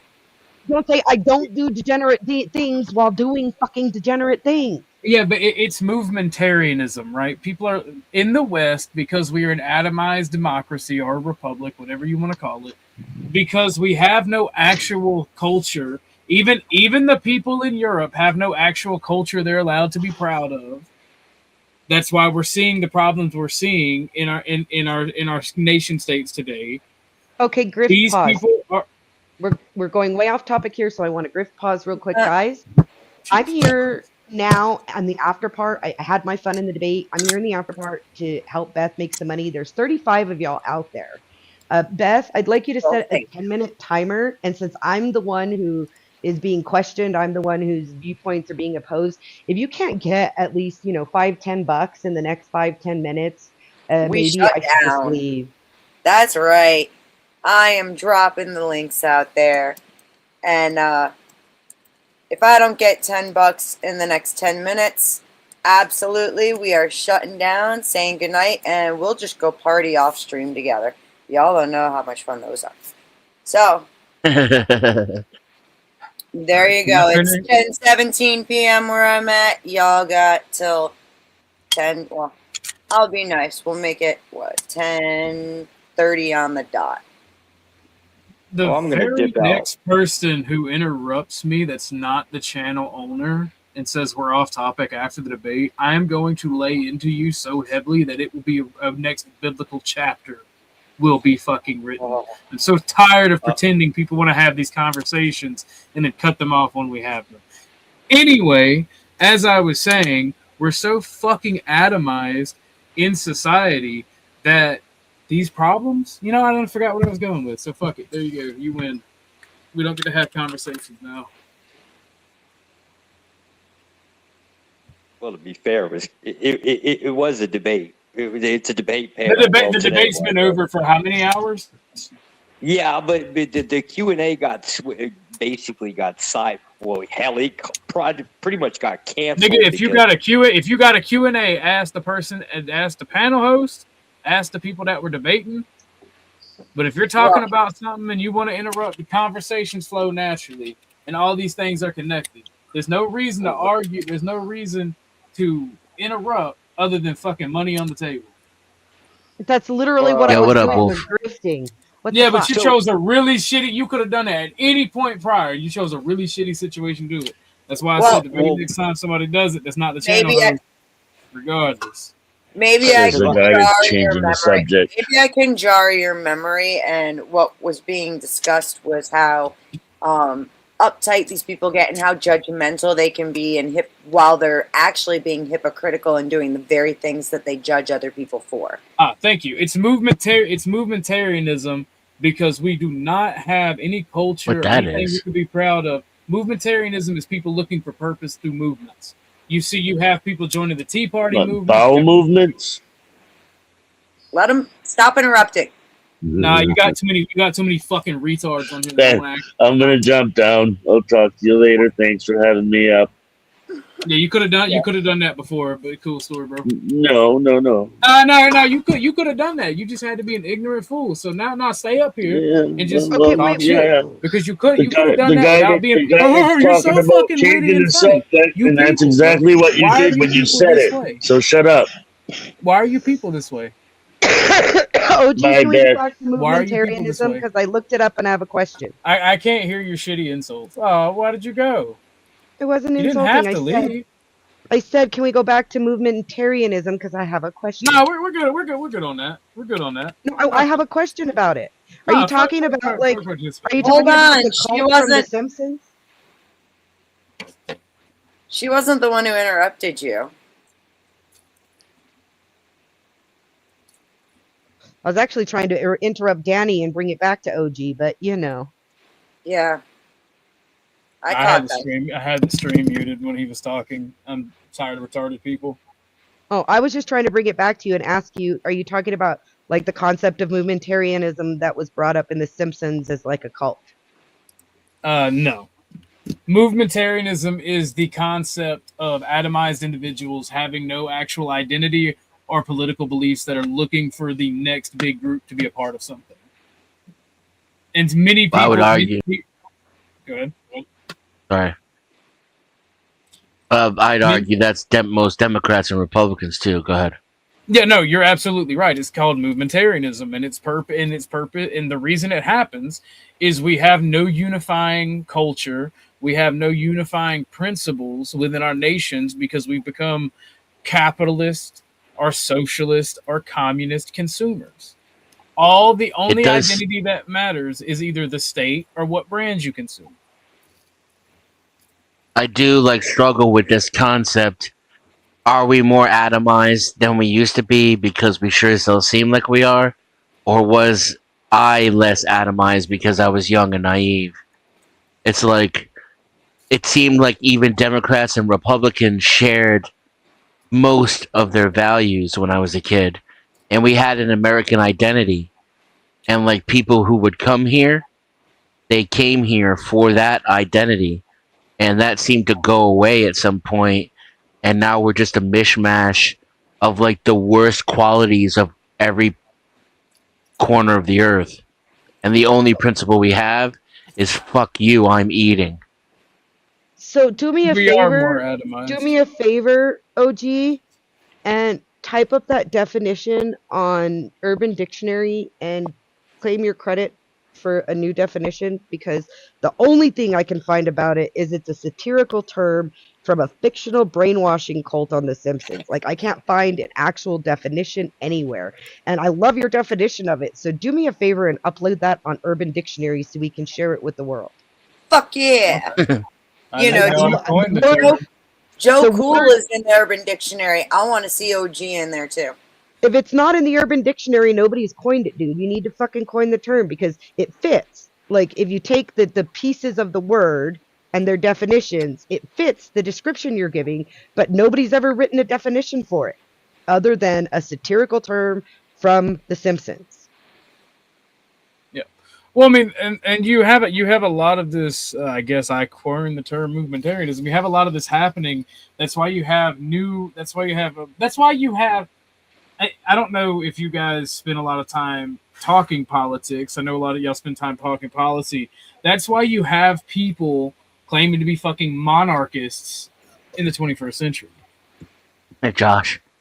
I think this ties into my question too. My pivot, right? Which is, why do people act this way?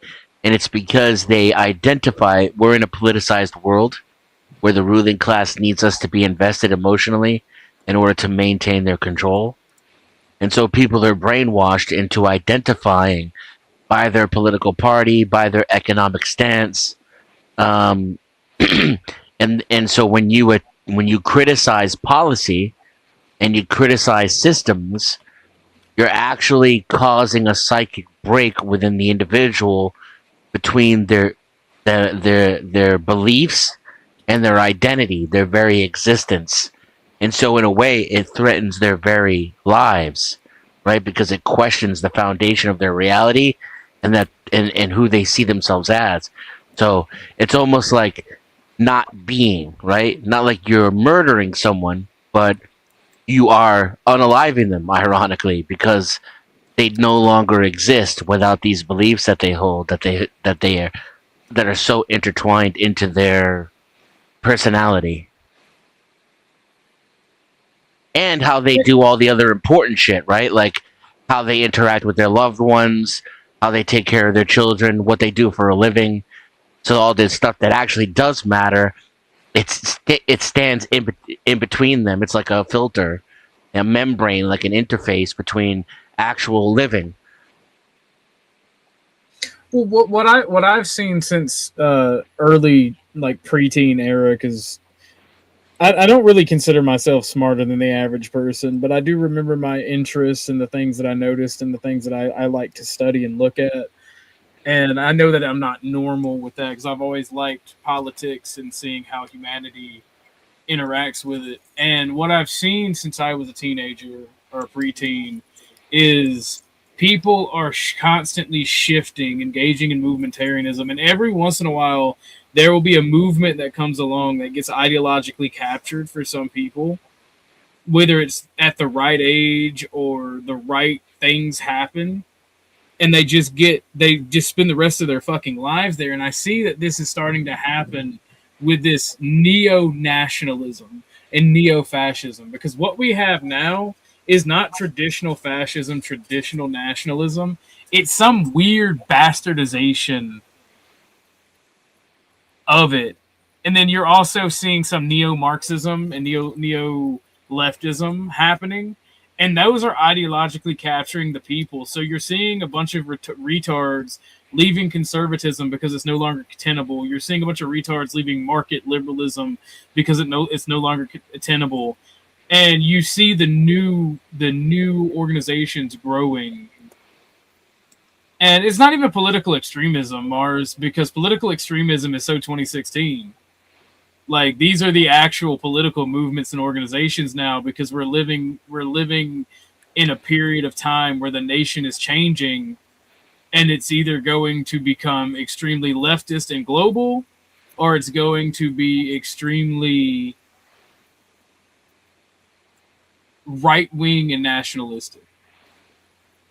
No, Michael Gambetta, you be quiet. Actually, why don't you come up here and talk, baby? Yeah.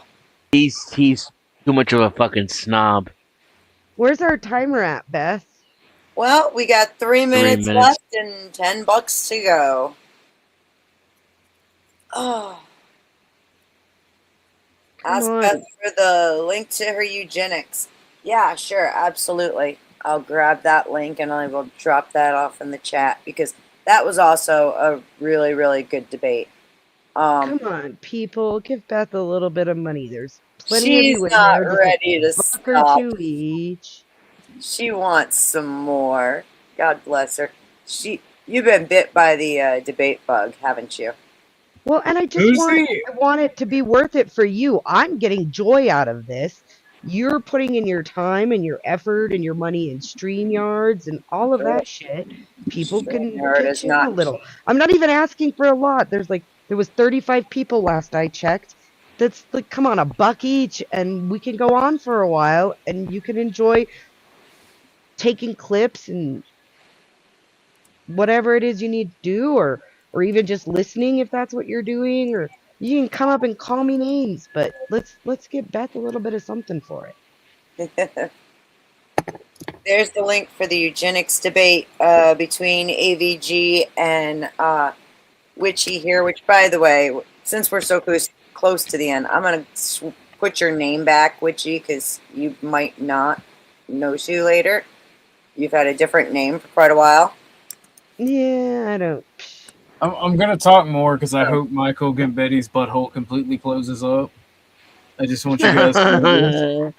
I hope so too. I hope he like just fucking just surgery. No, I don't want to have to deal with him constipated. He's Oh. already sassy enough when he's regular. Donna in Texas, thank you very, very much. Before I play the new Marte clip, for those who do not know, in case you haven't heard, Donna, on the 23rd, I am going to be debating Marte on the prompt.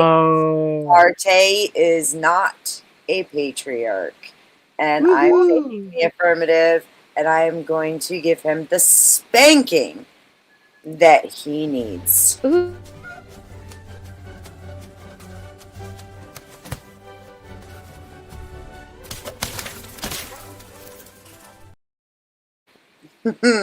Why does he get all the fun? Beth, who's moderating that? Where's that going to be at?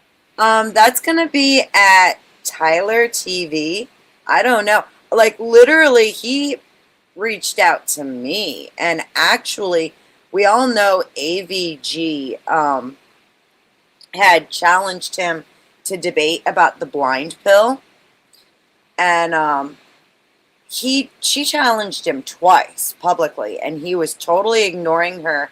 And that was the first topic. I received a message from Mr. B with Tyler TV and said Marte would like to debate you, and the first option given to me was the blind pill, and I called it right out, and I said AVG has challenged him on this twice publicly now.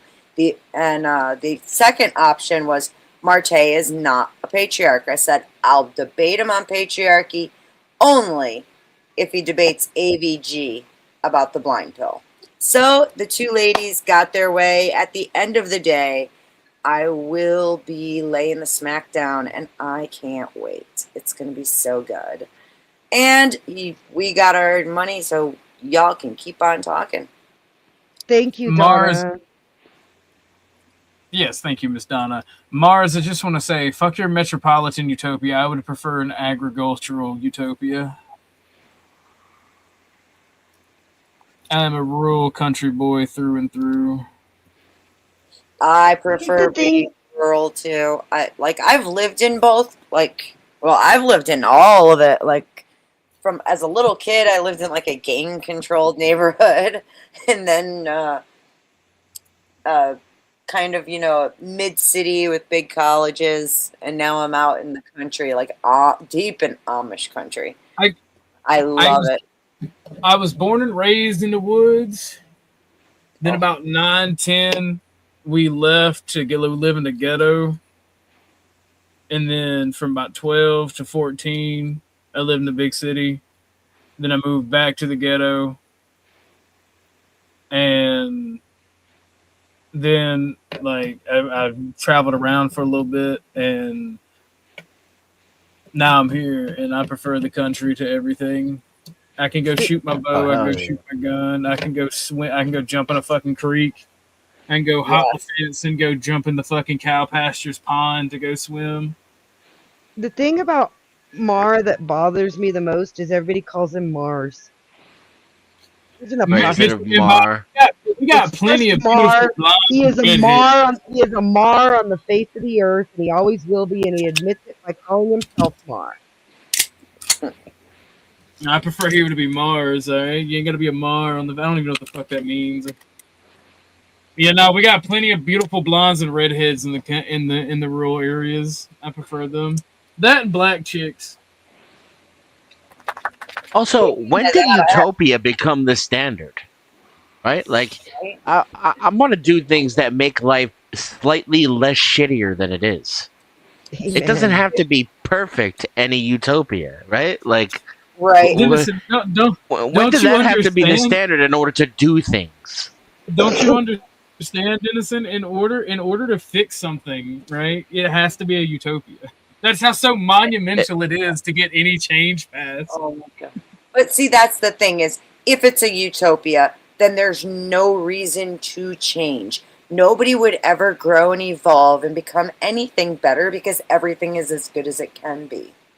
Well, that's why I'd like to see that. If I were God, I would create that universe. That's why you introduce artificial. What's it called? What I had a term for this. Artificial struggle. You input artificial struggle, and you allow things like hazing. You allow things. Certain bad things to happen that aren't actually bad. We just think they're socially bad because we become sensitive and soft. Yeah, I don't think that humans would carry on very long if there wasn't some kind of adversity to overcome. Struggle. At the end of the day, the biggest problem with humans are themselves, either against each other or against their own mind. And I've actually learned this. Like, I've meditated, and like I'm making it my purpose for the next 2 weeks to build good habits, to be reaffirming and like changing. Like, you see how I've been handling Snafu, Imperious, everything. Like, I argue with them slightly enough to let them know that I won't bow down to them, and then I'll just let them spurg out on their own. Right? And then, like, I'll correct people if they say you're emotional. I'm like, no, not emotional. I just don't like retarded people doing stupid things. But I won't argue with them anymore. I still find myself going back and forth with people. Then I got people like Dennison to remind me of what I'm doing, even if they don't know what I'm actually doing. And like, I'm going outside, being active, or I'm specifically having fun and engaging with people that I want to talk to, not just for. Hey, Heaves, shut up! I know what you're doing, woman. Silence. Hello, Lawrence. Good to see you, sir. And you best be careful talking to my sister that way. I'll fight you next. I ain't worried about either one of y'all. I will fight both of y'all. All right. I'll text her to shut up right now. Hit her on fucking hit her on right now. It is one of the advantages of upper body strength. Shooting the bow? No, you literally could take on Ahimsa and Beth at the same time. One-handed. Hey, I know I'm small. But yeah, small, like SMOL, small. Small. Small, very small. Small, very small. But no, I may be small, but I'd like to see him catch me as I'm scaling the cabinets to get up on the top and shit. I don't have well, if you're running away, then I don't have to. Yeah, exactly. Thank you. Like, that's what, when people go, they run away. Like, that's why when I could bench press you, girl. Don't even. Fair. I don't fight fair. I don't believe in that concept. I don't either. I'm too small to fight fair unless somebody's the same size as me. I just have an equalizer, and I'm not afraid to use it. Wait, if I as a man also have an equalizer and have no morals about using it, does that mean that we're no longer equal again? It means we are equal. We are equal to who is the fastest draw, right? Me. You say that, but what if it's always in my hand? That from what I hear, you keep missing the target. Is it your own report? Is that you guys aren't sharing the videos because you keep missing the target? No, that's not my own report, Dodo. No. I hit the target plenty. I hit the target overwhelmingly more than I miss. It's practicing. And I don't want to waste time editing practice shots. even in my, I make jokes about me aiming worse than I am. I don't. I know how to hunt with a bow. I don't know how to shoot a bow for archery practice, for like long term distance archery. I'm trying to learn too. See, but Well- here's the funny thing. This will make you laugh, okay? I am learning on a compound bow that I got my son when he was young. So it's a child's compound bow, but it fits perfectly in my hands, and I have the ability to actually fucking draw it. I'm doing recurve, and that's kind of part of the blessing and the curse. Because like it's not a child's bow, it's a training bow, but it's like only about 20 foot-pounds more than a child's bow. And luckily for me, it keeps the arrows from going like bejeebus far away when we miss, because we have to go digging through the bush to find them, which is kind of fun, not gonna lie. But today I did horribly though. Today I did bad. Like I usually don't miss as much as I did. I wonder what the fuck was off today. Sometimes it's just one of those days. When I was on rifle team, I had days like that where it was like, God damn. But then, quite frankly, I'd go get high with my other rifle team members and fucking be right back on point again. So me and my homie did 2 sets of 6, and the reason it takes so long for us to do the sets is because if we miss, we go and help each other find the arrow, and sometimes it takes up to 50 minutes to find the arrow. And we're like fucking basically hiking through the woods, doing this fucking like all this fucking work to find the arrow. So it takes a minute. But like, so all out of my 2 sets, my first shot I hit damn near close to the center. Like it was right off from the bullseye yellow, right? And like after that though, I missed like 3 fucking times, and then I hit the fucking target with every other arrow after I missed with my second arrow the 3 times. And then like the 4th arrow fucking hit the center of the target and bounced right the fuck off. It didn't stick in. And then like my homie did better his second round. And then my second round was fucking god awful. That's why I missed the 3 times.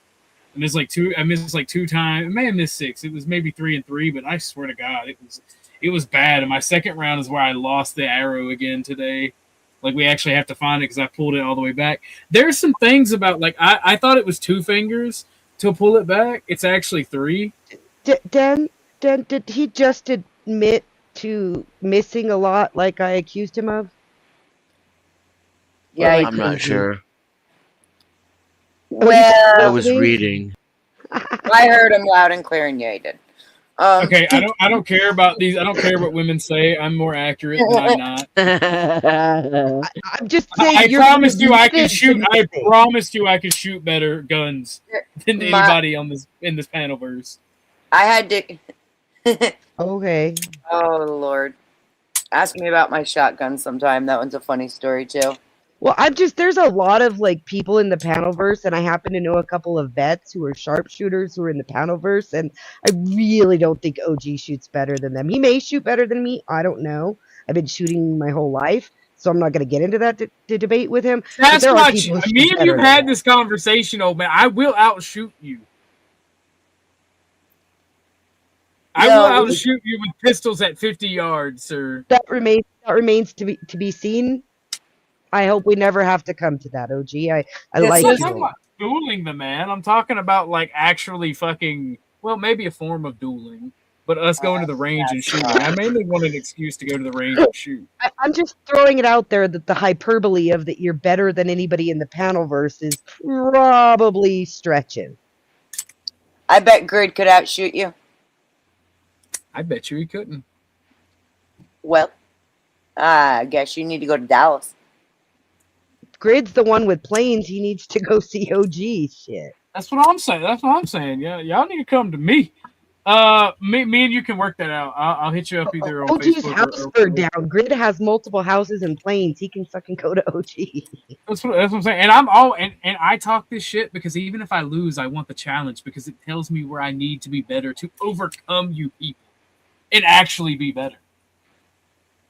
But yeah, no. I'd go to a range with you guys. Well, and you get to meet Grid in person, so win-win. Yes. Yes. Gert is awesome. He is the same in person as we know him on here. I am emotional today. Like I just all of a sudden got angry and annoyed this stream. It's coming out of nowhere. I don't know why. You're surrounded by women, OG.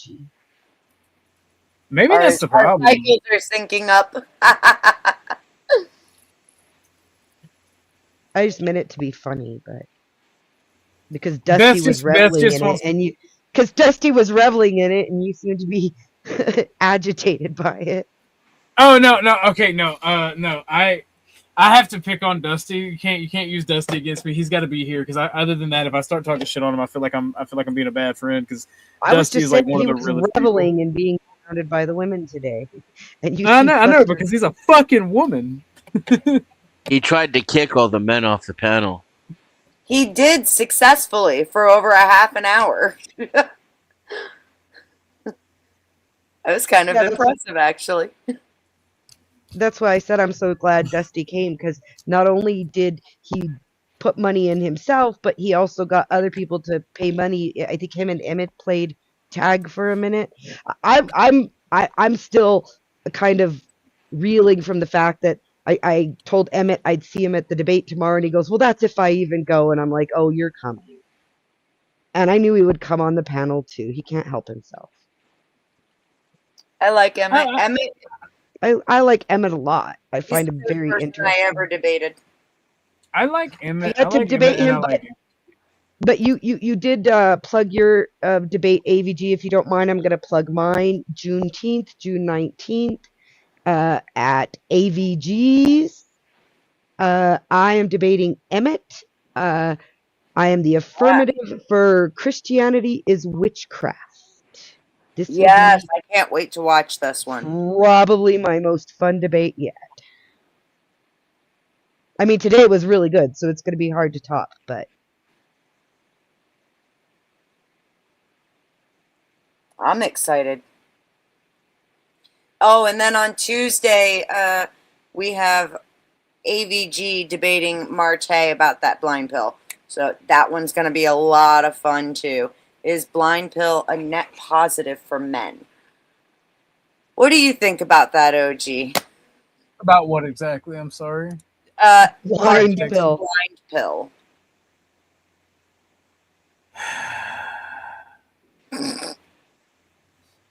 So I think Marte is a retarded loser, and I don't understand why he hates women. I really don't. Like I don't hate women, but I think my gripes for women are pretty reasonable, and I think they're okay to talk about because I also have gripes with men. Like everybody likes to project and run their mouth and say I fight with women, but I'm actually still technically fighting with more men than I am women. Yeah, it's just because they only notice when you fight with women because you're not allowed to do that. Yeah, and instead, so if you hold a woman accountable, everybody loses their shit. Exactly. I wouldn't say everybody.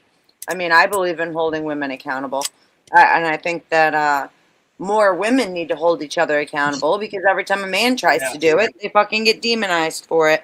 However, Yeah, it definitely didn't mean everybody. However, Using sloppy language. Marte most definitely does seem to have a hatred for women. I just wonder, Beth. I just wonder why Hatred? so often on these panels, the men who are on them, you'll be discussing things and somebody directs a question at them and they're like, what? Because they just weren't paying any attention to it. I have ADHD.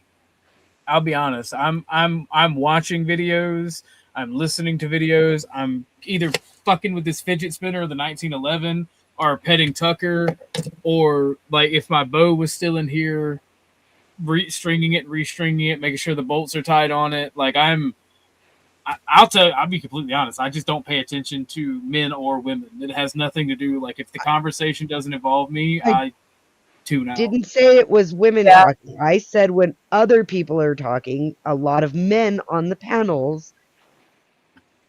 I don't think if they can't talk over them. I don't think she meant it directed at you, sweetie. No, but I could talk I over told her. you. I also got can bored. talk over you. there's no point. I Like I'm can't. trying to be I a can't better remember person. what. I can't remember what happened or what the topic switched to, but I got bored, so started doing something.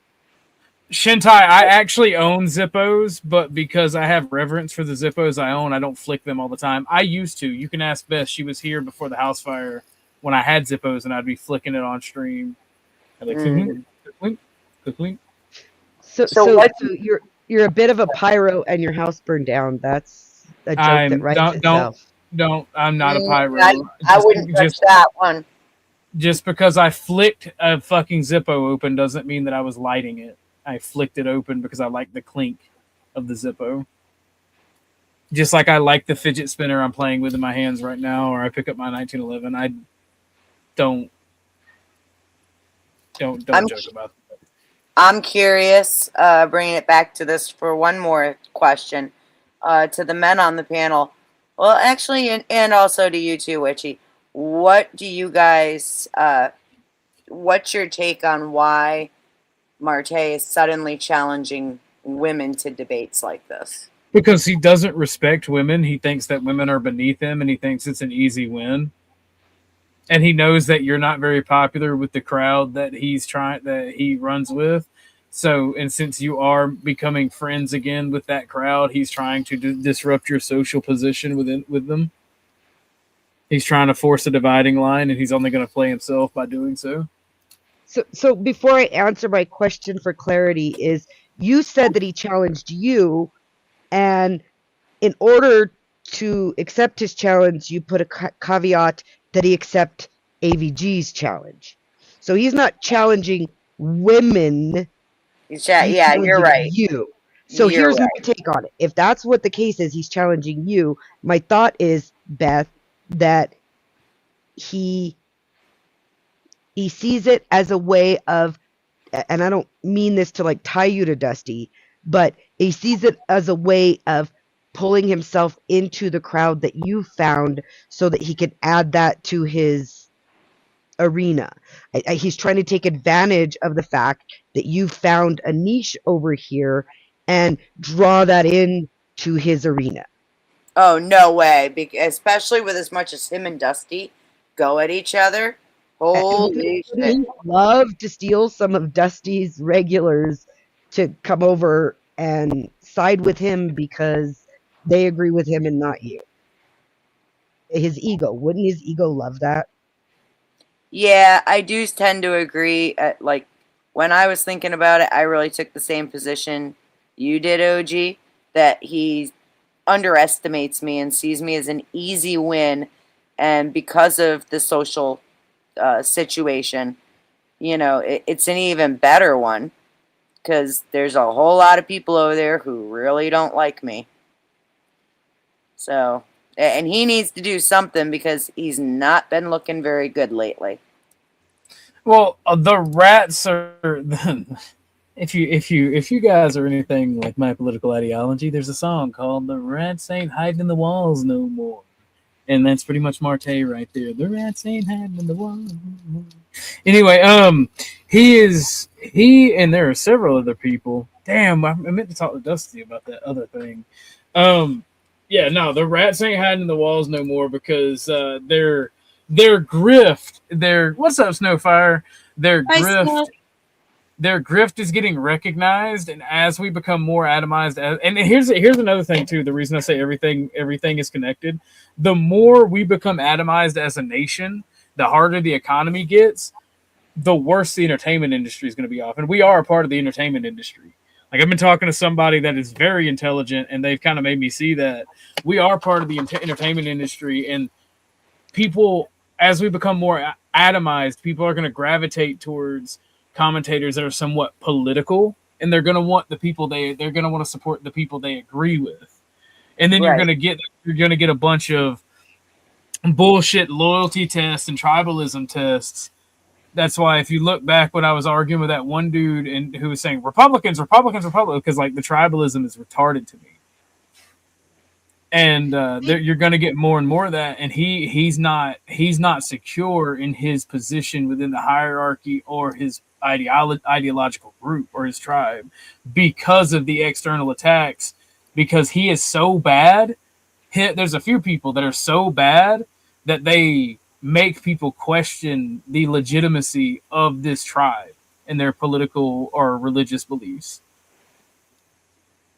I can see that. Well, You of mentioned course, I you are entertainers, Beth. You want to throw out a grift? Sure. Same game as last time. I mean, how did you get like just the 10 to meet the goal last time, or did you get more? Yeah, just I got $12, so. So yeah, just probably this. I mean, the same. It's We'll your do it channel. again. You do your grift, $10. but I'm just saying. He mentioned we're entertainers, so let's throw out the grift again. And actually, I mean, it is a good time because it is 5 minutes to 11 p.m. here.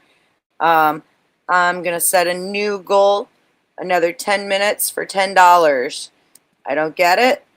That's cool. I'll close down and go do something else with the rest of my night. But I do like hanging out here with you guys because, you know, y'all are awesome. And I appreciate everybody who's come out tonight and all the fun we've had.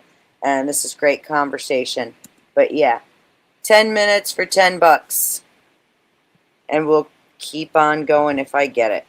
Well, go ahead, my bad. Just to throw out on the grift, to add to the grift, guys. I'm hanging out with y'all instead of doing my dishes, and my old man will forgive me more if we get some money coming in for it. Even though it's going to Beth, he understands that the more we can build these shows, the more all of us can make. That's right. Yes, a rising tide raises all ships, ladies and gentlemen. Yep. Amen. And my kid is about to graduate from high school, and I got to throw a graduation party. So let's fucking go. I'm really proud of him. I'm so excited. Both my kids graduated from something this year, so hey. I had 3 graduates this year, and another one coming in December. Congratulations, Mama. Good job. I got something for Heemza, by the way. Okay. And I was going to say, as far as like that whole, with the religious side of things, they need to do something to look better because I think a lot of what they've been doing and how they've been acting has been a negative on them from people that are not within that community. It's like, yeah, you'll hear them say a lot like, oh, you know, thank you, Andrew. I came to Orthodoxy because of you. Well, on the same note, I've also heard a whole bunch of people say, because of you, I would never come to Orthodoxy. Not because of you, but because of your community and things I've seen from your community. So before before you play that, because it's for Heemza. Yes, you should be worried, Heemza. You're making me relive my trauma. But before you play that, let me say this, because I have to go to the restroom after this.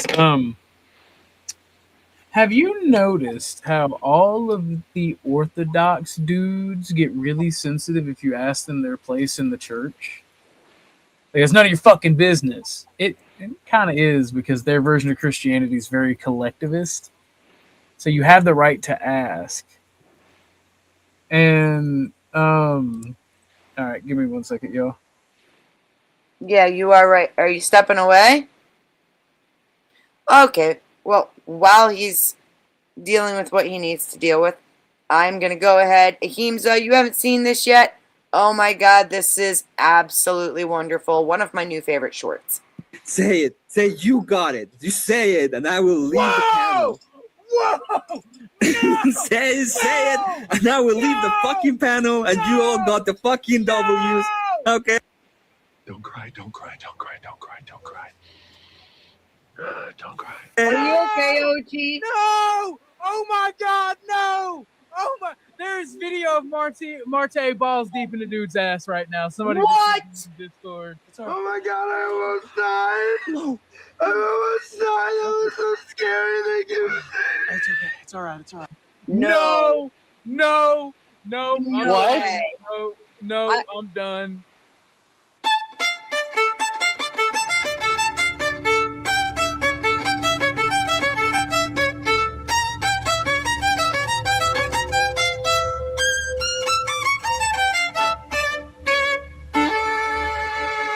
Say it.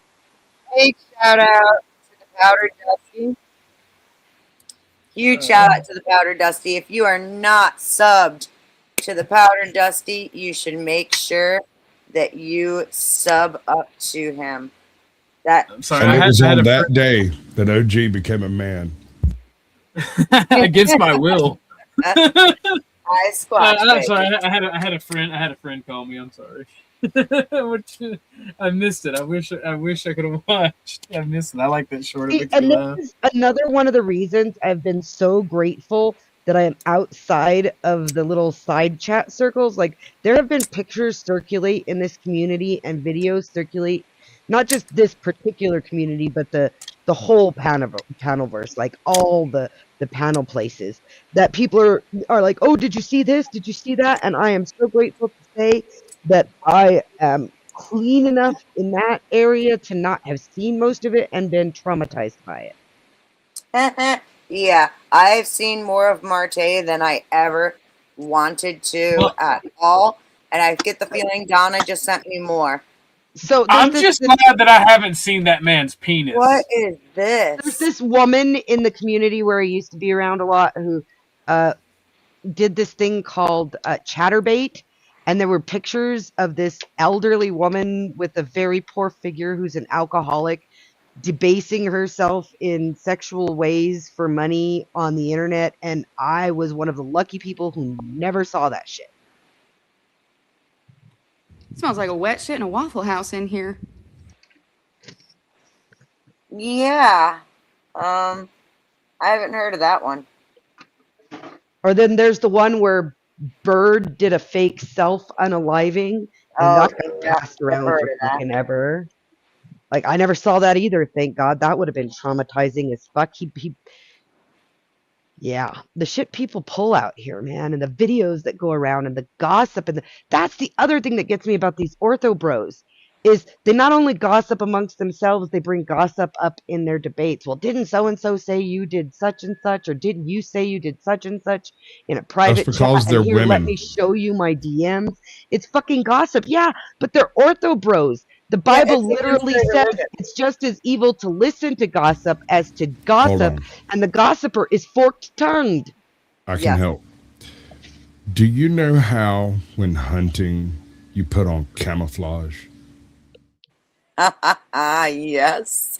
That's what the ortho bros do. Every single one of them hates women, loves men. You figure it out. I literally heard several of them having a discussion recently in clips about how men are the fairer sex. Am I quoting that right? Oh, yes, You ma'am. take You off have the it makeup dead and to stuff, rights. or if the men got to wear the makeup or something. I couldn't quite follow that. If we took away I makeup didn't get it entirely, either. or if the men take the makeup back like they used to wear when they used to fuck each other at the bath and only fuck their wives to make babies. Well, I mean, if you want to go a Sparta route, we could do the entire eugenics program. No, I'm not talking about Sparta. I'm talking about Orthodox Christianity, where they used to hang out in men's clubs and do all their shit, and they only fucked their wives to make babies because they were required to through the church. You know, the Russians? Yeah, no, I know what you're talking about. It's just I never actually believed that that was the way that went, right? Because first of all, I believe everyone is just as degenerate and debased as they could possibly be, and they all hide it. So why not those people too? And that's why they don't like me. They don't like me because I don't feel the need to hide it, and that scares them, or they're jealous or Right? something. Oh 'Cause my I'm just a God. fucking degenerate, and I'm proud of it. I'm happy Perfect. with it. All right, I love my life. madam, I've done my shadow work, and I can live you with get my a shot. demons. Here's to you and here's to me, and may we never disagree. But if we do, to hell with you. Here's to me.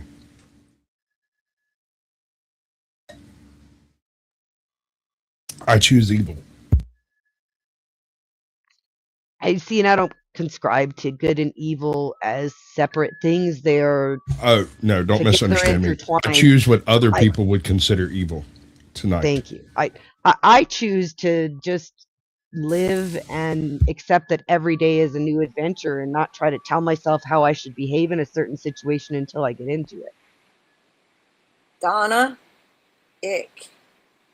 Ooh. Look, I'm sorry. Donna sent me a video recently posted by March Hay of him and a bunch of bodybuilders out to eat, which also included some bodybuilder women. And look, the bodybuilding physique is not my thing. Honestly, it's really not. I think a dad bod is way hotter than what I just saw. You know what it looks Hey, like to me? how you doing Jeff? there? It looks like fresh sausage wrapped and hanging at the butcher I got a shop. pot belly for you.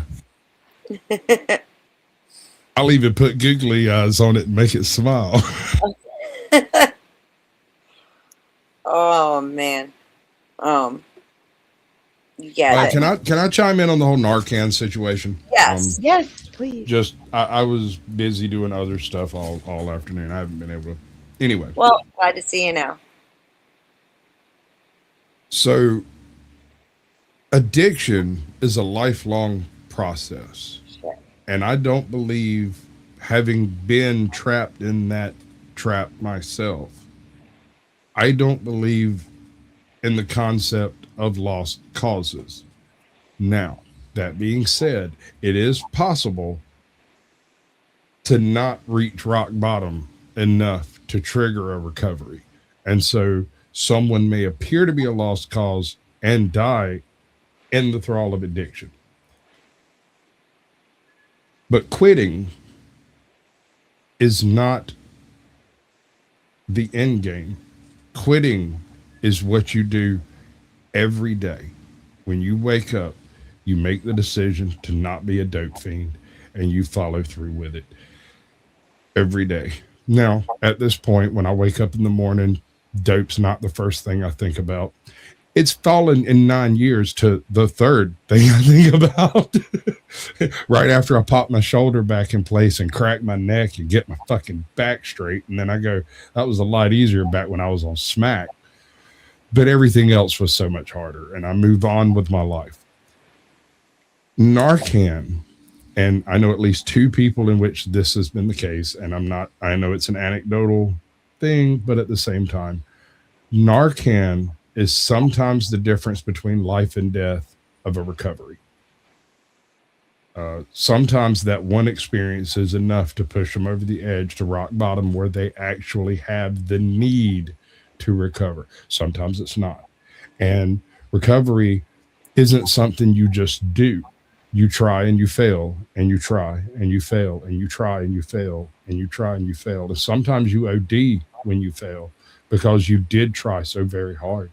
You went long enough to change your resistance and your tolerance levels. And so when you go back into the smoke, you do the same amount you were doing when you left the smoke, and suddenly you're ODing, and it was a completely oh shit situation. Bam, some Narcan, you come out of it and have another chance to quit.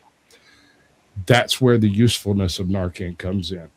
On the other hand, I agree that all drugs should be legal, and that the whole problem will sort itself out over the course of a couple of few years, because there will become what we refer to in alcoholism as a functional alcoholic.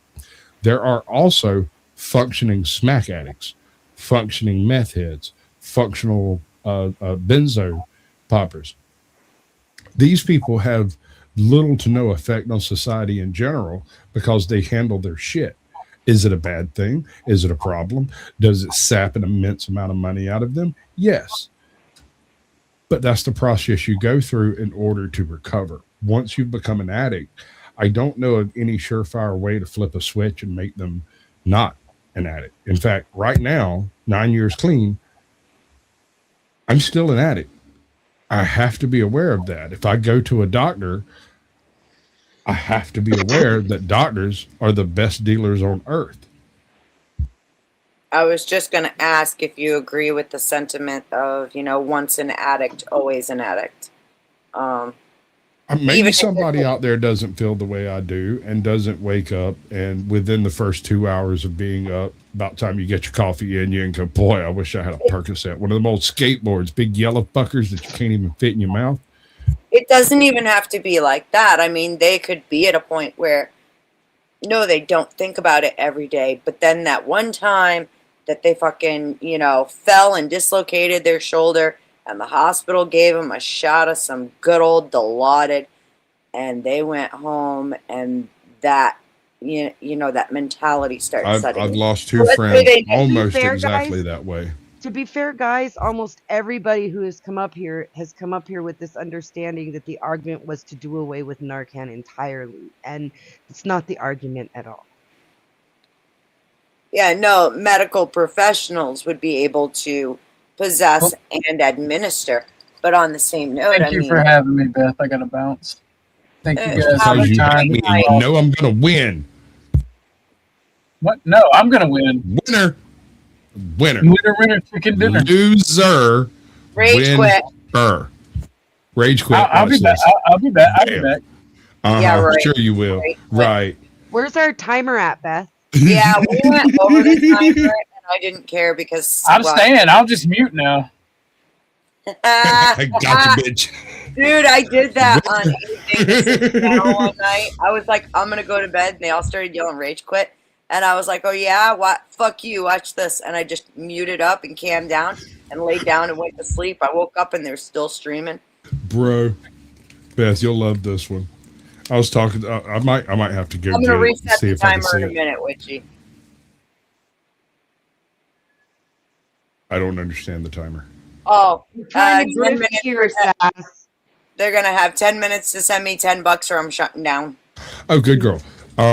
So I was on a show last Here, night. we'll I think. start it right now. It's 11:10. I'm restarting the timer. I don't care. I lost it before. That was my bad. So we're starting all over because I fucked up. In that case, allow me to do this first. Ladies and gentlemen, this show will be ending in 10. That is 10 minutes. If you or some of your brethren there in chat do not expend a tiny amount of money to extend the show, how long? It's just Another an half hour? extension. Just extend the show. 10 minutes for 30 Tiny minutes. amount of pittance.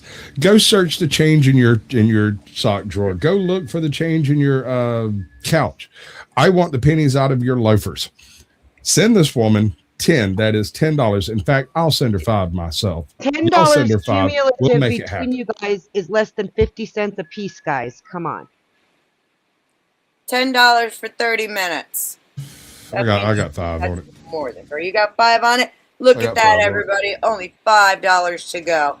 $5 to get 30 more minutes out of the show. All right. The fuck was I saying? Shit. Oh yeah. You'll love this one. European woman. She's full on anti-gun, anti-free speech, anti-everything that's American. All Americans are idiots. They're all wrong. They're all right-wing Nazi freako weirdos, right? And witchy bitchy over here. This woman would call her a Nazi, and they are literally clones. Anyway, that's the joke. I'm sorry. I would call what a Nazi? I didn't. This chick, You no, lost me. no. She would call you a Nazi because you know Oh. the whole American Canadian thing. Your New World ideas are too much for her, right? So I got into a conversation between her and a guy who is a little bit, well, kind of like OG after a fashion, but a little too friendly with the Austrian painters concepts. If you catch my drift, you know, and I'm not even certain how I did it. Did you just call him gay? Which one? Probably, but which one? A little OG, a little too No. friendly with the Austrian painters. Do you know who the Austrian painter is? Oh, never mind. Duh. Yeah, I done fucked that up. I thought you were calling him gay. And then But it's yes, like, OG is gay, obviously. okay, I apologize. I mean, Funny. clearly. I mean, he wants me to come over him. So we're in the middle of this conversation. It's about, generally speaking, the concept of like freedom, self-determination, individual liberty, free choice, free speech, that kind of thing, right? Yeah. The Second Amendment was a very tiny part of it.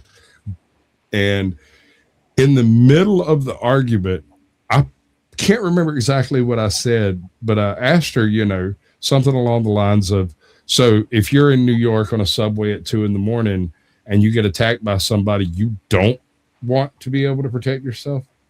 She's like, I didn't say that. And suddenly both of them switched sides and started arguing the other person's point in the middle of, and the host of the show was sitting there and he went, what the fuck is happening? And I'm laughing maniacally because I didn't plan it, but I saw a gap and took the shot.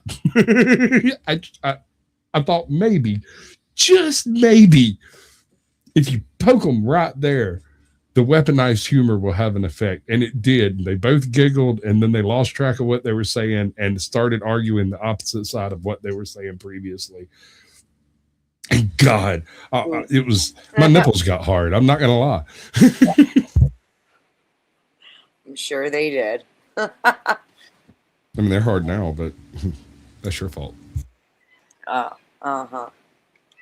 always enjoy, you know, they say a good debater has to be able to argue both sides of an argument. And it surprises me sometimes how many people can't do that. They can only argue the stance that they would take themselves. I can argue both sides, although I might only be able to do one straight-faced. And I've done both sides on a lot. And when I was on Grids, when he was doing his debate night shows, I often would take the opposition just because, like, I got sick and tired of, like, half an hour trying to pick a fucking prompt. Nobody wants to debate the other side. They just want to debate this one side. And I was like, you know what? I'll take whatever side you put me on. Just fucking pick a fucking prompt already. My dad, when I was younger, told me you don't have a right to an opinion on something you can't argue both sides of, because then you haven't researched it enough to have an educated opinion. And I can agree with that. There is a catch there. Hold on. There's a catch there. Yes, I don't disagree. But here's the catch. Most people, through the concept of confirmation bias, believe that they are educated on it because they have an opinion on it. That comes before the decision that they need to do the research. A lot of times you'll come across people, oh my God, engineers are the fucking worst. Somebody who is an expert at hydrology. No one can touch him. The man is a genius, no doubt. When he walks in the room, everyone shuts up and listens to him talk about water for 3 hours, right? But when it comes to things like clay, rock, gravel, sand, dirt work, not so much of an expert there. He knows what water does to it. What he doesn't understand in things like, you know, permissibility, permeability, transients, transition stages, stuff like that, riparian zones. He understands the movement of water. He doesn't understand the movement of soil, sand, rocks, and dirt work, that kind of stuff, right? So he'll come in and have all these big plans and lay down how it's supposed to go, but then somebody like me or the guy who taught me comes in and it's like, okay, listen, this part is clay, all of that is fine. That part is gravel.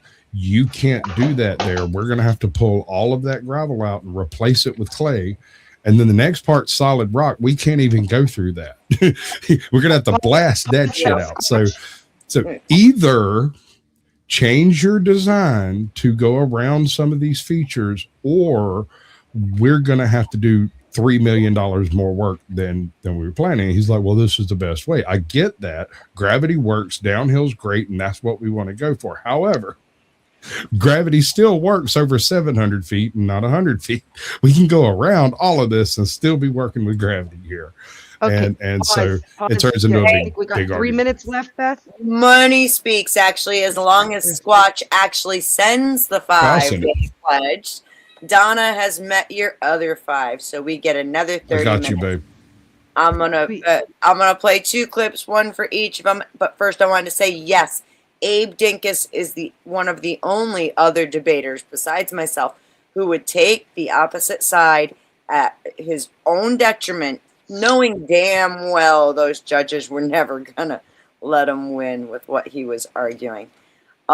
So the first one for Donna. Here you go, my Whee! dear. Skipping through the eggplants! Whoa, sliding time! Ow! Slap! That tickles! Oof! Another one! Phew! What a ride!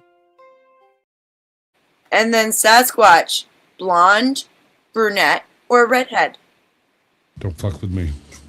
Pick one. Redhead. I don't have a video with all 3 yet. Here you go. The redhead. Here you go, babe.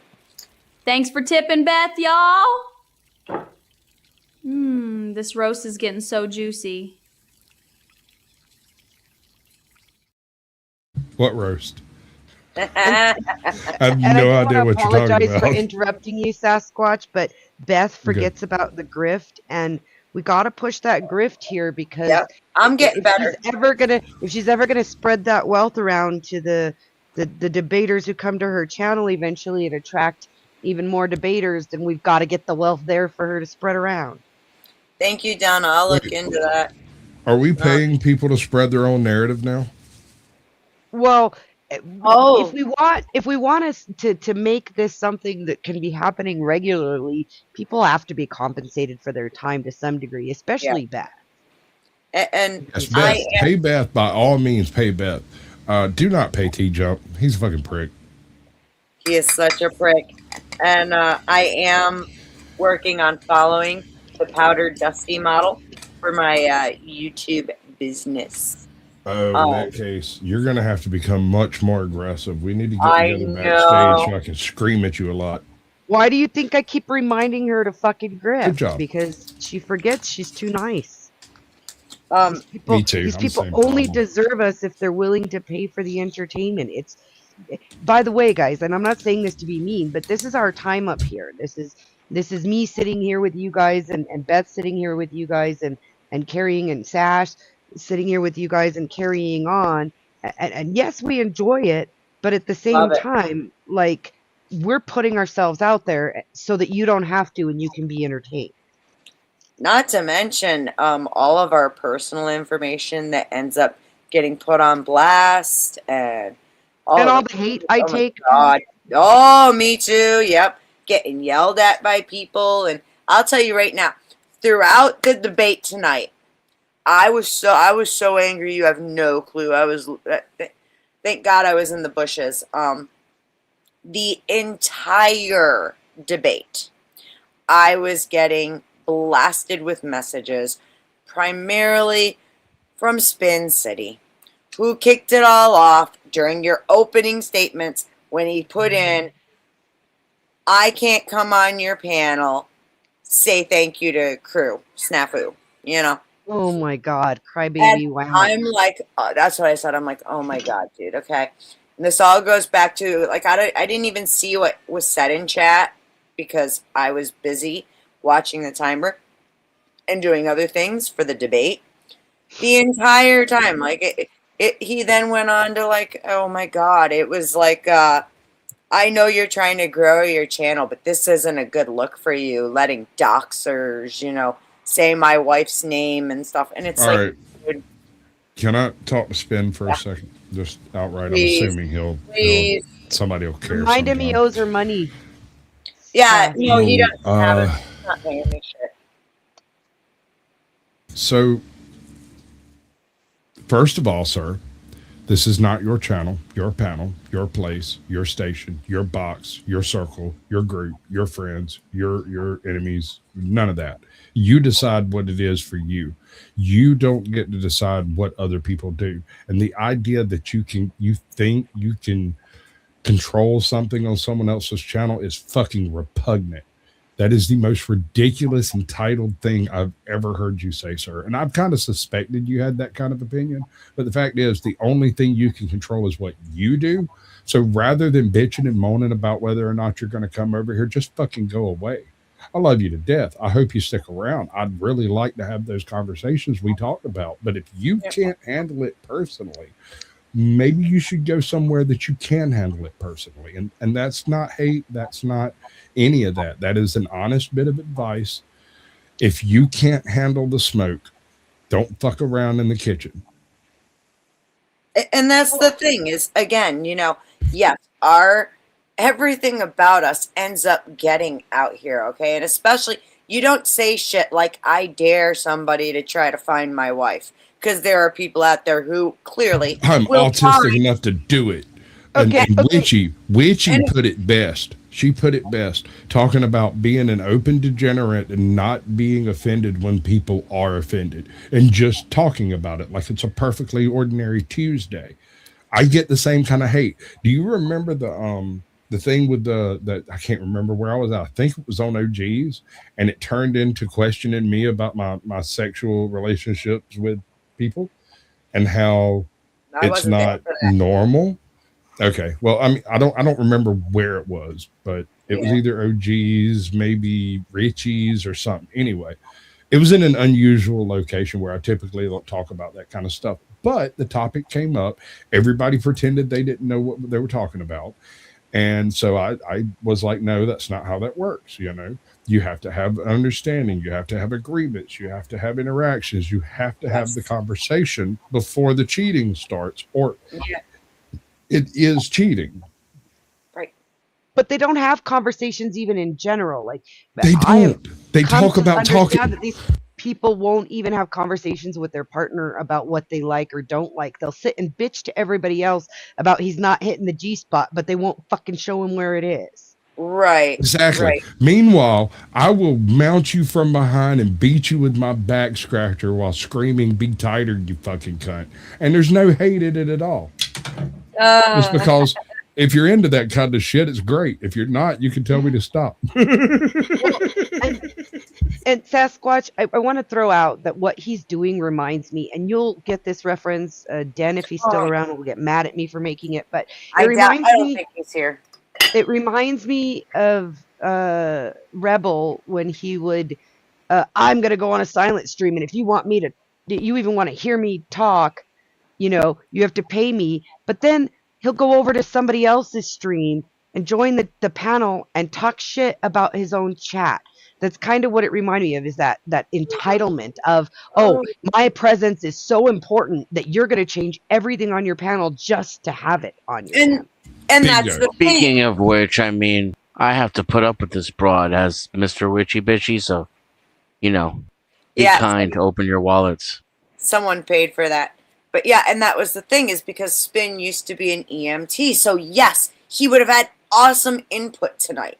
But the bottom line is that... Pause, please. Wait, pause. I have to ask this. Den, did you just call yourself Mr. Witchy Bishy? Yeah, somebody paid to change his name to that. Oh my God, I didn't see that. I love That's been his name. I've said it twice, I think. Or did I accidentally say Mrs.? I apologize. That's been his name for hours now. Accidentally. You were... I came outside to not be yelling while my family... They named you Final Solution, and they renamed AVG Valkyrie. And they renamed... I saw me as Final Solution. I just didn't see Den as Mrs. Witchy Bishy or Mr. And they renamed Dusty Mr. Huggles. And then they renamed him Margay's BFF. But no, see, and that was the thing, was Spin would have had awesome input, really. But by the time he had badgered me for fucking 40 minutes of U2's hour-long back and forth, I was like, no. I don't even want you on my panel. I don't want it. I don't want to deal with it. The amount of shit that we deal with nonstop as content creators and as panelists. Back when I was a panelist, I was already dealing with similar bullshit. So it was like, what's the difference? It's just a little extra work, but at least I can maybe make some money to help do stuff for my kids, But But yeah, you guys have no idea. Dear Lord, some of the shit we deal with is outrageous. Sorry, didn't mean to rant. Well, and then it's not just that. There's the prep work that goes into it. And like, I'm not talking about like me and AVG going out and getting our sources. We both wanted to have this debate, so we did that. But you had to create a thumbnail, and you've got to sit there and negotiate. Me and AVG are fairly reasonable, but not everybody's like that. And so you have to negotiate between, like you did with the whole thing with Marte or Margay or whatever the fuck you guys call him. I don't even know the dude. So never been to his panel. Never. Only time I've seen him is in clips on you guys' panels. And oh my God. So even if he's a fucking hypocrite, at least he's entertaining and making people money. You gotta go watch him and Dusty debate mandates, fitness mandates. It's wild. Absolutely wild. Like, it's something else. And I just find it interesting how people would like name a Dan Mr. Witchy Bishy, and people try to imply that I'm somehow in Dusty's group or we're on a side together. And they do I've it been to all these AVG. places. I've been on Emmett's panel. I've been on Speakeasy's panel. I've been on Dusty's panel. I've been on OG's panel. I've been on your panel. Honey, they do it to all these they places. do it I don't to take none of them sides. I like you all. You're all interesting in your Yeah. own way. I'm the same way. I like everybody. And like they're Don't doing lie, it to you know I'm your favorite. They're doing it to AVG right now. AVG is catching all kinds of hell for her quote unquote unholy alliance with Dusty. Do you need water? I gotta get the dog water, chit chat. I could see how Orthodox people might be giving her a hard time about the degenerate behavior I've seen there. I'm not against her doing it, but I could see how they could see the behavior that they're seeing there and call it out. But that's not what they're calling out. They're just calling out that she's at Dusty's doing it, not the behavior, right? Oh, she went to put the dog out. But that I assume that these hypocrites that they are, they're not calling out her behavior or offering her spiritual guidance because of her behavior or any of that. They're calling out the fact that she's at Dusty's because that's fraternizing with the enemy, right? Like Exactly. And I dealt with a lot of that too. That's part of why I like became so involved with Dusty's side and stopped I going might over even to gain a little respect for them, Beth, if they were like, oh, look at what's going on with ABG. We're worried about her. Let's privately offer her some spiritual guidance. Let's pray with her. Let's take her down to meet with the priest if they think that the behaviors are unbecoming or something. Which, again, I'm going to say I'm a degenerate. I'm all for it. But this, you're on the wrong side of the track. Like, what the fuck? Dude, so the track has a fucking bridge over it for a reason. Let me tell you about when I met Dusty. This story is fucking great. I was debating on grid ones, and Dusty happened to be there, and we kind of got into a meta conversation between debates about marriage. And Grid was like, guys, sorry, need to get back to this. And I was like, okay, no problem. And he was like, when you're done debating, here's my link. Come over to my channel and talk to me. And so I went over, and I had not even been up there for 2 minutes, and my phone was blowing up with messages.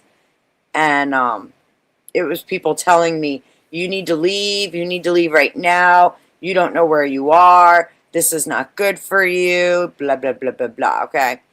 And I was scared of Dusty back then anyways. I'd seen him debating, and I was genuinely like, this guy's intimidating to me. But over time, as I started coming over more often, like that's when, like the group I was with, which is the same group AVG's with, I started getting called a feminist. It moved to calling me a J lover, and even they were using the K word, the K slur, and I was a K lover, and I was a Zionist, and like I was getting so much shit. And then it all really just overloaded, especially the first time I was debating at Grids, and it was hot enough that I was wearing something where you could see that I had all these tattoos. And they're like, oh, she really is like that. And that was the point when it was just like, you know what? I like it better over there. They don't give me any shit. And I started staying over at Dusty's. I do want to throw out that that's another one of the benefits I have. You, as the host, have all these conversations with people, and that's how you get, relationships to build your channel and whatnot. One of the benefits of not being in all those private discussions offline is the only place I get shit is people talk shit on a panel, and if I hear about it, I go and I'm like, okay, let's say it to my face now, kind of thing, and then that's about it. But I don't get any of that private haranguing that you might receive just because I cut it off at the fucking balls. I'm like, and I have nothing to fucking talk with you about privately. Why are you sending me a DM? And I want to be clear, it wasn't everybody, but it was enough people that I was like, yeah, I don't like this. I don't like having to choose. I'm one of those people, if you're going to make me choose, I'm going to go with the side that isn't making me choose. I think too that what people don't realize is that when they create this huge dichotomy of us and them all the time, and they're othering people, that in the long run, what they're doing is creating an image of themselves that nobody is going to want to be around. Like eventually, even the people closest to you start to fall off if they see you judging everyone close to you so harshly. Well, unless they share the ideology, and there's often a lot of that. But I think that my main point, but they're only like, okay, let's use Andrew Wilson by way of example, because I've seen a lot of his people fall off because he holds them to a standard he doesn't hold himself to, and then when they don't meet it, he doesn't just call them out. He wants everybody to ostracize them. And there comes a point when you're in a group like that where you keep ostracizing people where you run out of people to ostracize. Your whole grift is ostracizing people. Eventually, you're going to not make anything. I actually don't see Andrew Wilson doing that. There's people under him that do that. Andrew himself, I've never watched him actually do that. Like the worst I've ever heard him come out with was that whole thing at Dusty's about My wife is watching you. licking the scraps. Oh, she is? Yeah, she just called me. Told me to shut the fuck up. Tell you to shut the fuck up? Yeah, sort of. Not really. Not really. She called me up. She said that I sounded angry. Right? I don't think so. I don't. Was she defending us? She trying to defend us women? Thank you, Mrs. Sasquatch. Witchy, just to wrap this up real quick, Squatch, hang on. Witchy, I will say that actually, if you wanted that behavior, I've seen more of that out of speakeasies. And I don't know any of these people. I've just watched clips and all the shit you guys. I get what you're saying, and I'm just throwing that out there. But my main point with Spin, just to wrap that up with a nice bow, is that I don't know why he doesn't understand that being a content creator, that what he's getting is exactly what happens. Okay, this is gonna happen to him again and again and again. And somebody saying your wife's name, if that's the worst thing that happens to you, you should be fucking grateful, because way worse has happened to other creators for no good reason. Squatch, what was your wife saying? I'm sorry. Well, no, she called the rail on me for a while because she's out of town. She's been out of town for like a week and a half, and she hasn't had a chance to really chew on me about anything because I'm not there to fuck up, so she can't bitch at me. And so she was basically like, "You're talking too much. Stop it. You need to quit." You're not. We love it. I want to go. I'm gonna go try to find this. I don't know what to call it. I guess it's a short, a reel, maybe. I don't know what it was, but it's this couple who've been married for like 25 years, and there's one sitting on the couch and the chick sitting on the floor, and they're watching some random fucking TV show, And he says, I just thought of something. She's like, what? Why do I love you? Why do I even hang around with you? Why in the world do I associate with you when I've seen you do some of the most atrocious things on earth, like things that would curdle someone's blood? I've seen you do it, and I still love you. I still hang out with you. I don't even want to go see my other friends. I like you. She's like, I know. I've seen you do the thing that you do in the bathroom right before you come out. I don't care. It doesn't bother me. It's the weirdest shit I've ever seen. It doesn't bother me. Like, I'd rather sit here and watch this 25-year-old show with you rather than go out and talk to any of the other chicks that I've got in my life. And then I sent it to my wife, and she called me. It was like, wow, there are people like us. The most degenerate shit you could possibly fucking imagine. And we've done it together. Yes. So I want to throw out that I recently was approached about debating by Speakeasy because I went on his open panel once, and I've been in his chats a couple times. And I would be very careful with anyone Yeah. looking like Speakeasy approaching you at all. Let me finish what I was saying. But I watched one where there was supposedly a prize pool, and then right before he would have to award it, somebody pays a huge dono to throw everybody out, and now nobody gets the prize. Is that like a common theme? It happens all the time. Has he ever paid out one of those prize pools that anybody knows of?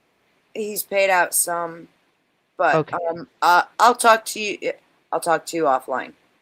I don't want to. Oh no! My question was about like I'm trying to determine whether or not I'd consider it, and even the if question was about the prize pool. Like, does that actually ever get paid out? Not that I would ever win it with his crowd. That's not a chance in hell. But does it ever actually get paid out? I have heard of some people winning the smaller prizes, like the $100 or $300 or whatever. My favorite are the very timely anonymous donations of exactly $100 more than Dusty gets. Well, the one I saw was that suddenly somebody on the Rumble had donated $1,000 to kick everybody when they were competing for $1,000 prize. Yeah, that happens a lot. Okay. I know what you're talking about, and okay, so I know what my conditions would be if he were even if he will not change the rules for you. You cannot set any conditions. Even if you were to win that, you should probably expect to not get your prize. Oh, no, somebody like that, if they're going to run a grift like that, I would expect payment up front to even participate. That's just... Yeah, no, he won't do that either. Then I wouldn't participate. That would be my condition. To my knowledge, just regular, like if you were doing a 1v1 or a 2v2, you don't get paid for that. Well, no, it's not that I would want to get paid for like a 1v1 or a 2v2, but if I've got to go be a heel on something where he's grifting a prize he's not even going to give out, well then, yeah, I'm not going to do that for free for anybody. Yeah, no. I feel like he's looking for people to melt down, to lose their shit. Well, then he doesn't want me anyway, because I'm the opposite of that, and you guys know that. I'll just cede the point rather than melt down about it, because I'm a degenerate. Who gives a fuck? If you want, if I heard Grid 1 might be considering restarting his debate night thing, I highly recommend it. Grid has always paid out, and actually sometimes more than was expected. But the way that one works is you don't know who you're debating or what you're debating about. They're speed debates.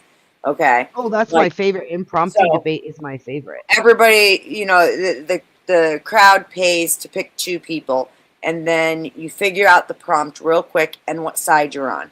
You get 1 minute opening, 5 minute back and forth, and there's 3 judges. And at the end of the night, winner takes the pool, which is usually around $100.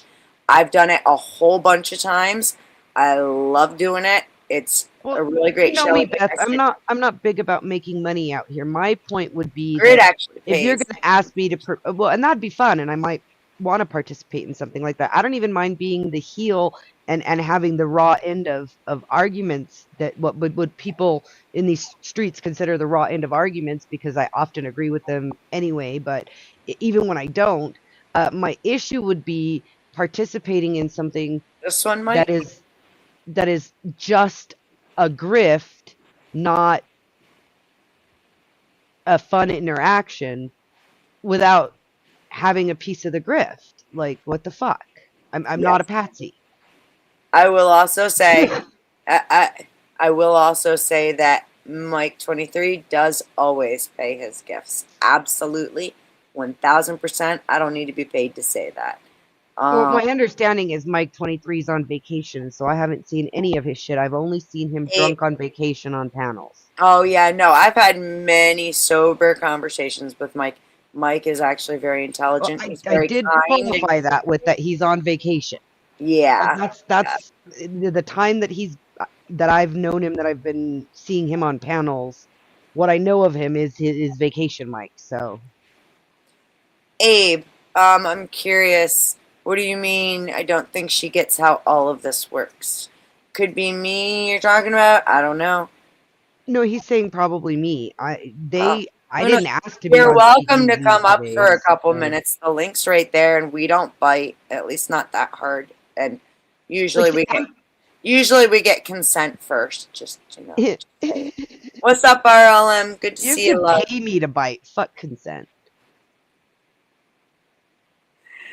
If you don't like The time has come, the water said, to speak of many things, of shoes, of ships, of sailing wax, of cabbages, and of kings, of why the sea is boiling hot, and whither peaks have wings. If you don't like me biting, you just smack me with a rolled up newspaper, and I'll stop. Maybe. I'll squirt you with the water bottle and say, "Bad kitty, bad." See, and that's another thing that I find annoying in nomenclature, is that the fact that witches will melt with water. We are neither made of sugar nor salt, so we're not gonna melt. RLM, you too. You're very welcome to come up. RLM, hey girl. Just the different grifts on different channels. Best not to join some.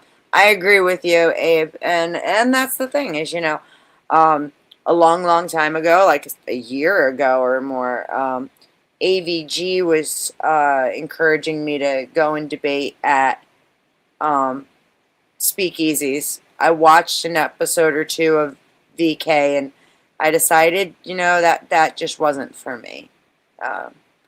In fact, I actually kind of got a little triggered when I watched, you know, a poor guy who had been debating for hours on end and lose his prize. And I'm not talking about you, Abe. I think but AVG could be fun. even worse.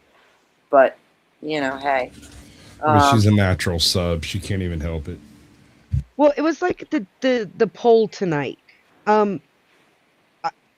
The reason I asked for the pre-poll was to do a post-poll to see if we'd actually changed anybody's point of view, if that point of view on the actual topic had changed. Because when you put up AVG or Nikki, and I'm not knocking this at all, it's okay. They're voting on the personality and not the argument, which is fine. The wins that AVG has, like she all of these wins she talks about. The one time that I know she lost to Dusty, again, it was a popularity thing that people liked Dusty better than her in that space. And I don't think that people actually consider the argument then, and it kind of draws from the debate. Clearly, they didn't even fucking listen to it. Right. However, the popularity contest thing is how these a lot of these debate arenas work, and it's unfortunate because it would be so much more appropriate if the exit polling question had to do with the topics as opposed to the people. Yeah, I get that now. I see what you're saying now, and I'll change that in the future, for sure. Well, I mean, it's your channel. You can do it however you want. It makes more sense. If you want to keep AVG debating me, we got to have the popularity contest because that's important to her. It doesn't matter to me. Most of these people are never going to affect me personally. They're never going to like you either. Oh no, because I'm not. One of the things I said to my girlfriend Miss Cat is she talks about integrity a lot, and I'm like, I don't have integrity because I'm willing to change my mind. I'm not going to stick to an ideology if it doesn't suit me anymore. I'm willing to change and grow and be different tomorrow than I was yesterday, and I make Yeah. no apologies for it.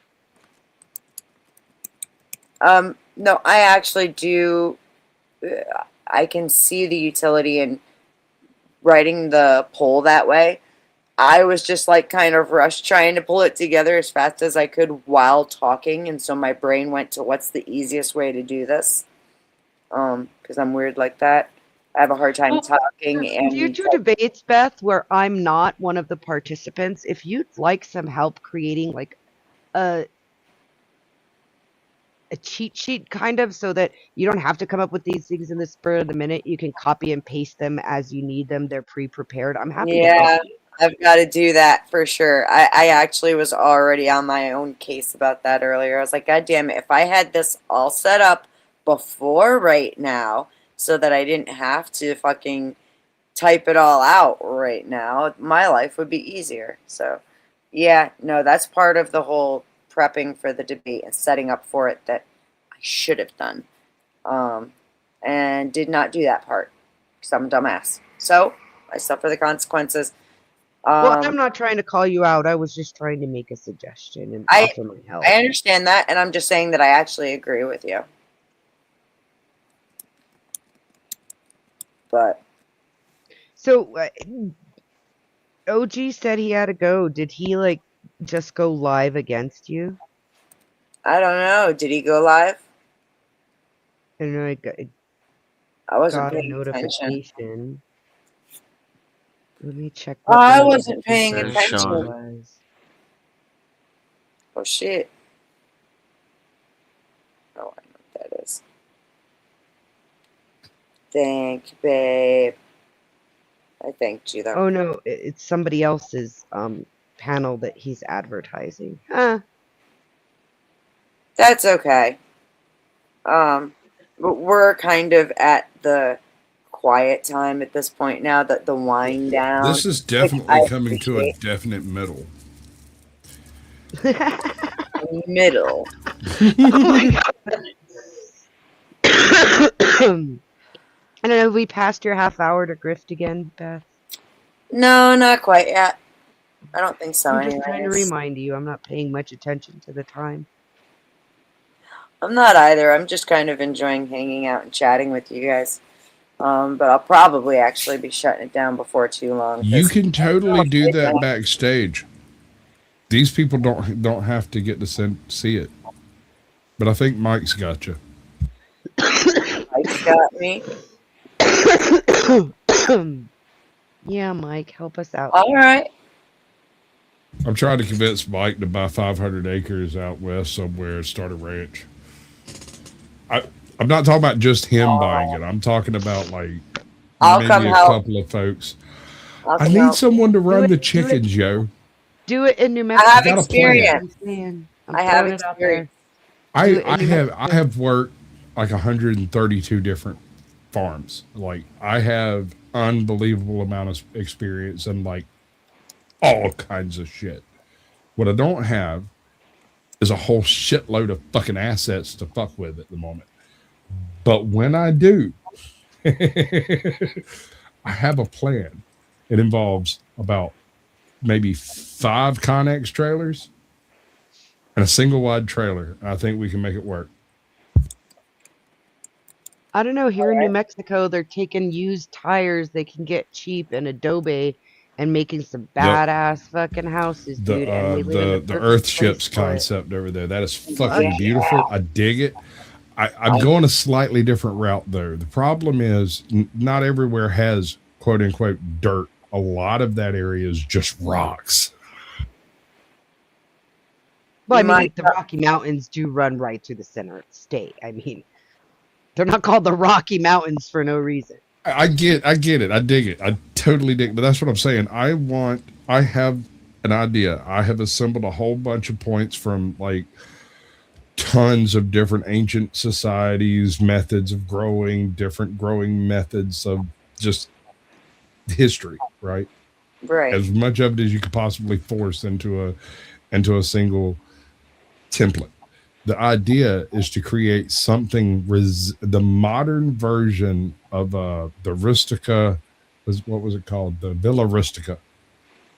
The Villa Rustica was the Roman method of creating a colony outside of Roman control. And basically what it was like part of it was a defensive method, part of it was a business, part of it was farm, and almost all of them had like a vineyard of some type. Yeah. Mike's asking you to do something. Mike is asking, sorry, I was answering a message. Yes, sir, coming right up. It matters not how straight the gate, how charged with punishments the scroll. I am the master of my fate. I am the captain of my soul. Mike 2030. Beautiful, sir, beautiful.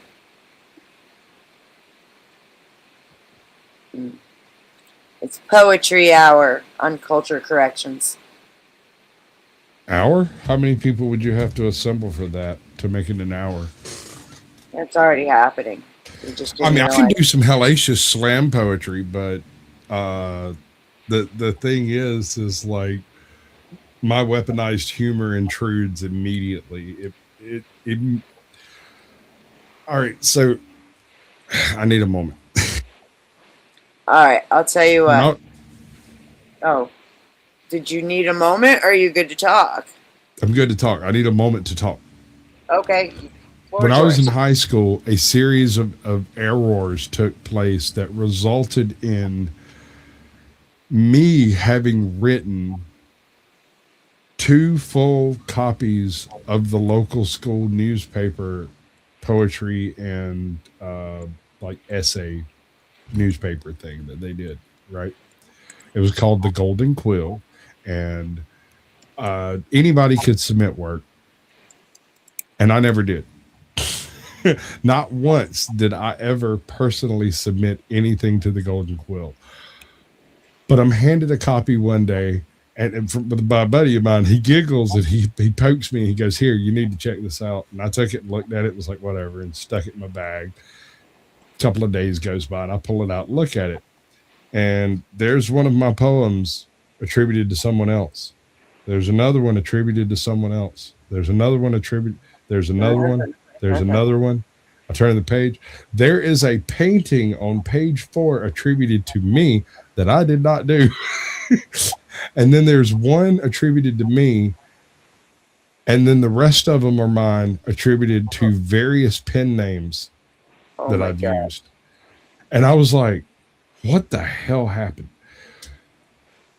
I got to go talk to the guy, Mr. Twombly. He runs this whole thing. I'm going to go talk to him. We'll straighten this out. That said that doesn't happen again, because that's kind of weird, right? So I'm going to go talk to him. I end up helping with the football team and the track team and doing some other shit. I get bogged down in everything I'm doing. I never quite catch him alone to talk to him. And the next week, the same thing happens. One poem belongs to someone else, but that one's attributed to me, and one of mine is attributed to her. And so I go with the past 2 weeks and get there at the same time Nicole does. Like, we happen to choose the same day to go talk to him. Like, hey, that's my, she's saying that's my poem, not his, right? And I come in going, I really need to talk to you. He's like, okay, what's the problem? Actually, deal with her first, because that's easier. She's like, look, this is mine and it's attributed to him. And I'm like, I did not write that. That is definitely hers. He's like, okay, no problem. We'll do retractions. We'll reprint the next issue. No problem. I said, it might be a problem. He's like, how could it be a problem? Right. And I pulled out both issues, set them down. I said, there are 2 poems in these 2 issues that I didn't write. And he cocks his head to the side and pops this big ass cheese grin, reaches over in his desk drawer and pulls out a 3-ring binder this thick with hundreds of balled up pieces of paper, napkins, fucking the backs of like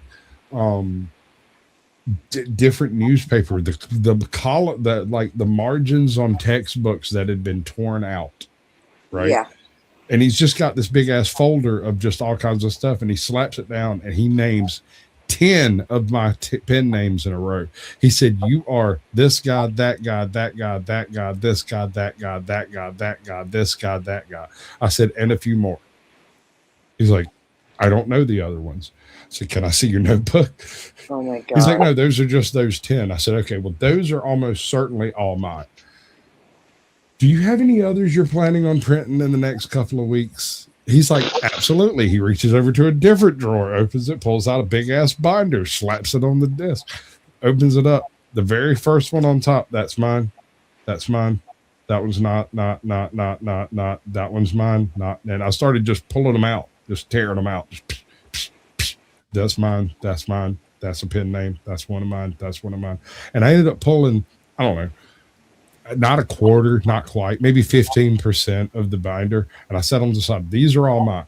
The rest of those, fair game. Go ahead. Do whatever you want with them." He said, "Are you telling me I can't print your work?"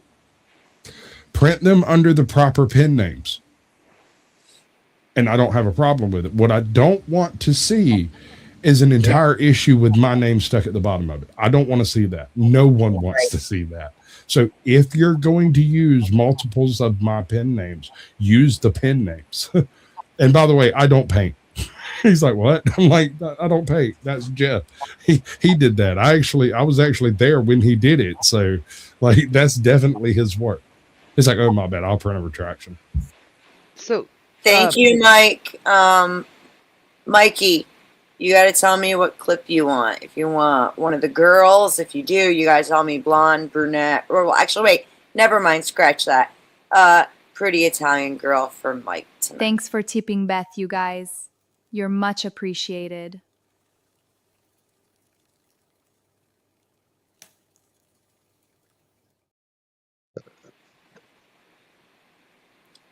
And she's got salad on the table, which bothers me. So, Sasquatch, I won first, second, and third prize of a poetry contest I didn't know I was entering in.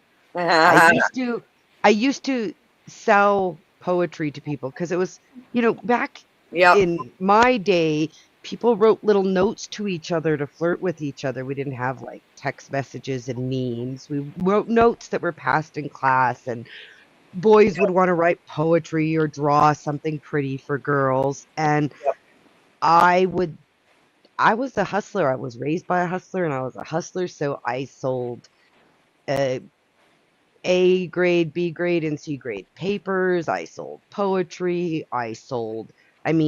If I could do it and I could find a way to make money out of it, I probably did. I'm not like that now, but I was that way for a very long time. It was how I was raised to be. And I sold a bunch of poems to my high school classmates, and they had a poetry contest to write.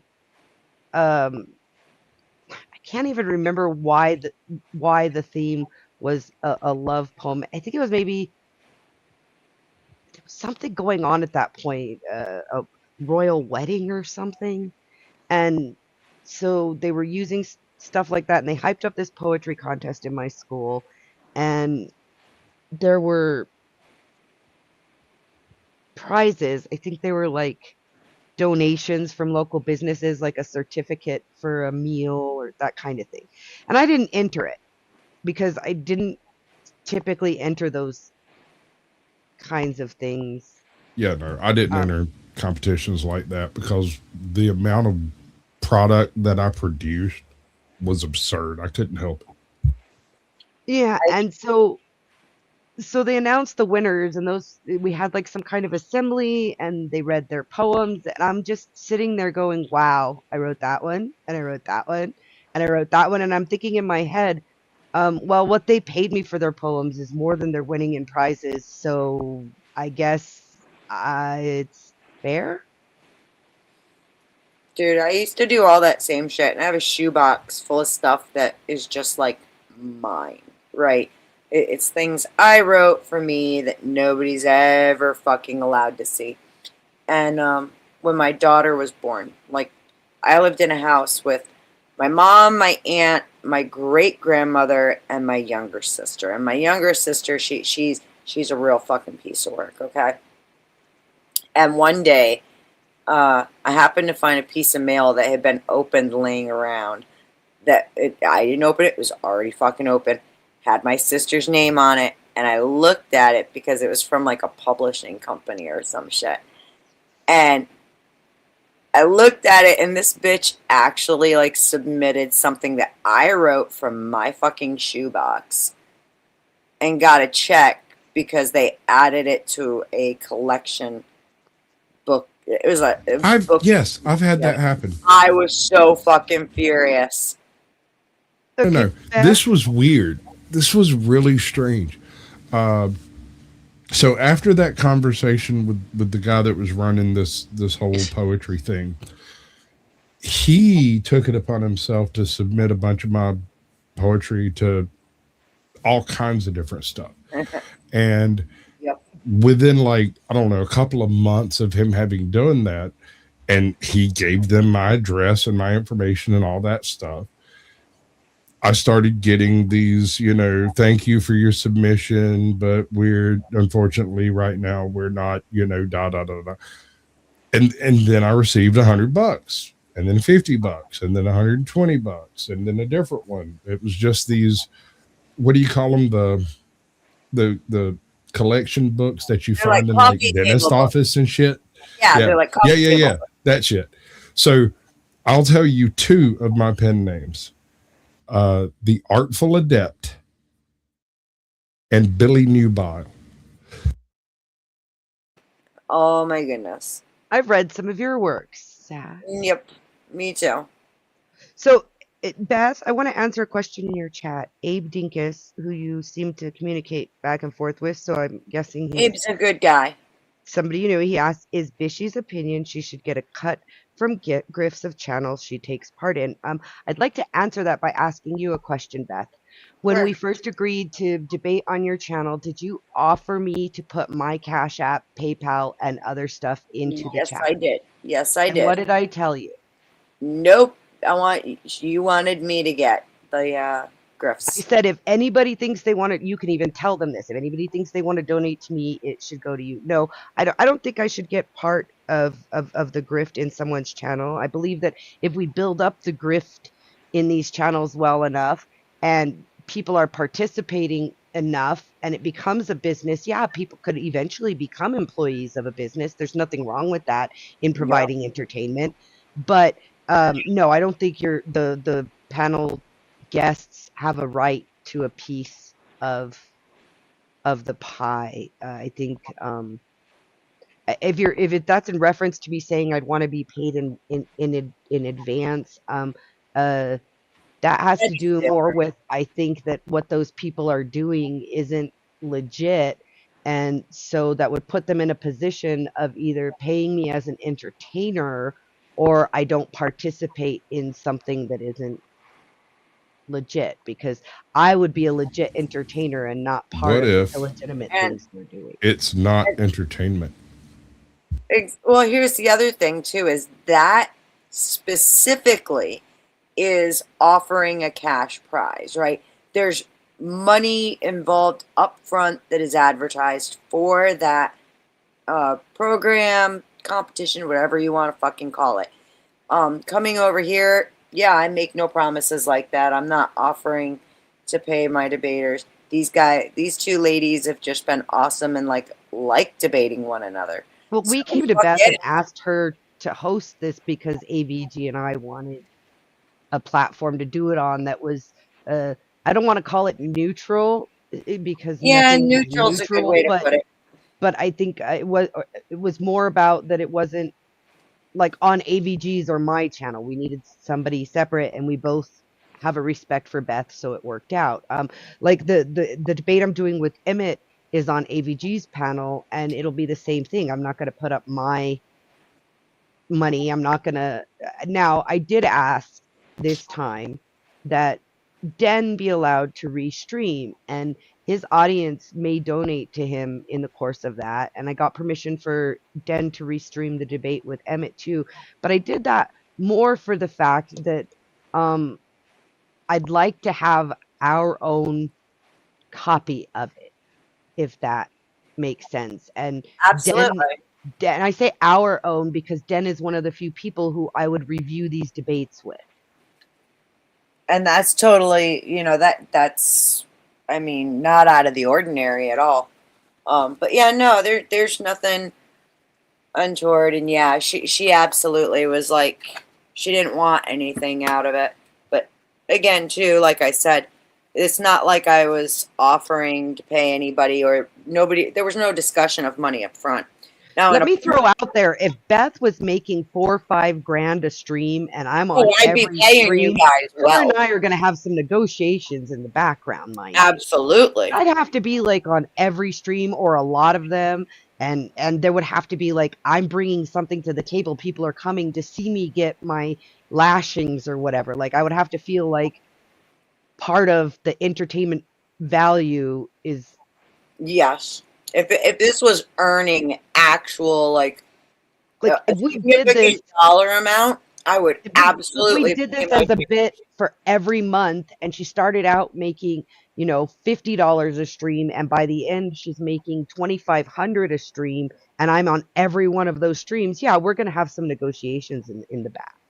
Shit, even Got if a I handful made, of gas and a handful of matches, never be found out. even if I was making fucking 500 off the stream, because I have two people who I'm highlighting, and it's their time to make this event possible, I would be giving them a cut of it. Absolutely. Well, it's not about the amount. What I'm saying is if it grows, if like having us come and debate on your channel makes those streams more money, then there's value added. I would have to show value added before I would ask anything of anybody in a business situation. Observation. Like when you go to an interview, one of the things they're going to ask you, and if you're not prepared with what value you add to a place, you're not going to get the job. Value added is the number one commodity a person has. What's up, Squatch? So, first of all, Wishy, you determine what value you add. I still would not ask or insist on any cut. If y'all want to send me some money, it's right here at the top. If you don't, that's fine. I ain't got no issue with you. If you want to come to one of my shows and send me money, that would be even cooler. But I mean, you don't have to do that shit either. And a lot of people, they seem to. It's weird, man, especially with Dusty. And I've noticed this, especially with Dusty. People get butthurt as hell when he gets in a groove of grifting and it starts working and they can't figure out how to do it. I just shrug at it. I mean, that's like asking a fish not to swim. That man is in water. That fish swimming, that's what it does. That's its purpose, its function. That's what it does. That's like the cat's purr. When he's doing that thing, that is what he's designed to do. Don't interrupt art when it's taking place, and certainly don't be offended because it's working. I mean, how selfish are you? Go make your own money. Go do your own thing. Don't get upset because somebody else is successful. That makes no sense. Well, that's not at all what's being said. What's being said is if... Oh, no, he's saying it generally. If the reason that a person is getting more is because of your participation. And the only way to prove that would be to do like one of these a month and see if on those streams she's making well above the average on her other streams. And that's the thing, is it would be a business discussion behind the scenes. It wouldn't be something anybody else would have anything to do with. But that would only be if you can prove you added value. And here's the thing, if somebody is like Dusty is the grift on his channel. It doesn't matter what he does or who else is on there. He is the grift and he's great at it. And That's wonderful. But if he had a person who's coming up every single day and being the butt of his jokes so that he could get those one-liners, and they're coming back willingly every day, putting in their time to give him his, say, spark at times, it's like saying that what's her name, the black chick from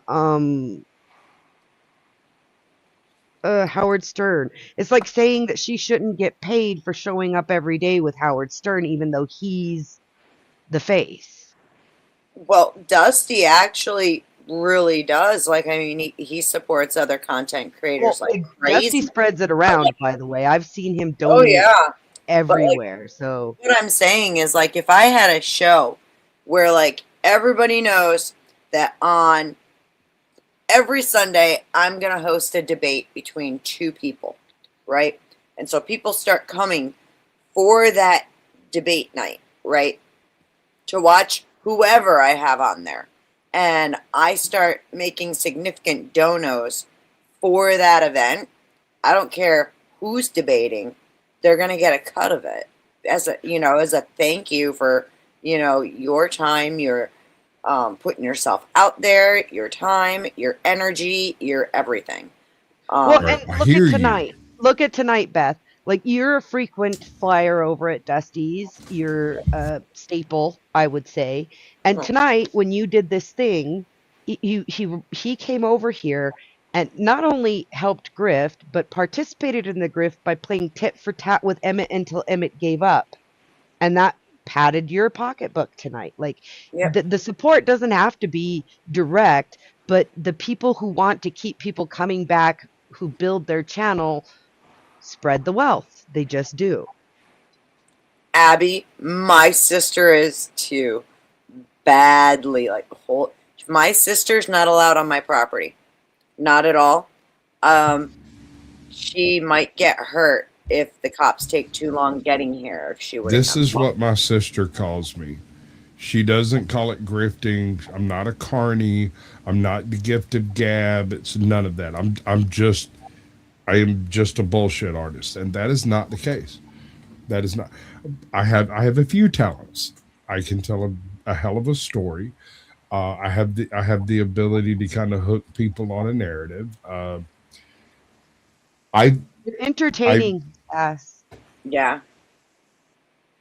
That's I was raised in a You're stoic entertaining. household, People Witchy. want to watch you. I was raised in a stoic household. I'm not joking. When I was a kid, we would sit down to dinner and eat the entire thing over, 45 minutes, and no one would say a word that wasn't directly questioned by one of the adults in the room. Keep chatting. I gotta put on some pants. This coat is getting chilly. So, I am totally That's against why I this think I've told concept you this on its before. base. I think I've told you this before, but there's a lot of ways that you remind me of my dad, my stepdad, who raised me, rest his soul. Not that he was a man of few words compared to you. He wasn't really a great storyteller, but in the idea that by questioning everything your child does, you force them to question everything themselves and put them in a position to be better than you at critical thinking. And so my dad was very similar to that, and I just recognized that we were probably raised very similarly in that don't make a statement unless you're prepared to defend it. True. My father was a little bit more final. He wouldn't respond to things. It's always struck me as odd. I've never really understood it, right? Because my brother and sister both are more loquacious, but not like I am. I'm an errant. I am a sport. I am different, right? My mom says that I take more after her side of the family. And I used to love going to my mom's family reunions because it was like stand-up night all the time.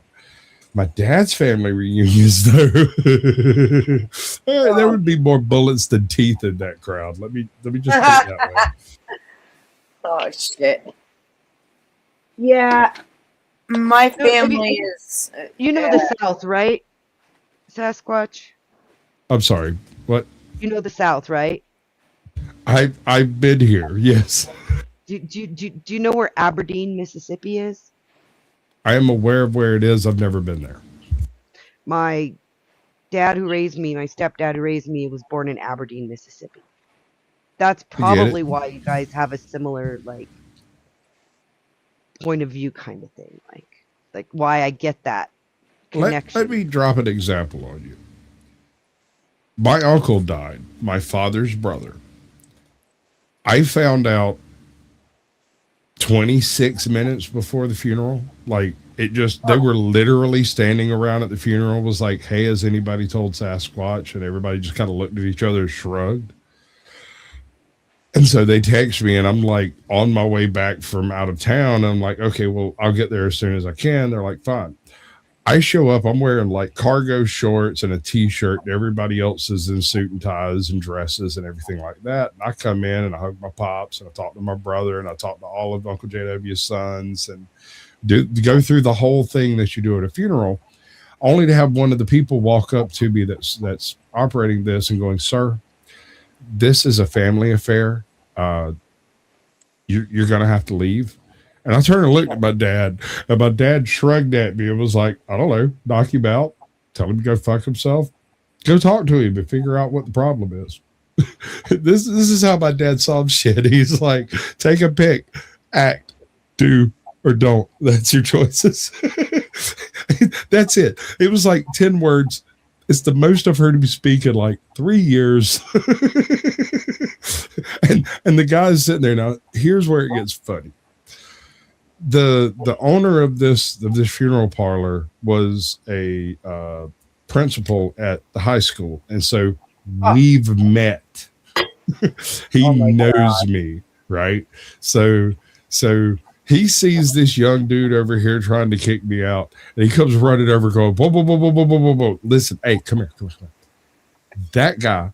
And he's right in front of me. Like, they didn't walk away to go have this conversation. They're right in front of me, my father, my brother, my sister.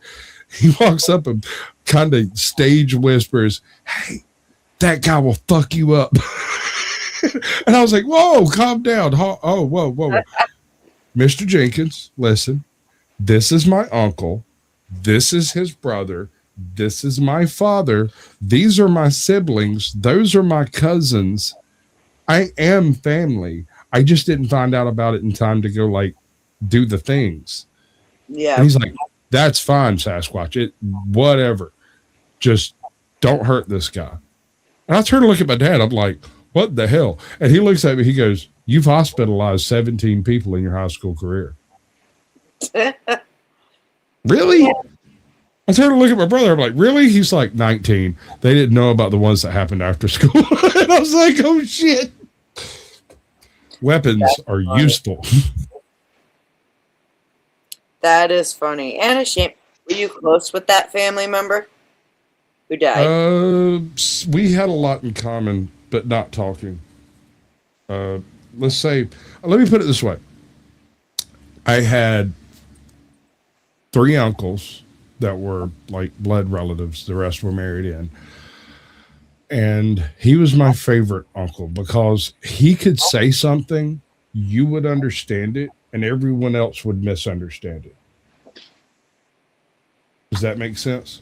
Yeah. Like, he could walk up and say a sentence to you that you would understand to mean a certain thing, but everyone else would hear him invite you to go eat a ham sandwich or something, like something completely innocuous. It was an amazing ability. Many moons ago,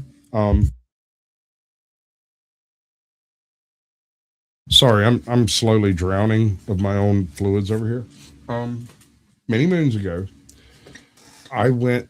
They lived in another county over here. They had a whole compound thing going on over there, and I was dating a chick from that county. And so I go to like the little street dance thing that happens over there. And I'm running around with this little scandalous redheaded chick. And you know how that shit goes. He catches me with her. I say catches. It wasn't like we were hiding, but we were kind of hiding.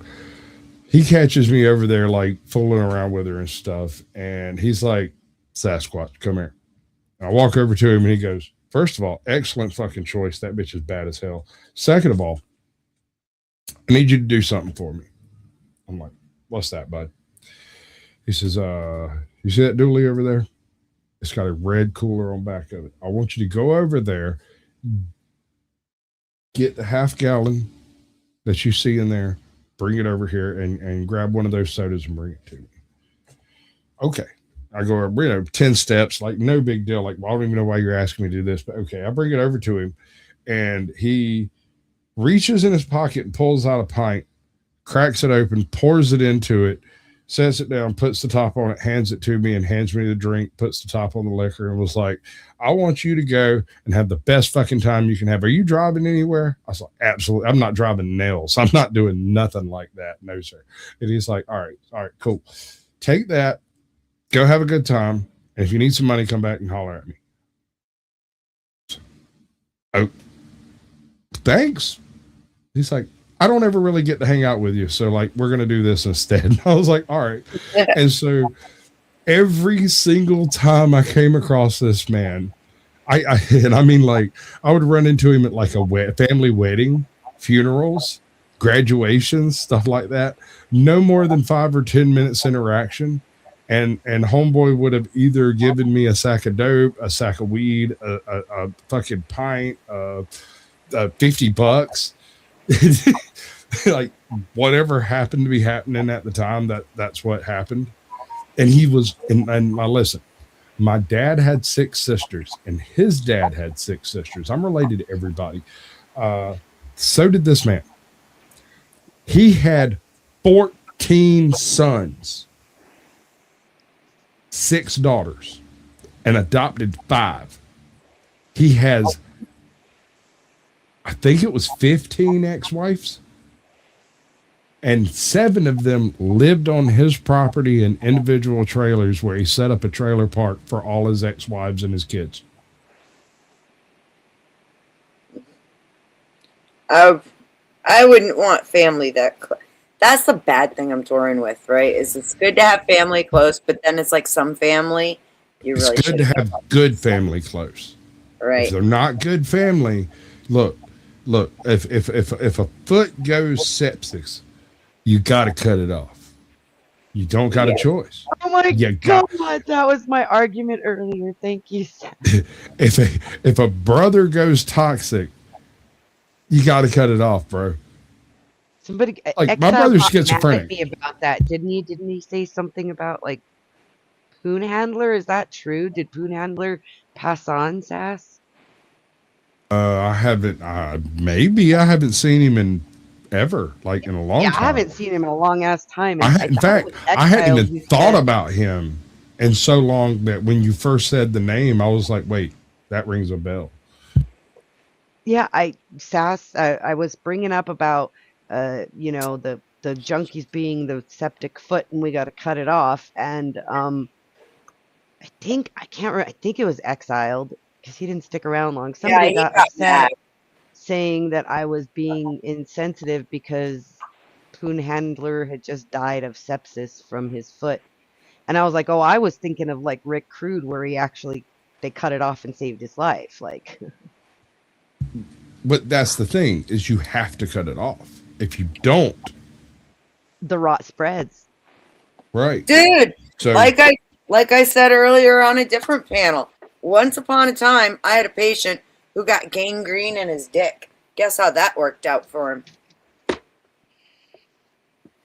The problem was he didn't cut it off soon enough, and it did cost him his life, ultimately. True Well, he story. didn't want to cut it off. Well, if gangrene is not fixable, I'm sorry to tell you. nope. You can't boil that out with peroxide. That's for fucking sure. Wash your dick, folks. For real. Just on principle. Just your dick, pull back wash the it. skin and soap and water. Get yourself a washcloth. And if you got a little sore in there, you fucking Put some antibiotic ointment on it. I don't Let's fucking know. skip that part and just take that to some shit, and they know what doing with it. Go to a doctor. Go to I was just gonna say, go to a fucking However, doctor. regardless of all the rest, and every woman on earth will thank you for this, wash your fucking cock. I don't care if it's a rooster. I don't care if it's a phallus you keep in your closet. Wash it. It's dirty. Wash it. Yes. If you haven't washed it, wash it now. What is up, RLM? You just happened to walk in on the perfect moment. Hi, RLM. Again. I'm actually proud of that little radio. RLM, how are you not up here fucking talking shit with us? Oh my god. But yeah, no. How much longer we got? Let's see. All right. Because I got 12:30. a song I want to sing, and then we'll leave. It's 12:30. Either we start a new grift or we start shutting it down. Well, I mean, I'm already shooting shots. I'm just saying, I have a really filthy song. I'm going to sing it, and you're going to end it in the middle of it because you don't want to hear the rest of it. Oh, really? You think so? That sounds like a challenge. I'm not challenging you per se because you might like it. I'm just saying it might not be the best thing to have happen on a monetized channel. Oh, so then why do you want to do it then? Oh, I want to sing it so bad. It's the bestest ever. All right, so then I'll tell you what. I'll give you. Hi, I got Rob. time. I'm not quite half a pint deep. I'm calling all of this when I get down to the half pint. So you do you, and if I happen to be ready to leave, I will talk about it. Oh no! All right. We lost Wishy. Oh no! Oh no! It's just you and me. I don't think Den's here. I don't think OG's here. It's just you and me, Squatch. I know. I was gonna screw with you earlier. Why? I send you a couple of bucks to kick out Orthodox just because he wouldn't Oh, notice. Witchy's back. You're gonna bury. I gotta go check on my chickens real quick. They're fucking. It's a mongoose. It's gonna get them. No, it's probably the fucking raccoon. God damn it! And I don't want to have to. Fucking vicious. I don't want to have to shoot it, but I think it's gonna Right go in the there. face. Get paintballs. Dude, just get paintballs or airsoft. They freak out. They're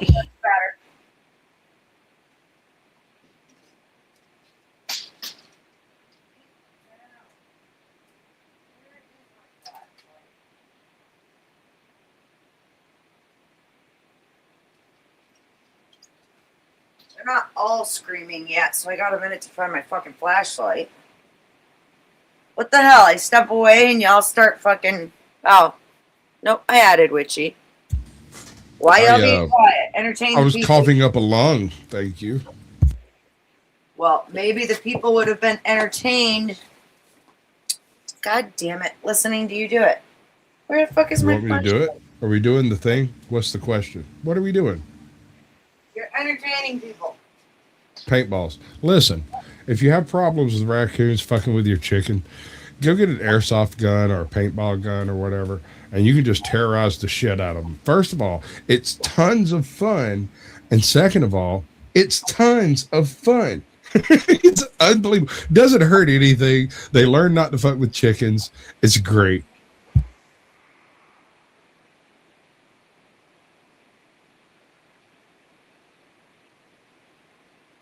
Right? And then you turned the other half of his face orange and he fucked right off and stopped messing with you entirely, didn't he? Try it with a skunk. It's a little different. Can you hear me now? Yes, ma'am. Can you hear me now? Sorry, guys. My computer said, fuck you, I'm turning off. You've been streaming for too long and I'm overheating. So I had When to that go to the happens, phone. and I'm not even joking, it'll do the crash thing, and the second it crashes, I'm using a laptop. The second it crashes, and I realize what's happened, I let it do the whole shutdown thing that it does when it crashes. And then I unplug everything. I walk over and set it in front of the fan and just leave it there for like 3 minutes. Then I can bring it on a back in and fan? set it back down and hook everything up. It's on a fan system that because he trades on it, and I forgot to plug the fan in. So I plugged the fan in for a few, and like it's on like a pad that has fans in it that I just fucking forgot to turn on. And I was outside, and the computer was inside, so I just switched over to my phone for now. So I was just fixing to say, I'm not sure you're on the right mic, but if this is your phone, that's probably right. Abby, I gotta pull up. I gotta show you my raccoon, dude. She's huge. And no, they're complaining. I forgot to turn their light on. I turned it off during the day because it was so hot. And Waffle likes to see everything. I guess I'm done. So you're going to show a raccoon while you're pulling that up.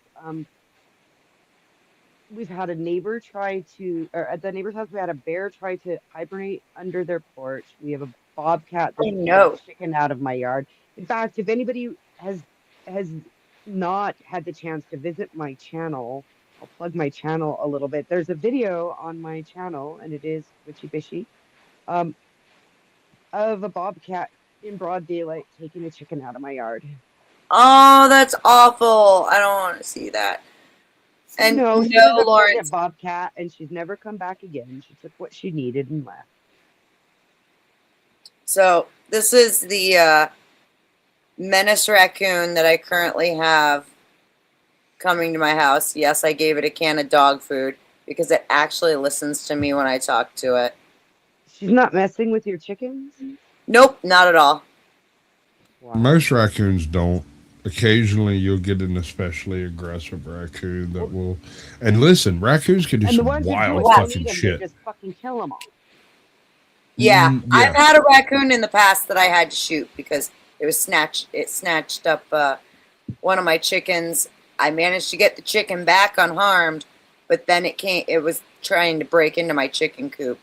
And, they won't take just what they can eat. They'll just kill them all when they're like. No, minks do that shit. Fuck minks, yo. I will fucking kill a mink in a second. We had the great mink war. I think I encountered the work of a mink once. Oh. I'm in Georgia. I'm a little too far south for mink. They don't generally come quite this far. Although I am in like the Appalachian, very southern area of the Appalachian foothills, and so I'm kind of on like the very edge of their territory. So it's not unheard of. It just is very, very rare. I've never seen a mink. I've never encountered one, and I've crawled thousands of miles of Georgia, and I've just never encountered I've been up close and personal. It was at the same time running around between my fucking feet. I've also never encountered a scorpion, and there are literally millions of them fuckers here. Donna, in response, I thought we loved the raccoon, that we were going to domesticate it. Didn't we just see her feeding it dog food? Yeah, she is loving the raccoon. I am loving the raccoon. Raccoons are dangerous to the chicken. Yeah, this one is being good and not bothering my chickens. And as long as it stays that way, I will not hurt it. I've hand-raised raccoons before, so, like, I'm cool with raccoons. Now, minks, shout out Ross fuck a mink. in the chat. There's an OG right there, a real OG, not orthodox guy, but an OG, original gangster. She's part of the real crew. You mean Ross Khan? Yeah, Ross Khan. She badass. I love Ross. So I got a locked room scenario that I encountered. Why do you think, real quick, why do you think it was the work of a mink? I'll tell you if it was the work of a mink. This is the locked room encounter. This is what I'm talking about. Let me explain what I came up with. All right. This is BB Bantams. Do you know what I'm talking about? Little tiny chickens. Yep. They lay eggs about the size of quail eggs. Yeah, I know what they are. They're just like normal chickens, but tiny. Okay. Yes. My neighbor is raising them in an old rabbit hutch. He's using the rabbit hutch as a brooder breeding nesting box. And these chickens never leave this box. Mm-hmm. It's built for 16 rabbits. It has 4 chickens in it. Yeah. It is enormous. for the volume of chicken. Okay. Got it. It is sitting on two sawhorses in a lean-to beside a barn. There is no grass anywhere near this thing. Nothing but like sweet sugar sand, beach sand that's been ground finer than beach sand. There is a wall 6 foot on one side, 12 feet on the other side, and a 15-foot ceiling. On the other two sides, there's nothing. Open air. On top of this thing is a huge metal pan with two tractor trailer tires, rim and rubber, probably 200, maybe 350 pounds. The guy has he uses a 3 or 4 foot long pry bar that he slides in under it to lift it up to do things inside that he can't do through the handholds, right? Mm-hmm. The handholds are gloves. It's built like one of those cleaning boxes that you would use to clean like really, really dirty parts in a machine shop. You know what I'm talking about, with like the gloves in the box? It's literally those gloves. He took one of those boxes apart, put this in so he could reach in and do things without having to lift the top. 300 pounds on top, maybe more. I can't even lift one of those fucking tires. I have no idea how much that thing weighs. My point is, I couldn't get into the goddamn thing if I tried. Right? Uh-huh. Have you ever seen a rabbit hutch? Yes, I raised. You know how they got they'll put like the screen inside and the hardware cloth on the outside. Yes. All right. So the screen inside has a couple of tears in it, right? Just little ones. Actually, no, they're pretty big. Well, they only need to be tiny. The whole tears. Yes, I got you. When it comes to a mink, if a rat. Here's my point. Here's what I'm getting at. The hardware cloth across the bottom are 1/4 inch squares. Okay. Yeah. Let me set the scene. I'm at home, high as fuck. I've been sitting around banging all goddamn day, or actually all fucking night. Took me a good nap and woke up with a phone call with my neighbor saying, "Hey man, I just seen some shit and I need you to tell me what the fuck happened." And I'm like, "What?" He's like, "Come over here. I need some answers." I think he's blaming me for something. I think like, what the fuck did I do last night while I was all fucked up? I don't know. So I go over there and I'm all like contrite and shit because I don't really remember what. He says, "I want to show you something, but I don't understand it. And I don't want you to take it the wrong way." And I'm like, "Okay." He's like, grabs me by the arm and he's like, "Walk over here and look at that." And inside these 2 rabbit hutches are the 4 baby bantams, except there's only one leg from one, another leg from another, the head of the third, and one wing from the other. There is blood inside the cage, not a drop on the ground. Yep. That's a mink. There, like I said, I haven't encountered minks. And after I'm not even joking. I stepped up onto a spool that was outside, stepped onto the shelf that's on the opposite side of it, and then stepped out onto the stack of tires and sat cross-legged and stared at this situation. There is not a single footprint on the ground anywhere. Yep. Nothing. It's doodle bugs as far as the eye can fucking see. Nothing has touched that powdered sand in months, probably.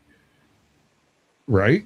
Yep. He has these big, like 5-pound feeders in here, and so he almost and huge, and actually the water is hooked up straight to the fucking house, so he doesn't even have to go out there and water them.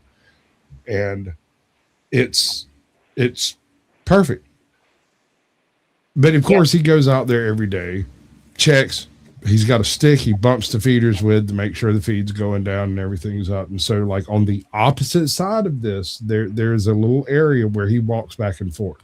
And this guy's dad is the only person that goes out there. Okay. So the question comes up. Eric looks at me. He goes, "What the fuck happened?" That's and I sat there like the thinker, and I shit you not, for an hour, just logging all the details I see before me. Nothing lifted the top unless it was a bear, and a bear would have eaten all of the chicken. Nothing crawled in that could have crawled out. Nothing came in through the hardware cloth.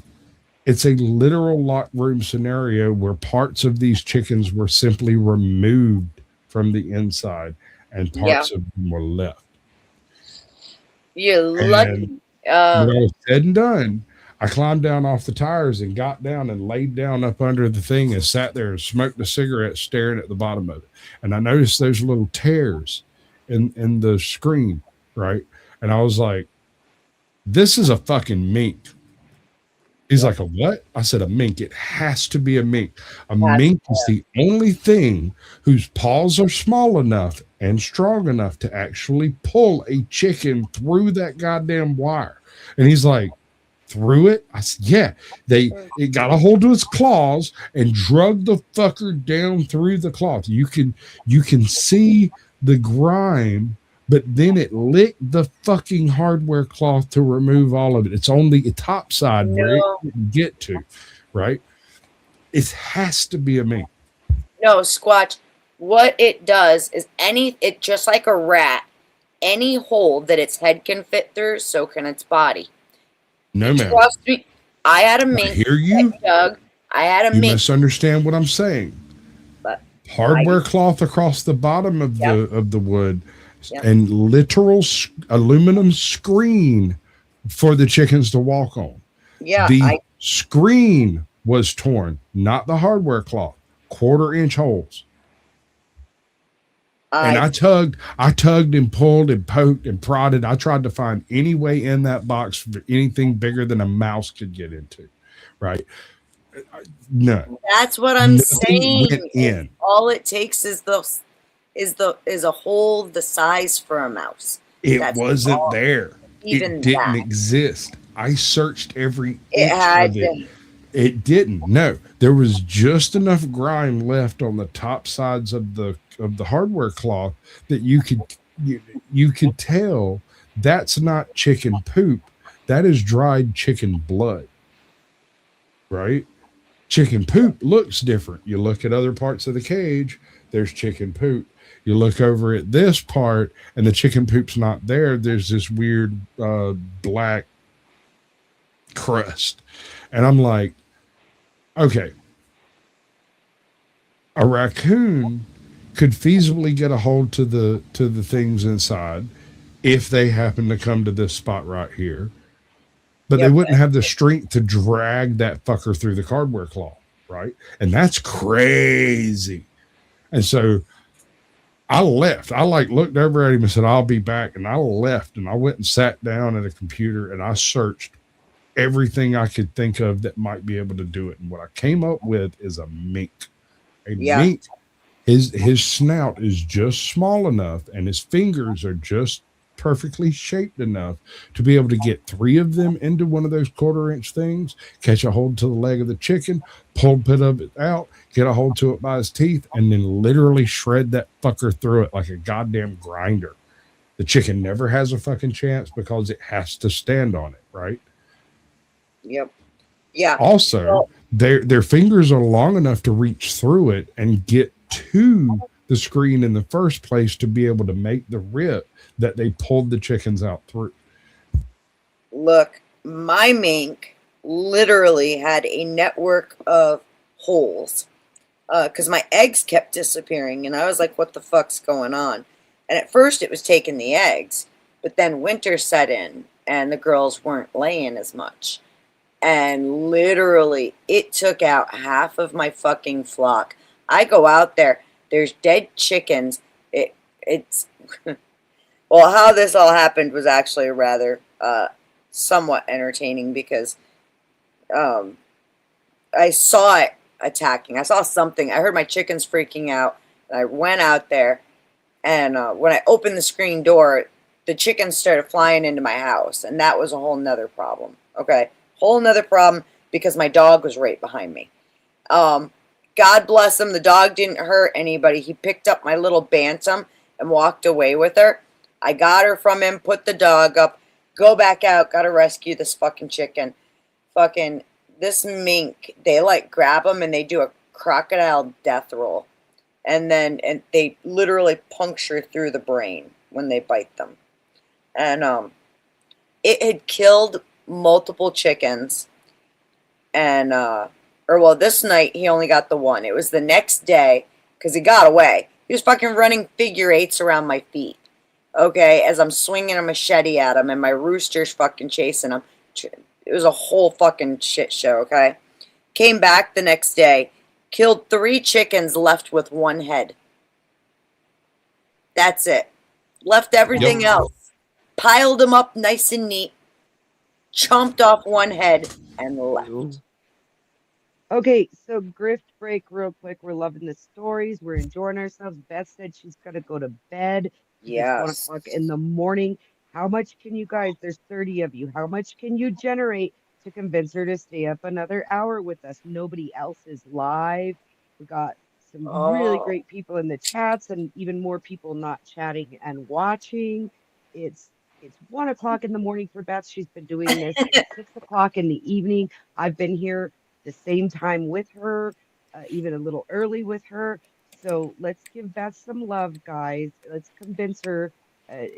Sass wants to keep talking, and maybe even some of you want to join No, up. I'm going to keep talking. We just might do it backstage. Let's throw her some money and convince her to stay another hour, guys. And I don't want to set a limit on this, guys. Let's give some money. Maybe, let's just do what we can. It's middle of the night on a Sunday, guys. Come on. I'll give it 10 minutes to convince me. And no, this was not. And then I get to sing my song. I actually saw this fucking mink with my own 2 eyes. I know for a fact that's what killed him. That's racist. Oh my! They're the cutest things in the whole wide world. They're Have absolutely you ever seen a cougar? evil. This is I've seen a cougar or 2 in my day. Okay, so I got something weird. You've heard of panthers, right? adorable but evil. This is the face of evil right here. Oh, that's not the face of evil. That is the face of feed him your chickens. If evil. you They'll have kill chickens, they'll kill the whole flock and just leave with 1 head. I'm not kidding. Yes, because minks are notorious assholes. Oh my god. By the way, the funniest part of that whole fucking story, I come back inside and now I've got to do something because my plant room is full of my chickens. And remember, my dog, my husky, had picked up my little bantam Silky and run off with her.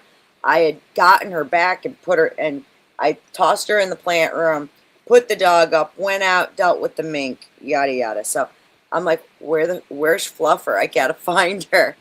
And she had wedged herself, like I have like a Chase lounge chair down in my plant room, and she was between that and the wall. Squat, I grabbed a hold of her to pick her up, and she started screaming, just straight up, just ah, and like one long fucking scream. And I picked her up and I looked at her. She stopped. Yes, her name was Fluffernutter. Okay, Shintai. Because she was a fluffy white Silky. I'm looking at her and she stops. I shit you not, she took 2 breaths. She went, and then looked at me again and went, ah, just screamed right in my face. I fucking died laughing. She was absolutely traumatized from the dog. And yes, Donna, the mink freaked me out so bad. it was absolutely fearless. It had no fear of me. Like, we actually I ended up locking up all the chickens after it killed half my flock.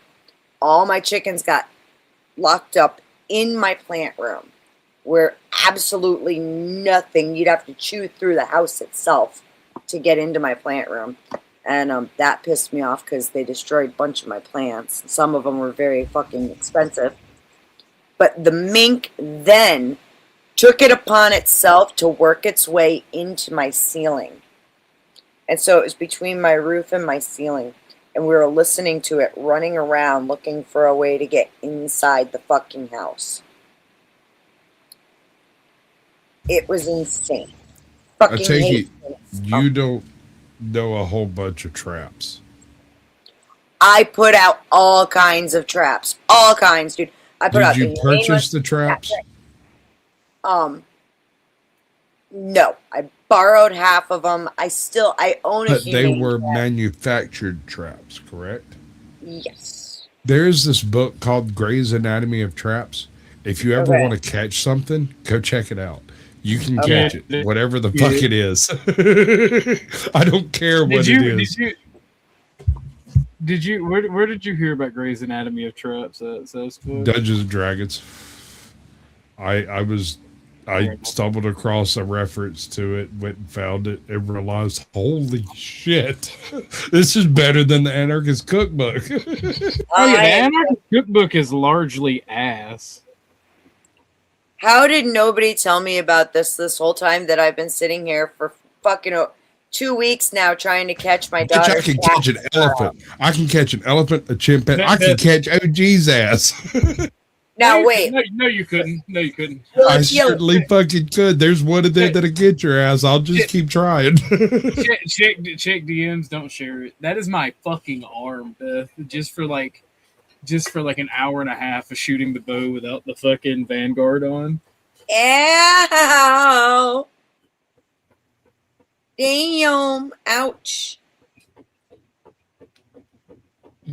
That looks painful. Hey, it actually doesn't hurt that bad. Like, By it the doesn't way, hurt when I touch it.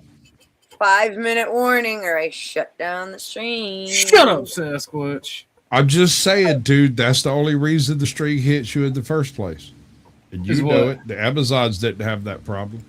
Wait, what? What'd you say? I said, lose weight, bitch. the Hey, bow is designed you a a certain you way. a lion. You're You a literally lion, having to pull that. Fucking with you, bro. I love you. Dude, my friend is a lanky, tall motherfucker, and his arm got it worse than mine did. I'm not bleeding. That's because he's a of loser. that. I assume you're better than that. By the way, you think fluffer nutter's a bad name for chicken? My daughter named another Sing one. the song yet? We had a chicken named Broomhilda. I had a goose ever named let Sasquatch Bonaparte that sing would his beat up song pigs. Now I still have Nugget. Why a would you chicken assault? Nugget. That's assault on an officer. No, I'm dead serious. Look, I grew up on a pig farm, right? Occasionally we had other animals. At one point in time, we had like 200 freaking chickens, 50 pigs, 12 dogs, and a partridge in a pear tree. Anyway, Fucking sounds like it. I get weirded out when I'm watching YouTube videos and people talk about the difficulties of keeping chickens, because as far as I could tell, there were no difficulties. You just get a good goose and let him handle it. Right? Yeah, That's all you got to do. I need a goose. Get what you do is you get some chickens and you do all the difficult work that you've got to do to keep chickens, and you get a goose on the second round of chickens. You raise the goose from gosling with the chickens, and the goose takes the chickens as its flock. And then when the goose decides to go to sleep, he'll go get all the chickens and literally freaking ramrod them fuckers back into the roost to go coop up for the night. He will not let not a single fucking one stray. They will all stay together. They will be his flock because he said so, and he outweighs them by like 40 pounds. Right, but then you own a goose and they're his flock, not yours. Oh, that's fine. That's fine. I will straight fucking deck a goose. I will take a goose straight on. Like, I got no problems with it. Peace was never an option. Bro, I'm a Sasquatch. I'll deck a goose all day long. And plus, why I will not just eat get that geese fucker. I anyway? have no issues. Yeah, geese are better. Geese eggs are better than chicken eggs. Let me put it this way. That motherfucker is volunteering. No, like I said it on my stream a while back. Geese are the inwards of the sky, bro. I hate geese. You also have to maintain a pond for them. Geese need water. You can't, like, you talk about these. That's when you get a kiddie pool. I live in a swamp. My chickens have a kiddie pool. No, I you forget lived in we a live in swamp. Georgia, and that's like 90% swamp. Technically, my chickens have a couple kiddie pools. So this year, I put dirt in one of them and flaxseed and some buckwheat and some barley. Fuck and that. shit- Grow rice. That shit's growing in the kiddie pool, and I'm putting wire Wild fabric rice. over the top of it. Rice. Honey, wild rice will grow like gangbusters and goose shit and chicken shit. You could straight put like 4 inches of water in the bottom of that thing, throw some wild white rice in that fucker, and all summer that shit will almost be able to outgrow 20 chickens. That So shit it's is just crazy. rice out of the bag. I don't need to get any particular seed. Wild rice. Got you. Where do you live in the swampland like he does? I where do. you can just Yes, yes. It's Georgia. It's middle Georgia. Yes. He actually lives further north than I do. He's on more bedrock and stuff, and so the water just builds up on the bedrock. Actually, you Here- know what's funny? I have a creek that runs my property, and because of the slope of my property and everything, down at the end of my property where there should be a ditch, but the state of New York will not dig me a ditch. I don't know why. I've been begging for years. They just won't fucking do it. It's Tell you what you do. constantly- I can it's a- fix that. I can fix that in 6 months. It's a perpetual swamp down there. I can so fix that. I'm gonna fucking grow rice because fuck that shit. No. First of all, it may or may not grow. You're far enough north that it'll grow during the summer, but it might not survive the winter type shit. Here's my point.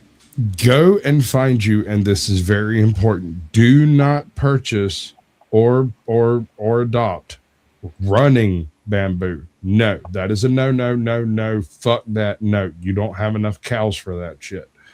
You don't have enough goats. Clumping bamboo. And go just throw that shit out like within about 12 foot of that culvert.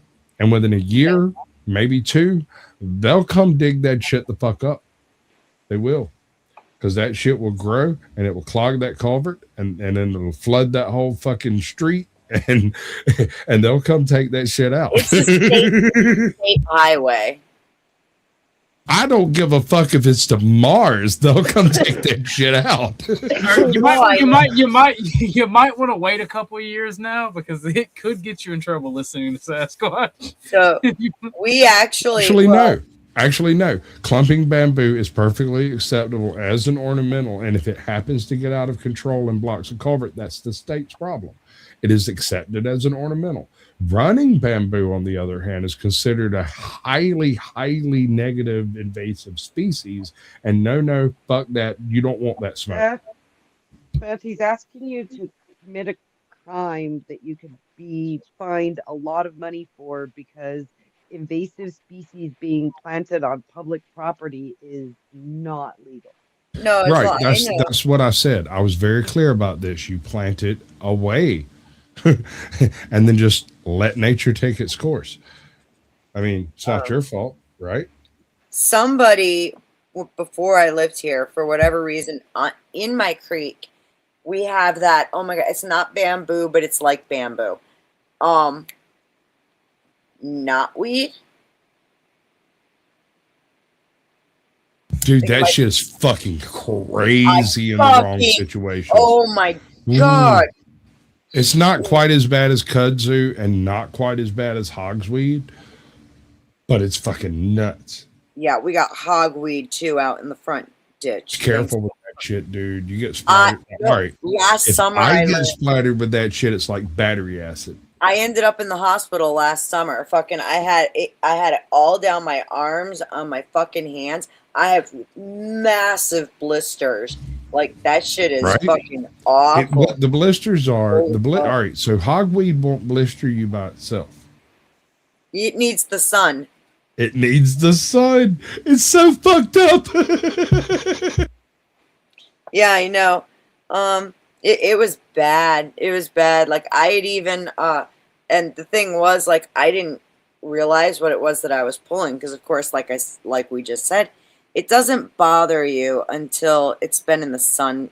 Well, no, in my case, the juice gets on you, and then the sun activates it, and within a couple of hours, you have massive blisters. And by the way, when a lot of your skin is compromised by blisters or burns, your body can't regulate its temperature, and oh Lord, that's uncomfortable.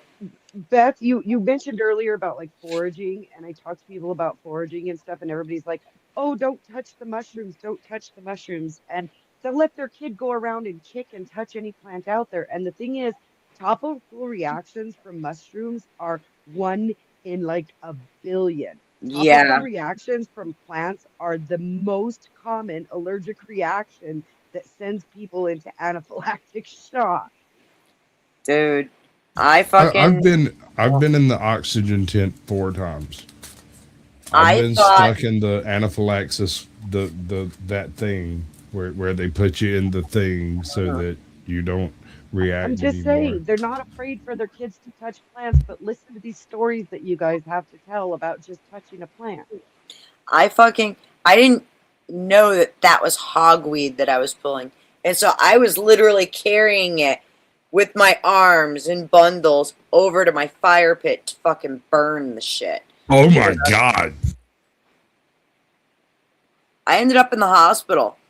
I'm not even kidding. In fact, I had a debate that night, and I did the debate, and I was like, I'm really not feeling good. And I was in the hospital I was in the hospital that fucking night. And oh my Lord, that was awful. They had to put me on both oral and topical steroids. Bitch, I got the IV drip. Listen, this whole story, how this happened. Hold on, where's it at? Is it this one? Yeah, this thing. Right? I don't have any of these stories. I'm pretty good at identification of what grows in my area. That wasn't the issue, madam. This had never grown near me. And on top of that, I mean, like I'm not afraid of like poison ivy and shit. I have a whole creek full of jewelweed. I can fucking take care of poison ivy like that, you know. So I don't necessarily always think. And this plant had never grown on my property before. But my neighbors with this big ass field next to me, they died. And nobody used the field, and they let it get overgrown last year. And a bunch of shit from over there got blown into my property. And fucking, it grew up in I was like, what the fuck is this? Oh, look at the pretty yellow flowers. Huh, well, we're getting rid of it. And fucking literally, because, yeah, learned a bad lesson. So I call it a bean allergy, but it's not actually a bean allergy. I'm allergic to specific plant products, right? And so things that affix nitrogen break me out. So legumes, monkey grass, lirpy, fucking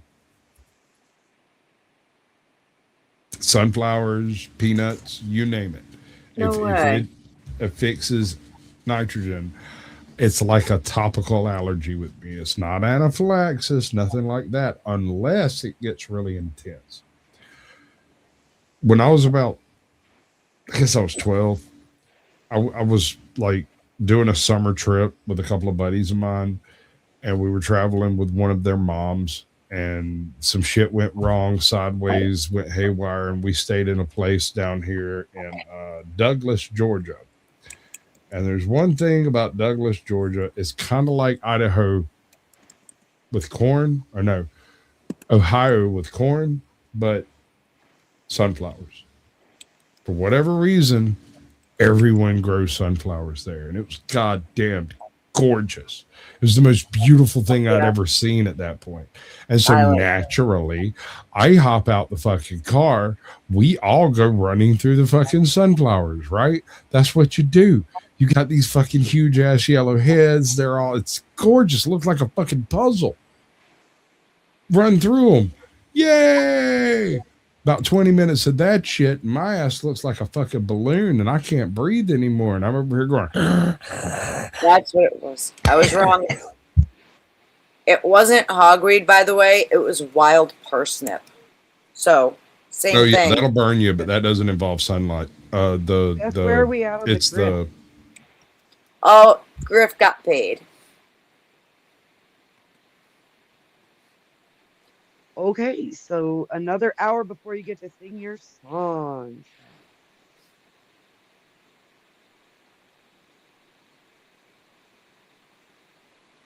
I suspect you're not going to hear this song, Witchy. No, not a full hour. Not a full hour. Oh, okay. Not a full hour. We're only doing like 30 minutes here. I was going to say, Sasquatch, I suspect you're right because you guys always tend to be up so far past my bedtime that I'm Only struggling 30 to minutes, already. and this time we'll probably end it because it is very late for me too. This is the shit. Okay. It doesn't seem like much. I'm telling you, this stuff is nasty. Nasty, nasty. No, it's not the kind of I didn't say it wasn't bad. I just said it. I said it not. It's not. It wasn't sunlight. Sunlight didn't do it. That should have yes, fucking it does. burned you. Yes, it does. It takes The sunlight will make to it worse, but that shit will straight burn you. If you go grab giant hogweed, get some of that shit on you, and go straight inside, sit around and play video games all day, and then go take a shower, you'll be fine. But if you go fuck with giant hogweed and you walk out in the sun, your ass will get burned like you got hit with a torch. Yeah. Parsnips will fucking burn you. Yeah. Oh my god. It was so bad. Like, and I did too. I'm not kidding. The worst of it was right like in the inside of my elbow, because the way I had been carrying it, I had a massive blister from like my tattoo like up to here, and like right across there you could see where like it had laid over my arm. Blister story. Let me know when you want to hear it. Go ahead. I have one tattoo. Have you seen my tattoo? Yes, you showed me. Oh, wow. I must have been drunk. Okay. So I've got this one tattoo, and I'm allergic to red dye. Red 40 specifically. And most of the other reds to some extent or another. But red 40 specifically. This tattoo has a pink element in it. And I specifically... when I chose the tattoo I wanted, I chose the version of this tattoo with a black nose. It was changed by the Hagrid looking motherfucker that did it, because I'm pretty sure the chick that introduced me to him was blowing him. And while, don't get me wrong, she loves me to death, but she's one of the greatest trolls I've ever seen in my life. Quiet troll. She'll do shit to drive you nuts for 20 years without ever saying a word. A pink nose on my ass that constantly makes me itch is just the type of shit she do. That's beautiful. No, I've got nothing but fucking respect for it right now. I am sitting here right now with an itchy spot on my ass because that bitch is a better troll than anyone I've ever seen. It's literally, I mean, she didn't have to suck a dick for it, but she is a female, so I mean, like, maybe she liked that. Dude. I don't know. One day I'll introduce you to her and she'll suck your dick too. Oh my god, the story just keeps getting better and better. It does. Here's the thing. She's an absolute fucking artist, but here's the problem. If she had as many dicks poking out of her as she has had poking into her, she'd look like a fucking porcupine. Damn. I mean, She also has over 300 tattoos, if that interests you. Wow. I mean, To make Sasquatch, that you already had me at blowjob. Hashtag. Wait. Just saying, though. To make that feasible, she'd have to get to keep all of those dicks that have been in her. So she'd have your dick on her, right? She'd try. She'd do it. Yeah. No, yes.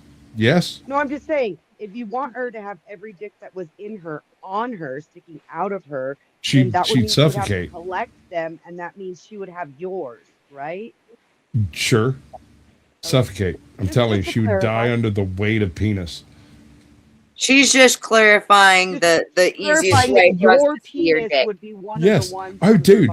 Hold on. Let me rephrase this to be perfectly fucking transparent, right? Clear. If she had my dick poking out of her as much as I poked it into her, she would look like a fucking porcupine. She is the mother of my child. That made it even better. I call my kid the second coming for a reason.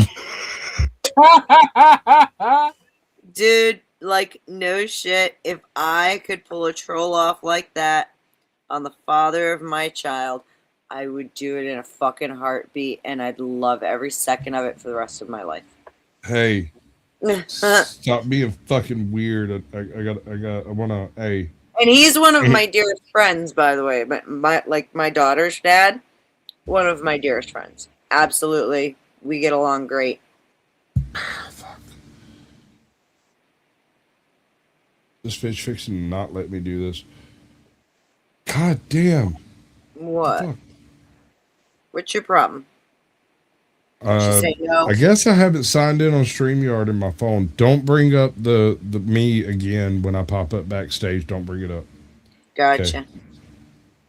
I need you to share the StreamYard link backstage, because if I copy it out of YouTube, it comes out 10 miles long. You mean mine? Yeah, this StreamYard. Gotcha. God damn, that's loud. There you go. All right, cool.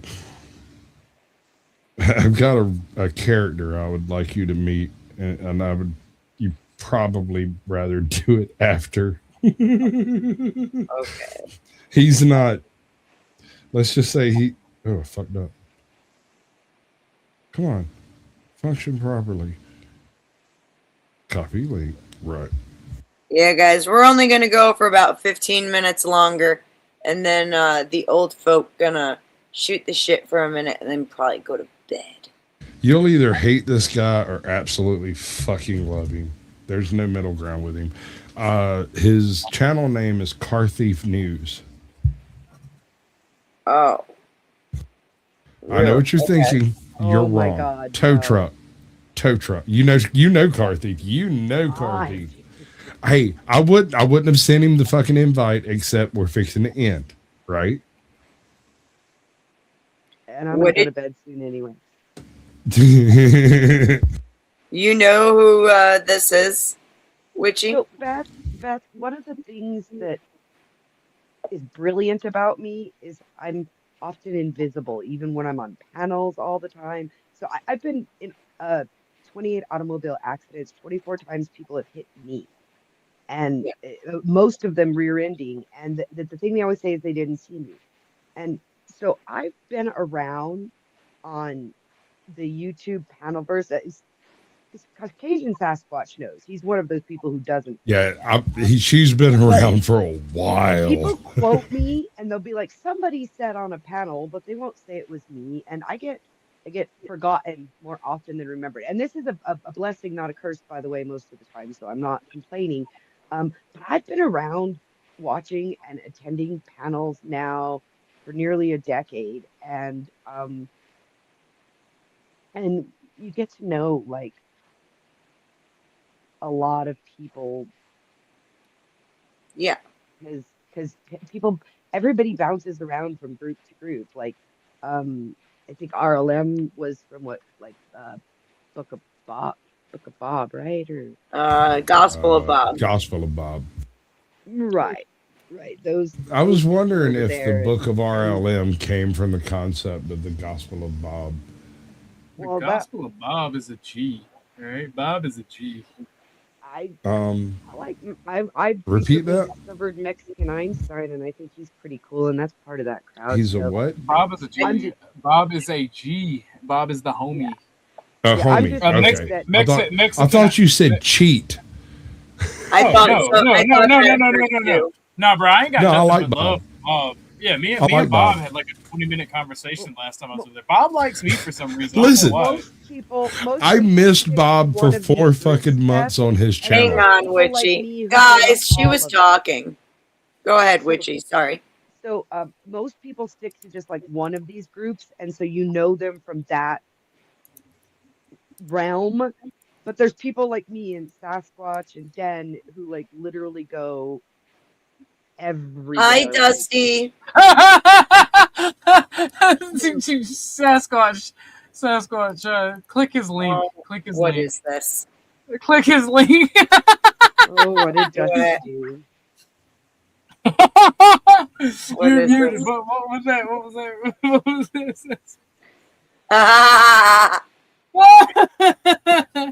I'll share it. I'm fucking sharing that shit right now. Hang on. Post from the shower power Dusty. Yeah. Good one. But nah, Bob is the homie. I like Yes, Skywalker. Mexican Einstein is Skywalker's brother. Did you know that? Yeah, I'm just throwing it out there though that like when Sasquatch brought up car thief, like if you bounce around for as long as I have on the panels and different areas, like almost every name someone mentions, you know, but somebody tonight said one that I'd never heard of. Stark Vegas, is that a channel? I'm not sure. Darth Vegas? Stark Vegas. Like Ned Oh. Stark. Stark Vegas.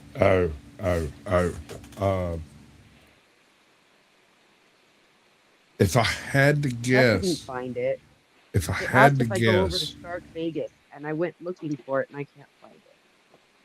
that would be a was it Vegas Paranormal alt account?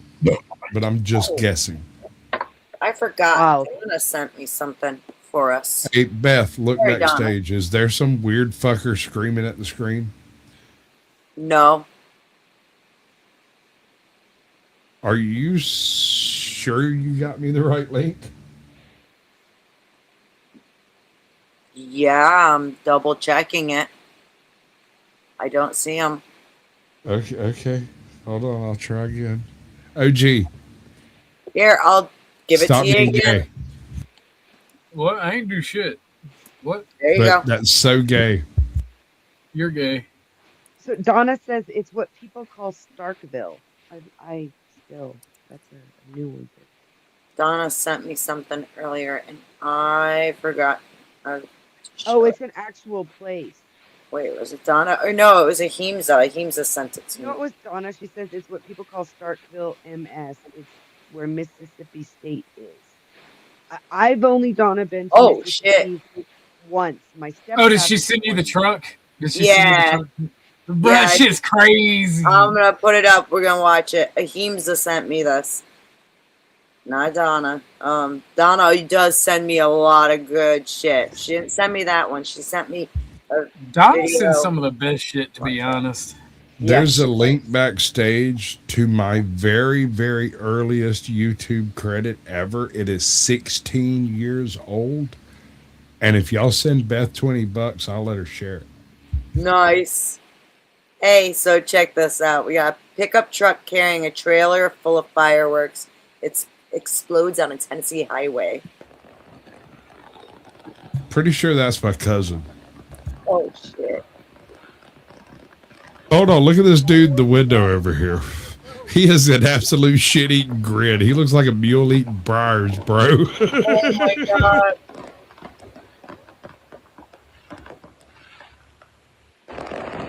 That's wild.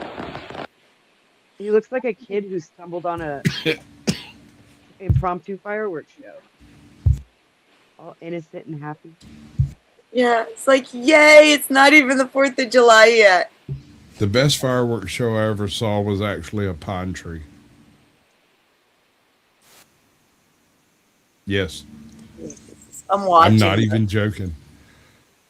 There was a 50, 60, maybe 70-year-old pine tree in the middle of a field. Did you make this video? No. That video? No. Okay, so full disclosure.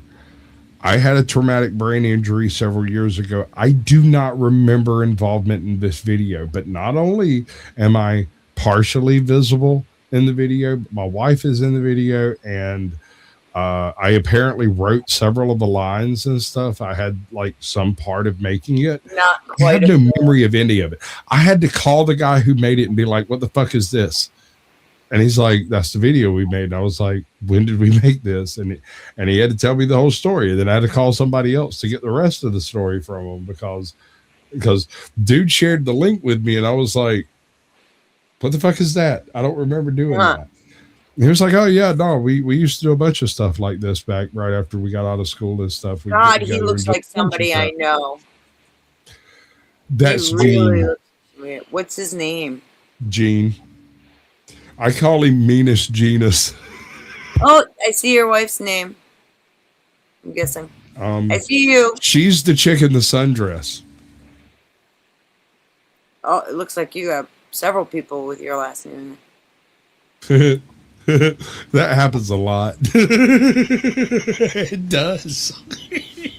I would appreciate if that part of the video wasn't played, of course. Okay, yeah. There's a good chance Sasquatch and I are related because of his last name. By the way, There's no way it's not possible. I have a feeling that you're related to Ahimsa too. I will give you even money. Who's your daddy, OG? Aww. See, here's the thing. Here's the thing. Not and this is a Sasquatch. regular thing in my family. We tend to have 4 girls for every 2 boys. So 2 girls for every boy. So for like 12 fucking generations, there's 2 or 3 sons, maybe 4, with the exception of my uncle who did like 25 or some shit. I don't know. He's got a bunch of bastards out there and stuff. But with the exception of him, it's 2 girls for every boy in my patriarchal line. All right. So even if you've never even heard my last name, at one point in time, I had relatives in Antarctica, the Arctic, and the space station all at the same time. That's hardcore. Oh my God. You can call me Sasquatch. I don't mind. Wow.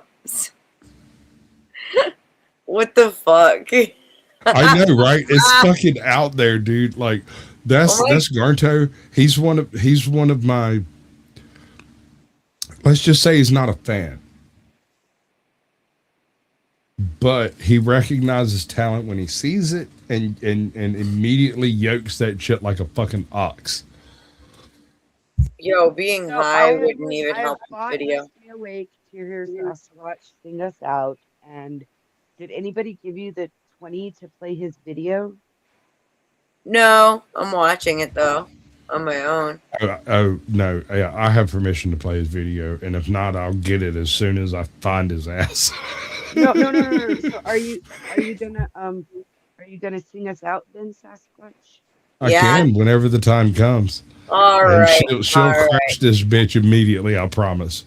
Well, okay, let me get everything all set up here, because if that's the case, I need to be ready to, because you have to click end stream technically twice. You click it the first time and it opens up, and then you got to be ready to click the second time.